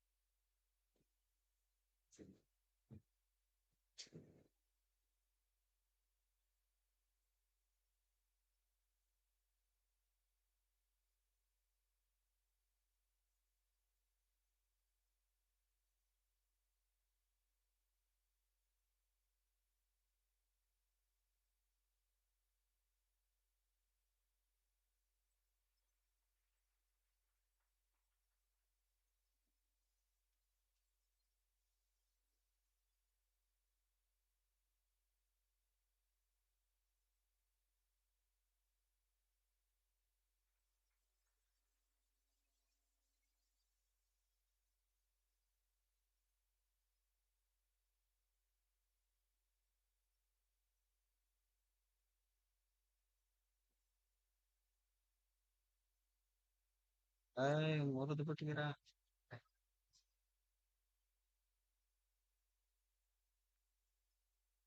Thank you, everyone. We now move towards the conclusion of this session. I request Ms. Anusha to kindly deliver the vote of thanks. Thank you.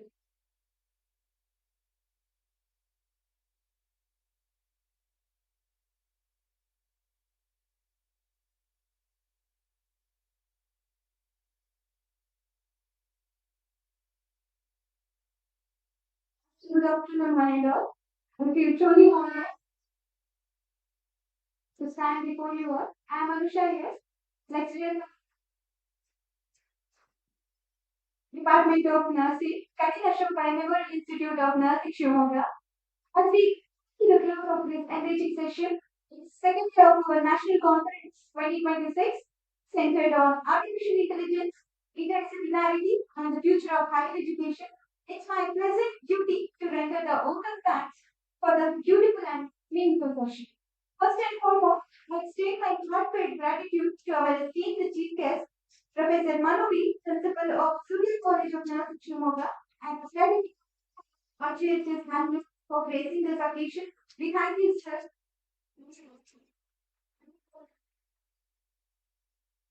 My sincere gratitude to our special speaker, Dr. Sheila J., Vice Principal of Sri Sri Institute of Nursing and Research Center, Bangalore, who joined us on despite the distance.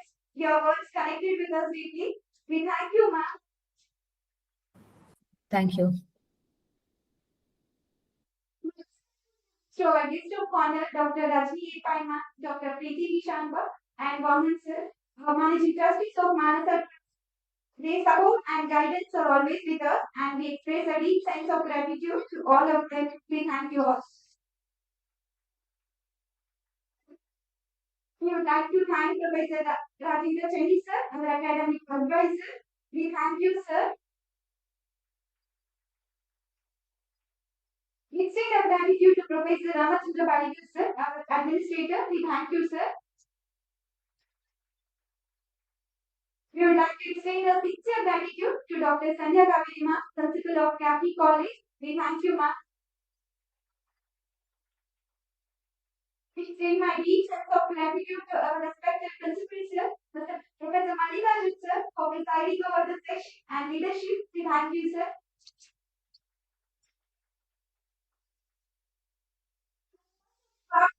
Institution and the Manasa Trust, where nursing is one of the key pillars. Today's program reflects our collective vision and commitment. We are especially thankful to the principal of Nanchappa Institute of Nursing, Professor Kumasi, and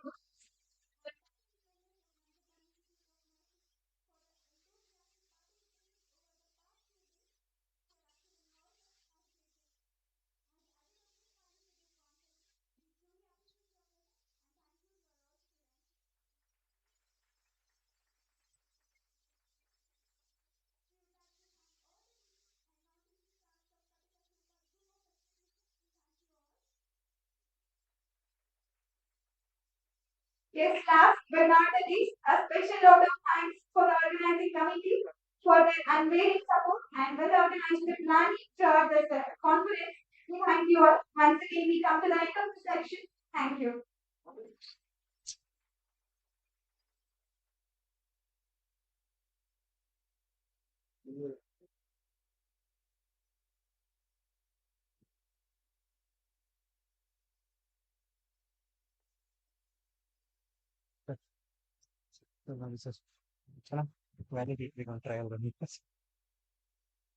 ಅಲ್ಲ best value ಬಿಟ್ರಿ ಇವಾಗ ಏನ್ ಮಾಡ್ಬಿಟ್ರಿ eco ಇರ್ತಿತ್ತಲ್ಲ ಏನಾಗಿಲ್ಲ ಇವಾಗ ಚೆನ್ನಾಗಿ ಬಂತಲ್ಲ ಹಾ of ಮಾಡಿದೀನಿ ಅದಕ್ಕೆ ಬಂದಿದ್ದು ಎಕೋ ಇತ್ತ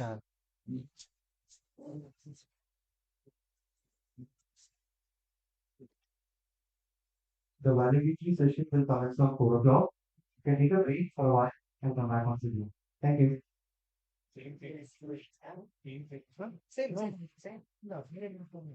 ಮ್ಯಾಮ್ ವ್ಯಾಲಿಡಿಟಿ ಬೇರೆ ಯೂಟ್ಯೂಬ್ ಸೇಮ್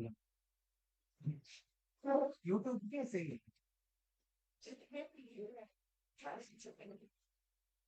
ಪಾ ಇವನ್ನೆಲ್ಲ ಕಟ್ಕೊಂಡು ಸೆನ್ಸ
ಅವ್ರಿಗೆ ಕೇಳಿಸ್ಬೇಕು ಯಾರಿಗೆ ಅಲ್ಲಿ ಗೂಗಲ್ ಮೀಟರ್ ಇರೋರಿಗೆ ಕೇಳಿಸ್ಬೇಕು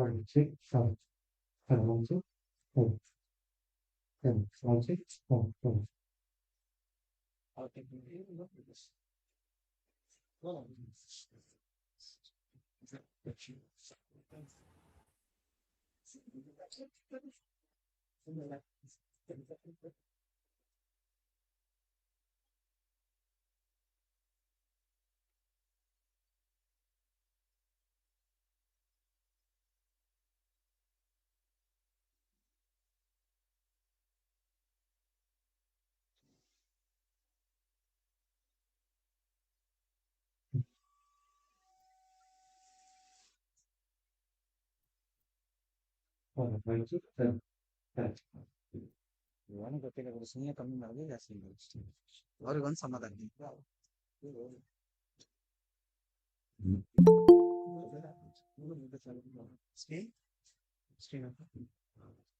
ಸ್ಟ್ರೀಮ್ ಅಲ್ಲೇ ಐತದೆ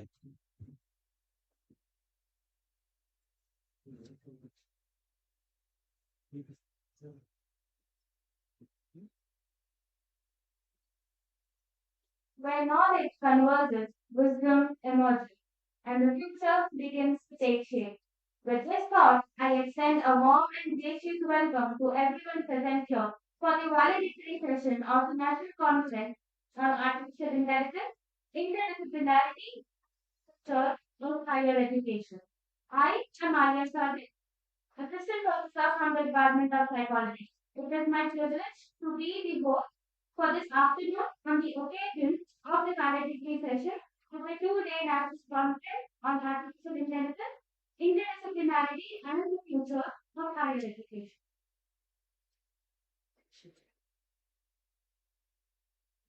Respected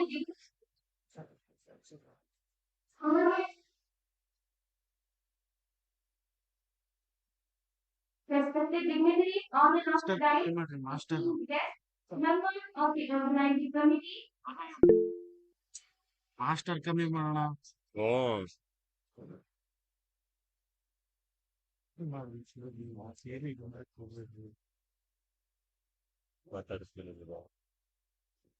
faculty, delegates, participants, and dear audience. Good afternoon to one and all. As we gather for the valedictory session, we not conclude of this MCCS conference, but celebrate the exchange of ideas, perspectives, and scholarly engagement that has unfolded over the past 2 days. We shall now begin this session by invoking divine blessing. I request the invocation team to kindly come forward and comment the invocation.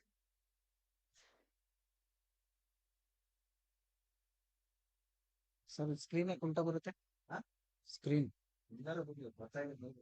ಎಲ್ಲ ಉಲ್ಟಾ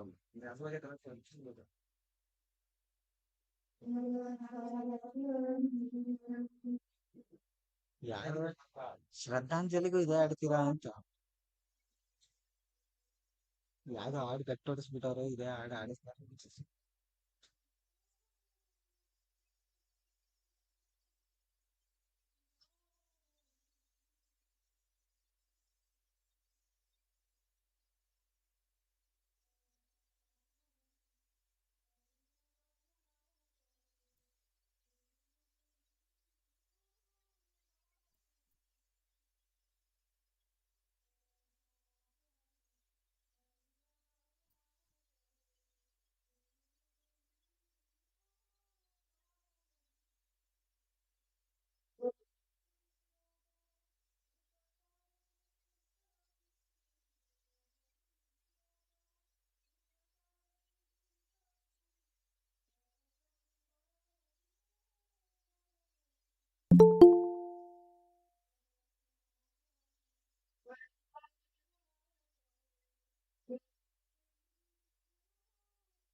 ఇంకా confuse లేదు ఇంకా repeat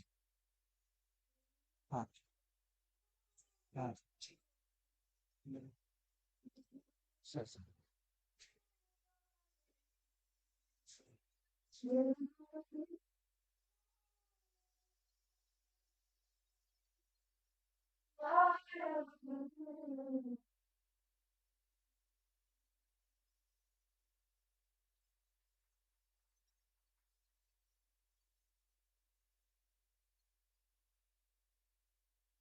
Actually, and upgrading education with such a reflective tone for the proceedings ahead. It is now my pleasure to invite Mr. Manjuna Swami to deliver the welcome address and present a brief recap of the conference, highlighting the key insights and memorable moments that have defined this academic year.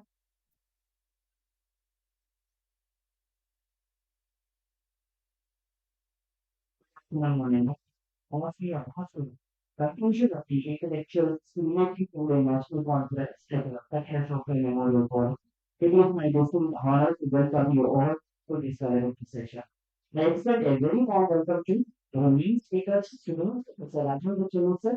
We invite to hear your valedictory hour, learn from your past experience in you. Instruments ignite in us, no use. And vertical culture watching this is a movie. We are grateful that you could promise to make a cumulative to this leader. So welcome you, sir. I welcome our principal, Dr. Sandhya Kaderi, whose leadership has been the driving force behind this conference. I welcome you. Today, I would like to welcome our respected guest of honor, Dr. Rajini, Professor Ramachandra Balagan, sir, Dr. K.T. Vishanga, Professor Mahita Ashok, the Global International K. Welcome you all. Okay, I would like to welcome our organizers, faculty members, and students who are in participant and advocates of this conference. Welcome you all. Once again, I welcome each one of you to this formal chapter for this conference. Let us make this conversation a memorable moment. Thank you and welcome you all.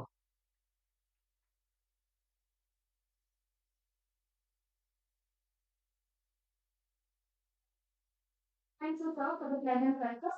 Now I invite on stage Dr. Archana Bhatt, HOD of the Department of Psychology, to highlight the key insights and memorable moments of the journey.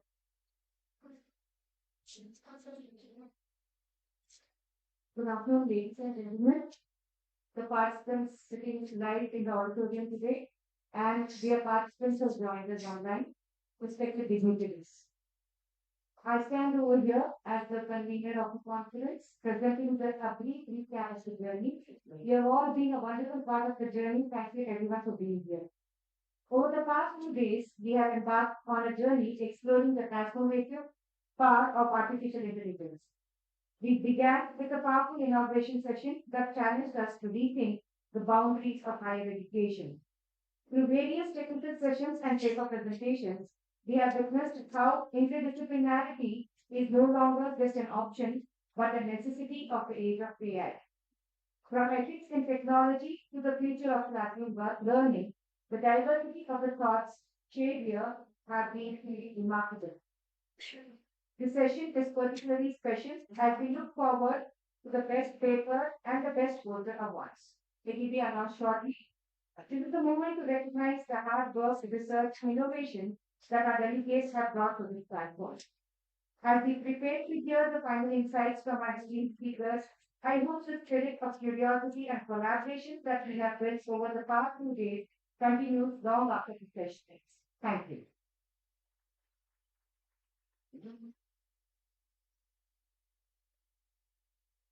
Thank you, ma'am, for the comprehensive recap. We beautifully captured the essence and accomplishments of this conference.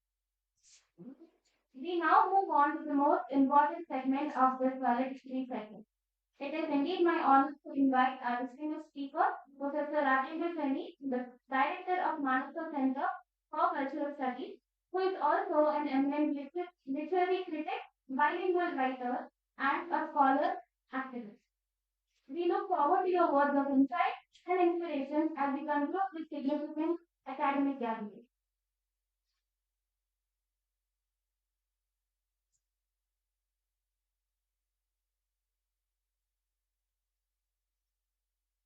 dignitaries on the days, fellow faculty members, delegates, and those who are joining online. It has been a wonderful experience for those of us who are involved in planning and executing the plans that we have made for this very important and unique academic survey. One of the reasons why we chose this theme of artificial intelligence and interdisciplinarity is one noticed that the sharing of information about latest developments in such change between technologies has been very unequal nowadays. There are a number of reasons why this has happened. It's expected that in this age of knowledge and age of information, there should be equal access to the advancements in technology or research. Students who are studying in various experiences recall that human civilization has always developed through technological innovation. From the very innovation of the wheel, which are now for ancient purpose, human civilization began to change.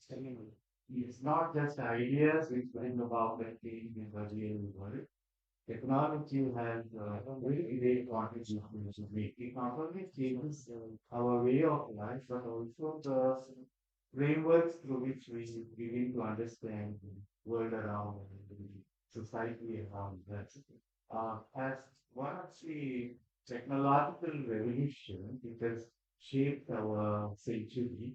We need to know more about artificial intelligence. I was mentioning this unequal sharing of knowledge and information because as a writer, I find that in the elite institutions that practically everybody is becoming literate and competent when it comes to the use of AI, whereas in the non-cosmopolitan places and established institutions, one can't speak about the same level of competence, there's the same level of knowledge about AI. And this is definitely going to lead to a crisis with absolutely no doubt in anybody's mind and in the minds of the delegates who have attended the sessions in these last 2 days that our future is going to be determined by artificial intelligence. I don't think there is any alternative to it, and I don't think we can wish it away, and I don't think any powerful technology is reversible. There's no way you can dream of going back to a phase where there was no artificial intelligence. As every speaker in these sessions pointed out, the only thing we can do is to negotiate with artificial intelligence, learn to live with it, or to quote what I said at the end of another session, which today, the care we need to take is we should not allow artificial intelligence to dictate to us what we should know and what we should do. We should learn to teach artificial intelligence to do what we want to see and to give us the knowledge that we require for the benefit of the society. I'm saying it in a very serious way because we are already finding that AI is being put to certain uses which are against democracy and against democratic values. Look at the way in which the algorithms today are capable of total surveillance of every single individual. I'm sure even with a very simple mobile you have gone through this experience. You want to find out something, you type it, and in the next few seconds you start receiving a lot of information. Which means that even while you were typing, somebody was conducting a surveillance on what you are and what you want and what you want to know. So there are these powers, there may be powers of corporate capital because as many speakers pointed out, the talent before artificial intelligence is a very heavy investment. Way back in 2022, I was staggered, I think, to find the amount invested by the developed countries in artificial intelligence. See, um, a man of my generation would have to write it down and count all the zeros, find out how much of this has to be invested. Then there are the environmental costs of it. So I'm sure you have been reading media reports that if you start one data center, you will be exhausting water resources, which can keep a whole community, away from thirst for many years, not many months, many days. That's the kind of water resources that you need in order to maintain a grid.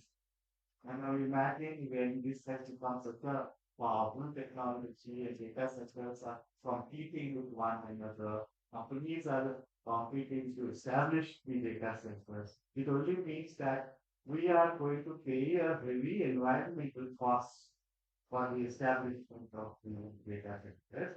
We are also facing this competition. We can't lag behind because everything, trade and commerce, knowledge, education, healthcare, all these are going to be assisted by artificial intelligence. And if we are not equipping our education to provide that knowledge to us, if we are not training our students, if we are not in a position sooner or later to have our own data production, our own data centers, our own knowledge centers will be lagging behind and will be, I think, losing the power game. We will be marginalized. We will be nowhere.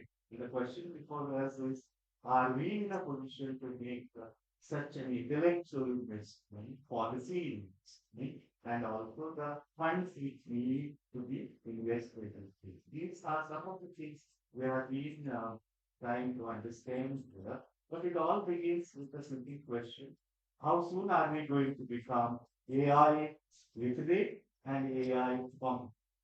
This, I think, is one of the questions that we should be asking now. When India became free, you will tell me what was the percentage of literacy in men and women. So we started this republic with a challenge of providing simple literacy, knowledge of reading and writing, and of the alphabets was so poor. If I remember correctly, it was as poor as 13, and much less among women. That was a challenge with which the Indian Republic came to existence. Now, in the year 2026, we are again facing the problem of total literacy, but literacy of artificial intelligence, so competence of artificial intelligence, the remark, the planning, collective will, the political will, which India showed in improving the basic literacy among these huge populations has now to be repeated. We need to repeat that historical momentum again in order to take artificial literacy and competence to the huge population. Because it is a solution to two things. One is to be active agents in global inequality. First question is, if you don't become masters of artificial intelligence, you will be left behind and you will be, perishing in global world level inequality. On the other hand, there's also the inequality in here. If it becomes a privilege only of certain sections of society, I hope you are with me. What I'm trying to make is, if we do not make policy decisions and collective actions, it's quite possible that this wonderful technology will become the luxury and the privilege of a small elite class. And the rest of the people will be deprived of its advantages. That also, I think, is one thing that we should be very here. But there are very positive dimensions of artificial intelligence. One is many of the people have warned us that don't take and keep literate indifferent attitude to artificial intelligence. If you have read the history of our industrial civilization revolution, in England and elsewhere, from the 18th century onward, there was a huge group which said, we don't want factories, we don't want industries. They are called Luddites, Luddites. They were called Luddites. And they were the ones who were saying that our agricultural economy and world will be destroyed with the industrial revolution. And they did, have public riots and demonstrations. But gradually, it came to the awareness of everybody that we can't reverse, we can't erase the industrial revolution. We have to use it for the better purposes. That I think is again the challenge before us. A very witty writer has said that the one lesson history has taught us is that men don't learn from us. That's the only lesson which history seems to have taught us, that we don't know how to learn from history. I'm repeating these two moments about literacy in India and the Industrial Revolution. It was opposed there, only to point out that those two moments in history should be a reminder today as we sit here in this auditorium that unless we take a rational, sane attitude towards how are we going to harness this technology, how are we going to shape it for our social advantages and benefits, I think we'll be losing some. One last point I want to make, I don't want to give a very long word. The one point I would like to appeal to you is, when are we going to introduce artificial intelligence in our languages? Are we always going to depend on English as the only language of artificial intelligence? Are we not going to produce knowledge in our languages? We need to answer this question. The question before us is, aren't we, even in the long future, dreaming of planning towards making our languages the medium of artificial intelligence? It's very important for us. Otherwise, the fear is that right now also English is a globally powerful language, the only language of technology as we believe. And if you add to that, English as the only language of artificial intelligence, I think we'll all become monolithic. We'll all lose our languages, we'll all lose our, or as the great Anantamurti, Yuvan Anantamurti said, now, Vijay Mata Borde, we go on doing like this. Our languages will become languages of the backyard. They will become the languages of the backyard. Only in the backyard of your house, you will be speaking Malayalam, Chadai. For the rest of everything, English would be the only master language.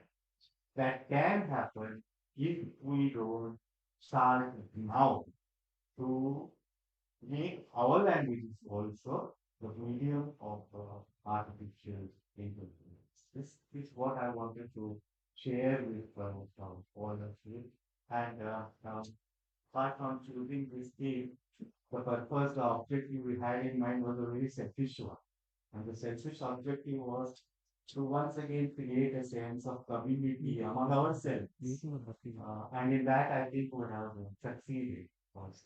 The entire family of this college and Manasa has been together to prepare, to work, to organize this area. And that is a very valuable experience which leads to the people again and again, that we come together, plan together, talk about it, have a dialogue, and then to, most importantly, a large number of delegates online and offline have also joined us.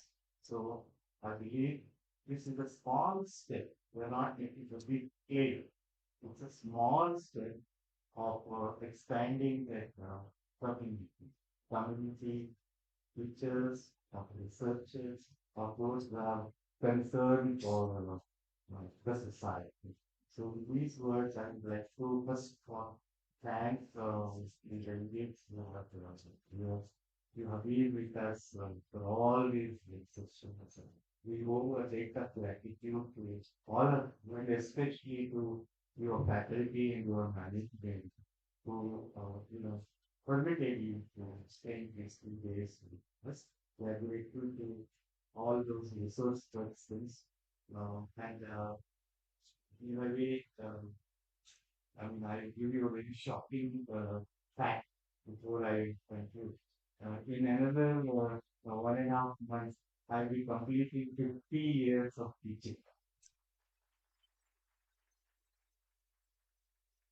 And I'll tell you honestly, these 2 days have been an excellent education for me. I'm not discussing this system because I became a learner and this has educated me. And I hope you also share this experience. Thank you for listening to me. Thank you.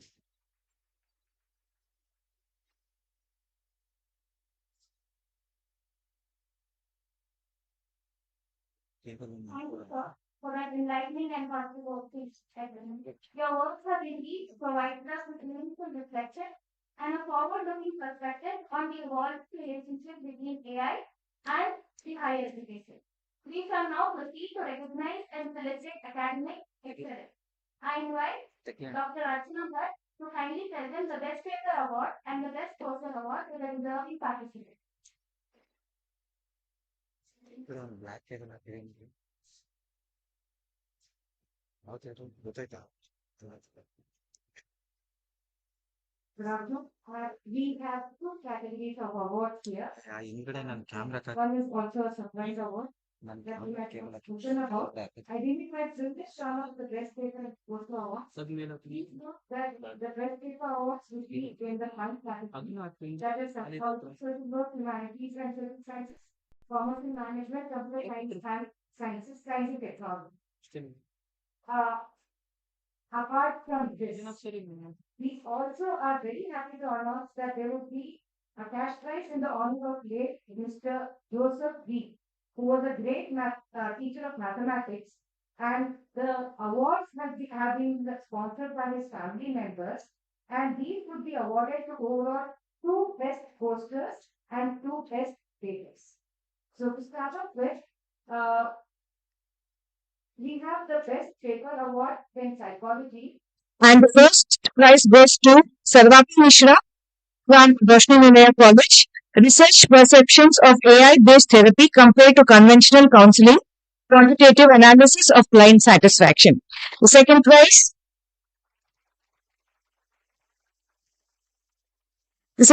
goes to Ms. Anvita, Ms. Chinmay, and Ms. Siri Gauri, Artificial Intelligence and Procrastination in College-going students. They are our young guns because they are our first degree students from Kateel Ashok Memorial College. From social work, we have Ms. Kirti D. She is a research scholar from Mangalore University, exploring opportunities and challenges of artificial intelligence. From Bengaluru University, we have Ms. Meghana HR, Understanding Digital Competencies Frameworks for Social Work Students. A round of applause, please. From Science and Technology, we have Sri Lalita, AI-based interdisciplinarity learning and educational analysis of next generation higher education from RNS IT, Bengaluru. We have also Mr. Srikanth A.V. and his topic was Governing the Digital Wild, Finding an Ethical Path for Artificial Intelligence in Wildlife Conservation. From Commerce and Management, Dr. Dhyanendra Mahendrakar, Artificial Intelligence in Entrepreneurship and Innovation, served as a freelancer. Ms. Sindhu HR, Use of Generative AI Tools by Students in Higher Education, Opportunities and Challenges.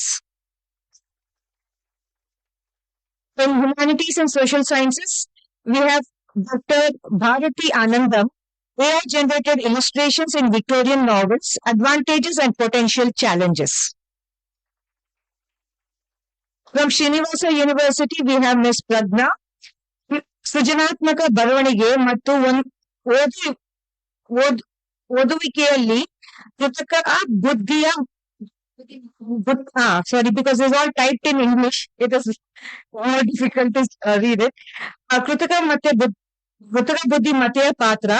This paper was in Kannada, and these two are the papers that we have from the humanities and social sciences.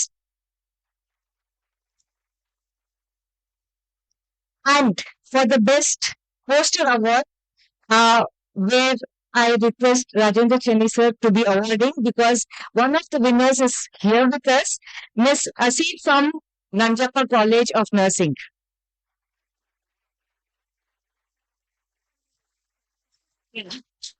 First.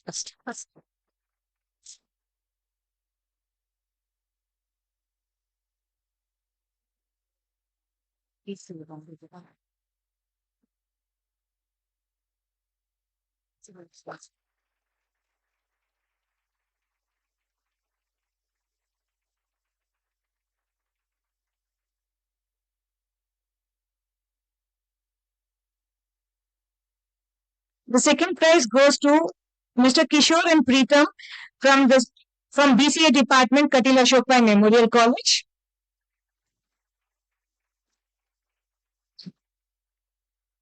The overall best paper award, we also have the winner amongst us right now, goes to Mr. Vinay R. and Dr. Srinivas M. from Plenary University, Mindfulness and Burnout among University Athletes.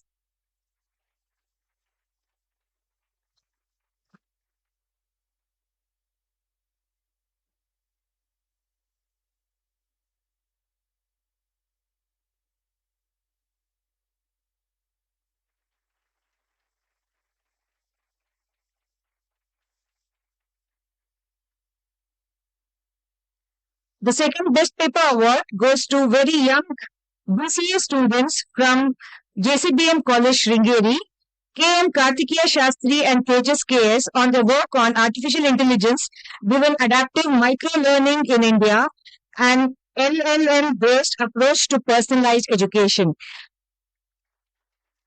A round of applause for all the winners. And congratulations to everyone. Thank you.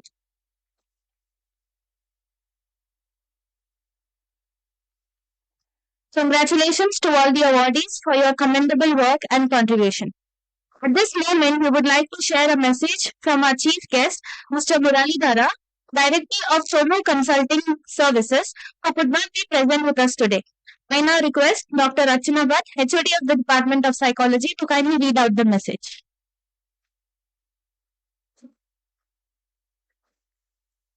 This is the message from Mr. Muralidhara, a great supporter, I should say, who has been with us throughout our journey. I read it out as thus. Thank you for extending an invitation to speak at this national conference on artificial intelligence, interdisciplinarity and the future of higher education on 10th and 11th of April 2026. Unfortunately, due to personal commitments, I am unable to attend the event. Nevertheless, I would like to convey my thoughts to the participants. Honorable President and esteemed office bearers of the Manasa Trust, respected Director and Principal of Kateel Ashok Memorial College, distinguished delegates, researchers and students. It is a privilege to virtually address this gathering as we delve into the discussions of the most transformative force of our era. As we convene for this national conference, it is imperative to recognize that artificial intelligence is no longer the concept of the distant future. It has become the cornerstone of higher education. We are moving from merely observing change to actively shaping it. The pressing question is no longer whether AI belongs to our classrooms, but how we will thoughtfully integrate it with integrity, discipline, and clear purpose. The power of interdisciplinarity. The core brilliance of this conference theme lies in its emphasis on interdisciplinarity, highlighting how artificial intelligence extends far beyond the domain of computer science. Higher education must be served as a platform where technology and humanities intersect. fostering individuals who are not only skilled in coding but also deeply grounded in ethical consideration, systematic understanding, and human-centric processes. Moreover, our aim is to establish a vertically integrated education system that aligns seamlessly with the national educational policy, transforming from fragmented experimentation towards a unified and coherent framework designed to cultivate global competencies. Call for action. All the students and researchers strive to be more than mere users of technology. Artificial intelligence, while a powerful and transformative tool, requires the indispensable qualities of critical thinking and judgment that no machine can imitate. Take the lead. The future will favor those who approach this evolving hybrid era with both confidence and a sense of responsibility. Foster commitment.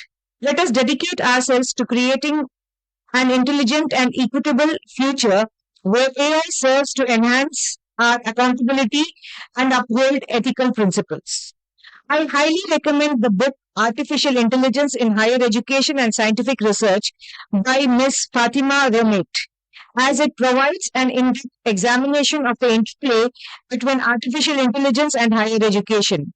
The book dwells in the tangible and intangible impacts of artificial intelligence on how higher education and scientific research, while exploring how advancements in these fields contribute to the development of AI technologies.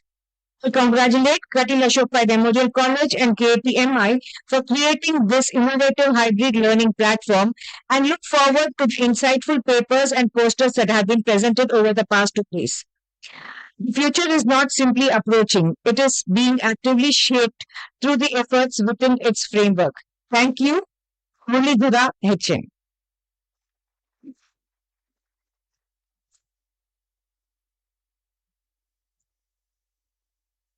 Thank you, ma'am, for conveying the thoughtful message.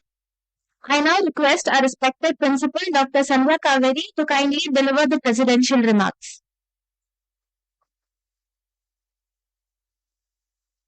Good evening to one and all.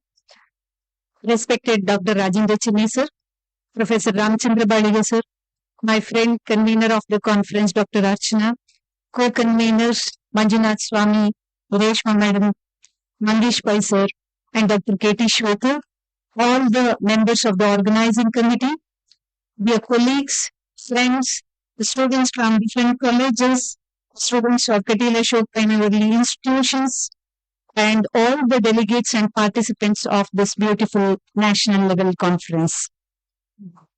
I feel very happy to declare that the national conference on the theme Artificial Intelligence, Interdisciplinarity and Future of Higher Education, organized by Kateel Ashok Memorial Institutions, Manasa Center for Cultural Studies, Kuvempu University, concluded successfully.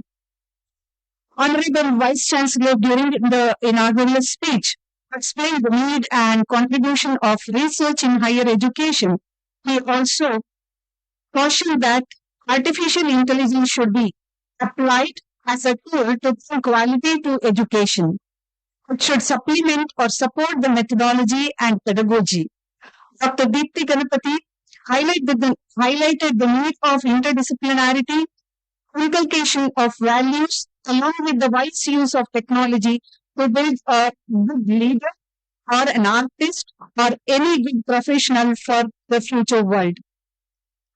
Therefore, throughout the conference, more than 150 research papers have been presented and more than 30 posters of research have been presented. This shows that the knowledge and the information on the theme of artificial intelligence and interdisciplinarity has been successfully flagged. So, along with this pooling, we could also gain a lot of knowledge because of the resource persons who presented their opinions, experiences, and the knowledge during different panel discussions and the plenary sessions. Therefore, I feel the different issues related to artificial intelligence, starting from its making with artificial intelligence as a technology, using this technology as assessment tool, a tool to train people and the professionals or the employees, to understand the capacity of the people or the individuals, and also to use this as a tool to strengthen different kinds of interventions has been discussed in these 2 days of conference.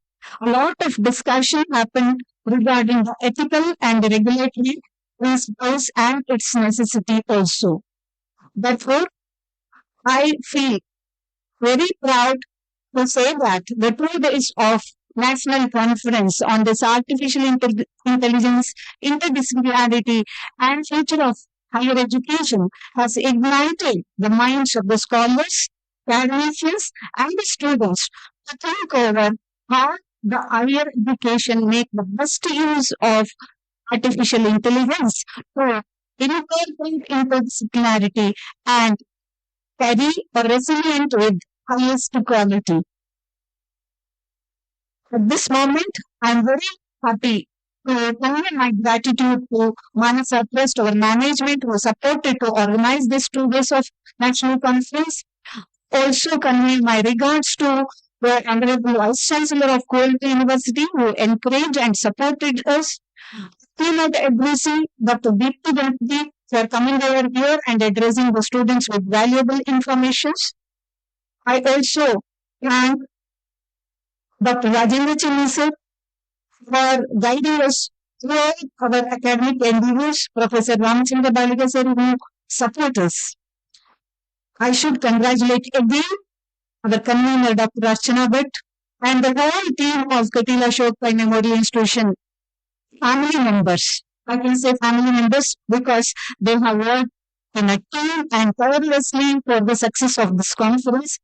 Congratulations to each one of you, and let us continue to have this team throughout for keeping the quality of the academic activities at its height always.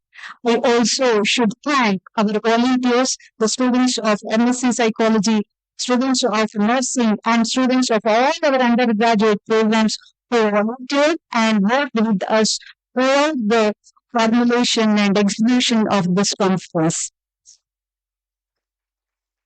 I thank all the universities and the colleges, institutions who have prepared the teachers and the students for this conference as participants and the presenters. Especially, I should thank our new college, Anjappa College of Nursing, the principal, my dear friend Dr. Uma Madam, and all the faculty members and the students for coming up here and making this conference a successful one for the participation.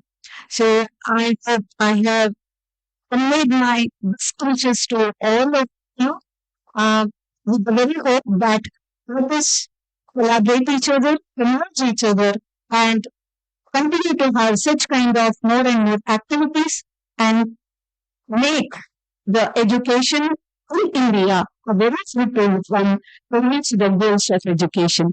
Thank you, Amanda.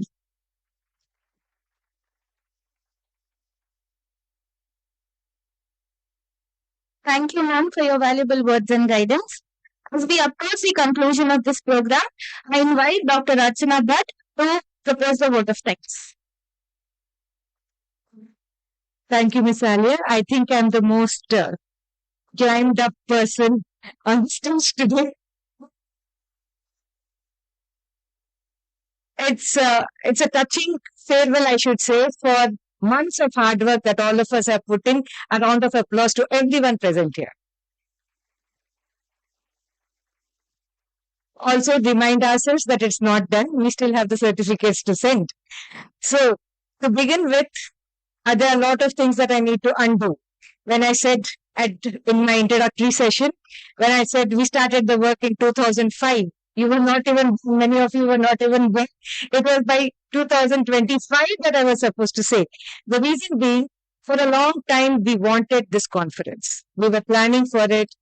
It was something or the other, and then we couldn't go ahead. Initially, we thought, okay, one department will take the lead and then something else.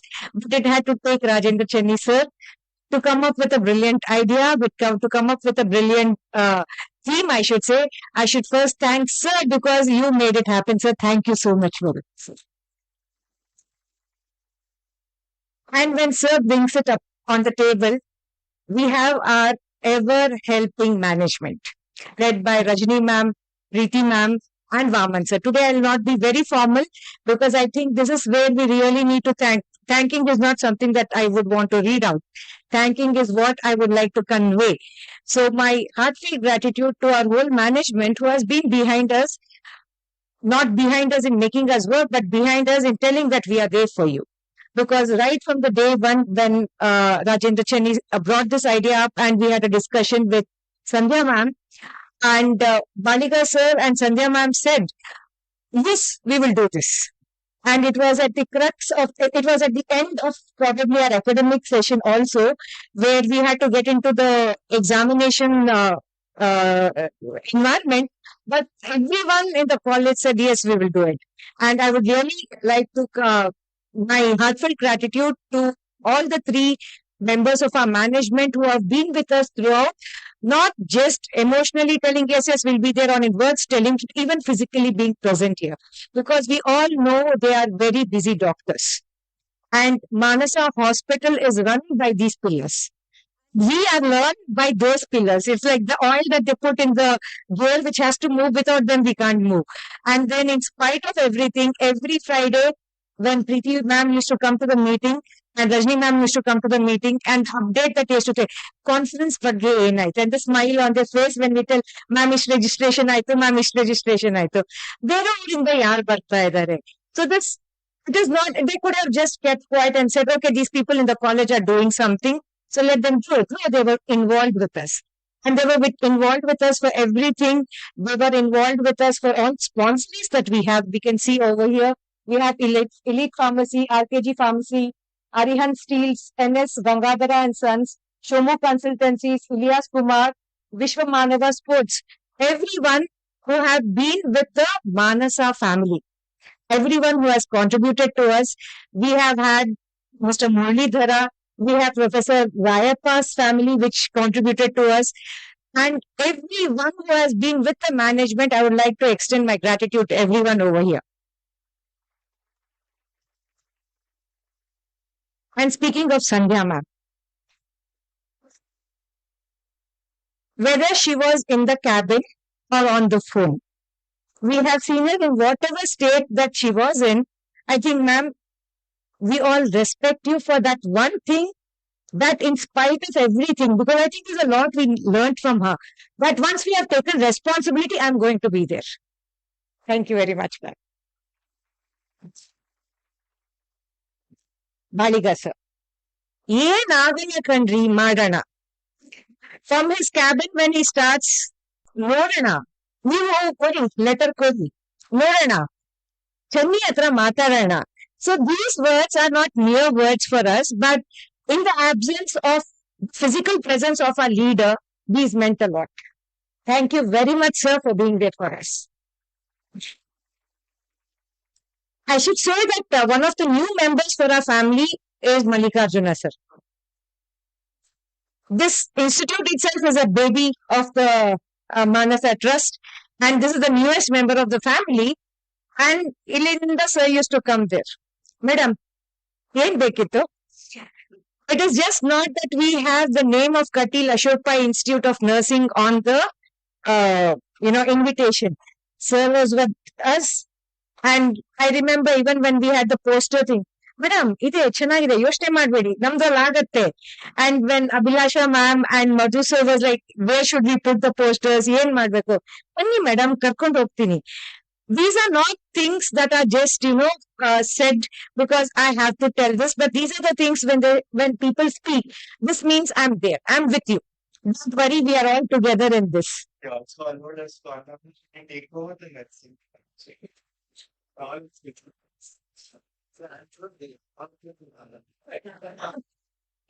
So very, very much I should really appreciate that all over here. And when we have our own faculty members, before everyone else, I need to take the faculty. We have had our disagreements, but we agreed to agree on our disagreements. ಅದು ನಾನಲ್ಲ ಯಾಕೆ ಅವ್ರದ್ದು ಅದಲ್ಲಿರ್ಬೇಕಿತ್ತು ಅಲ್ಲಿ ಯಾಕಿದೆ ಇಲ್ಲಿರ್ಬೇಕಿತ್ತು and then ultimately we come to know ಅದೆಲ್ಲೂ ಇಲ್ಲ but still someone would get something to get ready.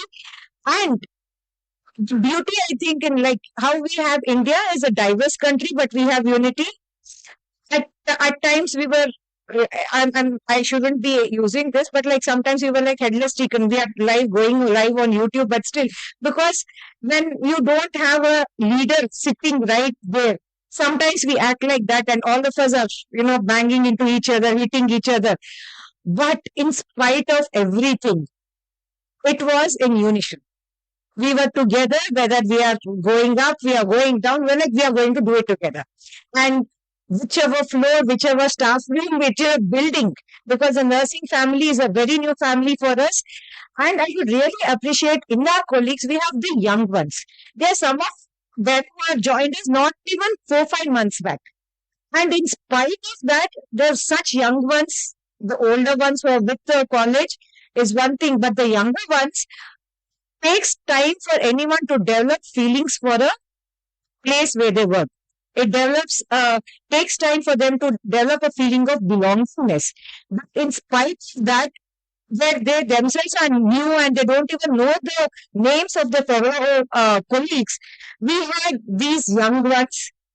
When we are having a time together, I will even name the young ones. But all these young ones who got together from all departments, I should say, that even though not knowing, madam, I don't know, because I'm new to the college. I really don't know them.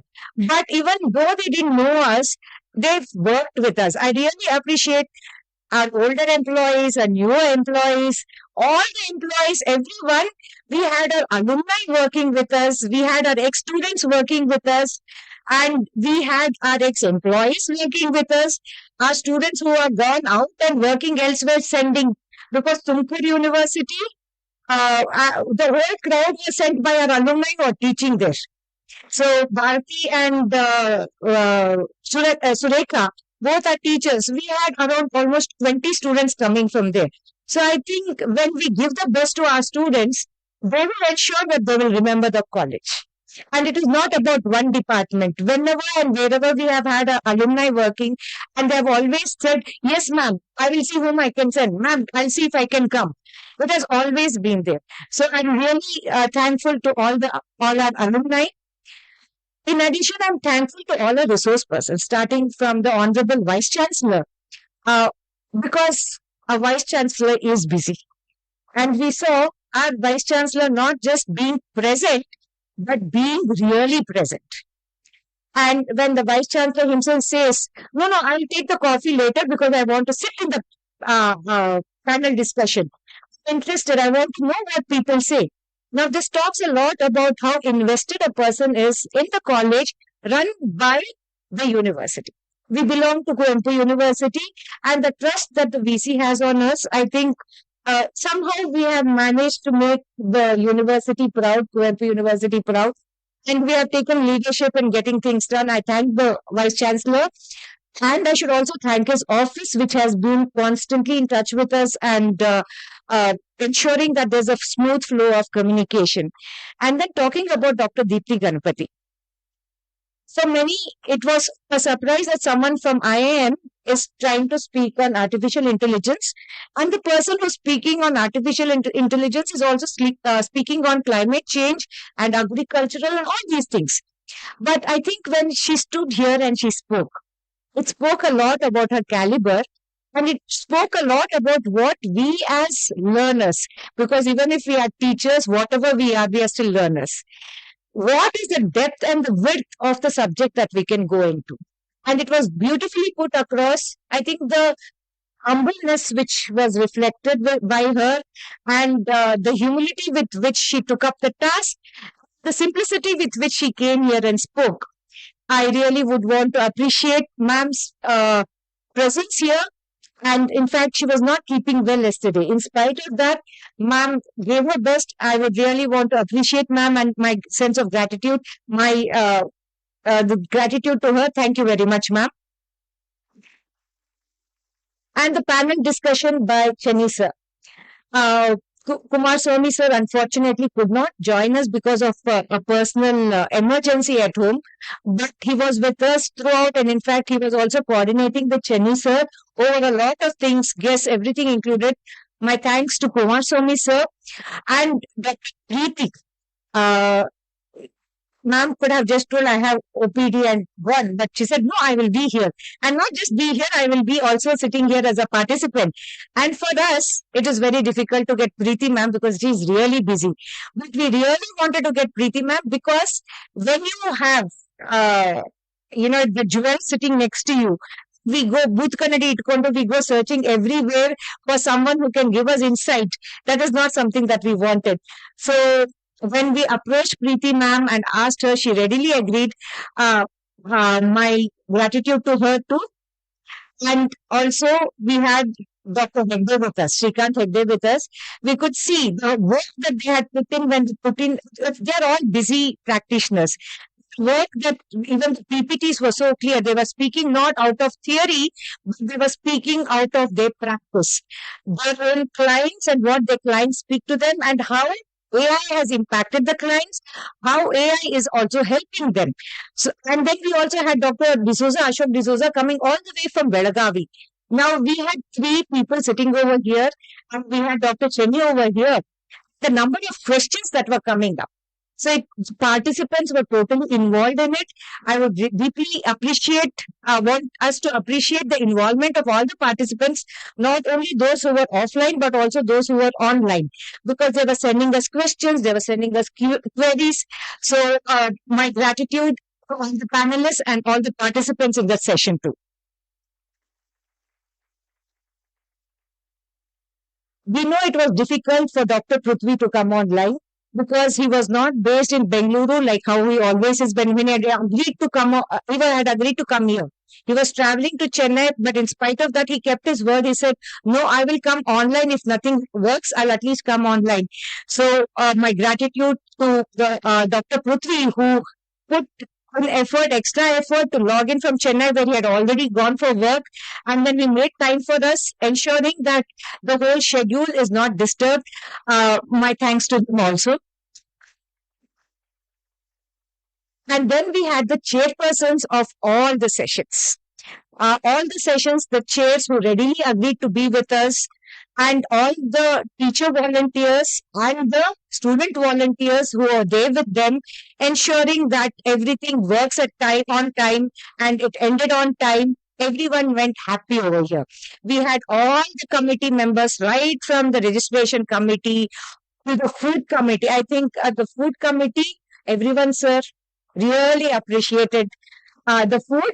And there's one thing that I would like to add here, sir. ನಿನ್ನೆ ಊಟ ಕೂತಾಗ VC ಅವ್ರು ಕೇಳಿದ್ರು ನಿಮ್ಮಲ್ಲಿ food technology ಕೂಡ ಇದೆಯಾ ಅಂತ ಕೇಳಿದ್ರು. And we said no food technology ಇಲ್ಲ. ಮತ್ತೆ ಹಾಸ್ಪಿಟಾಲಿಟಿ ಹೋಟೆಲ್ ಮ್ಯಾನೇಜ್ಮೆಂಟ್ ಇದೆಯಾ ಅಂದ್ರೆ ಇಲ್ಲ.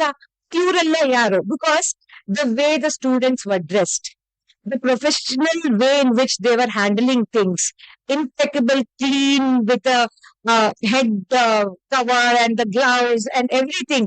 So thank you so much, all of you, for really, because ನಮ್ಮ ಇಂಡಿಯನ್ ಫಂಕ್ಷನ್ಸ್ ಅಲ್ಲಿ ಅದೇ ಹೇಳ್ತಾರಲ್ಲ, ಗಂಡು ಹೆಂಡು ಯಾರು ಅಂತ ಗೊತ್ತಿರಲ್ಲ ಅವರಿಗೆ, ಅಲ್ಲಿ ಎಷ್ಟು ಚಿನ್ನ ಹಾಕಿದ್ರು ಅಂತಾನು ಗೊತ್ತಿರಲ್ಲ, ನಾಪ್ತಾ ಇರೋದು ಒಂದೇ, ಊಟ ಚೆನ್ನಾಗಿತ್ತ. And I should really say that it was very nice. Thank you very much. The hospitality team also. I will also like to thank Mr. Shashi from our canteen who really supported us with all these things. Thank you very much, sir. And I should not forget Mr. Renukaya and his team, Golden Wings, for your support, sir, with all the technical things. Also, Mr. Sunil, around Mr. Sunil, for all the technical help, sir. Thank you very much. It is not only the conference, sir. We also want you throughout the year. Thank you very much for being here, sir. Solution Sunil, sir. Thank you very much. We had with us obviously all the teachers, but we also had our non-teaching staff, right from Lata ma'am, the office staff, we had our Rajesh, Shankar, everyone, and we had their own team of housekeeping, even our security, everyone who put in their best efforts. Everyone who said that in one college na martini, whether we are early, late, everyone. And we also had our, I should also thank Mr. Gopi for helping us with the transportation and all his fleet, because if I can't take the name of all the drivers that we have, the whole fleet, I should thank them also. I should also thank our hospitality team in terms of even those who helped us with Akashin and the finance team. Mohan sir, and also the finance team, the whole of the BCom department. Because actually, Sandhya ma'am and I were surprised when we saw that not a single receipt is pending. ಹೇಗೆ registration ಆಗ್ತಾ ಇತ್ತು, the receipts were generated immediately. So thank you very much. We had all the committees. We had a stage committee, we have our technical committee, we had our event of our poster presentation, and then we had a paper presentation committee. We had all committees, all sorts of committees. A round of applause to all the committees. And we also had today's session. We had Dr. Mahesh Kallahalla, we had Dr. Ajay Goyal, and we had Dr. Kishore Govind, and also special thanks to Dr. Sheila John, because these three were very, very important for us. Specialized people talking about their specific expertise. This is not something that all of us can do. And then I think it started with a bang. Many of us had not even seen. I myself was surprised when I saw that VR headgear and then Dr. Kallahalla doing this. I'm like, what is he trying to do? And he's trying to control things with nothing in front of him. And I'm like, I think the way technology is going forward, all of us have to be careful. We should not be left behind. And even when Dr. Goyal was speaking, and when Kishore sir was speaking about his bringing past and the present and the future together, I think we were in for a great, I should say, learning sessions that we had in the morning. Sheila ma'am, and I should also thank the syndicate member sir who was with us. AC member sir who was with us, and it was really nice. Again, all the nursing students being the stars of both the days. Thank you so much. Is there anyone else that I have missed out? No. I would like to thank the doctors of Manasa Hospital who have taken care of us. I should say taken care of Sandhya ma'am, taken care of me, taken care of Manjunath Swami sir, everyone, because we are here because of them. So I really should appreciate, and everyone who has helped us, our kids. It is not any UG or PG, they are just our kids. And thank you to everyone.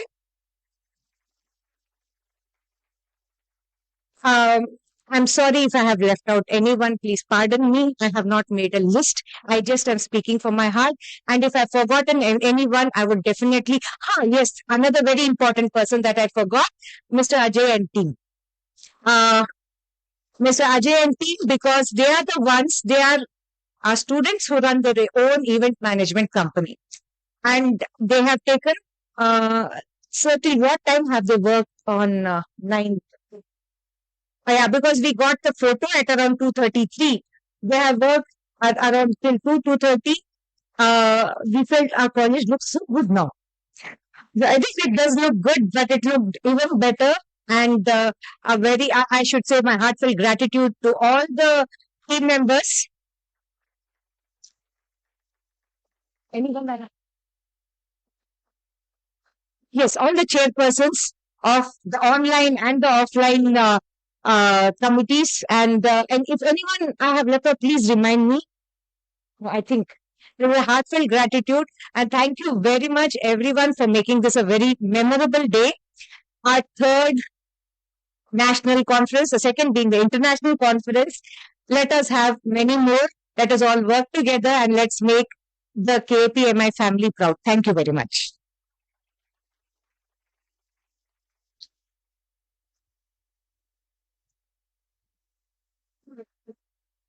Thank you, ma'am, for beautifully conveying the gratitude. I take a moment to thank you also, who has probably been hovering around everywhere like a motherly presence, consoling, encouraging, taking care of every little thing. So thank you so much, ma'am. With this, we come to the close of a valedictory session. Thank you all for your presence, participation, and contribution in making this conference a meaningful and successful endeavor. Wishing you all continued learning and a safe journey ahead. Thank you.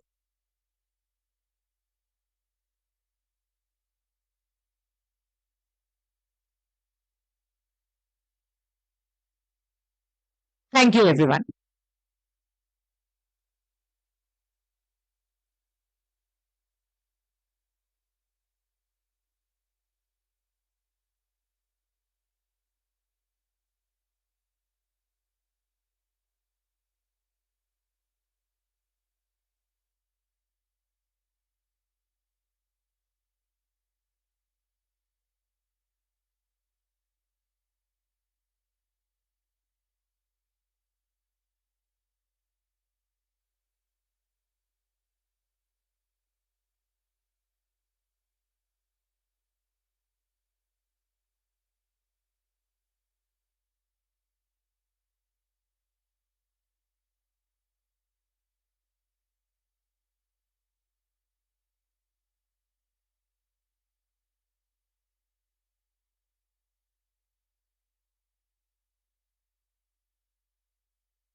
Hello, sir. Hello.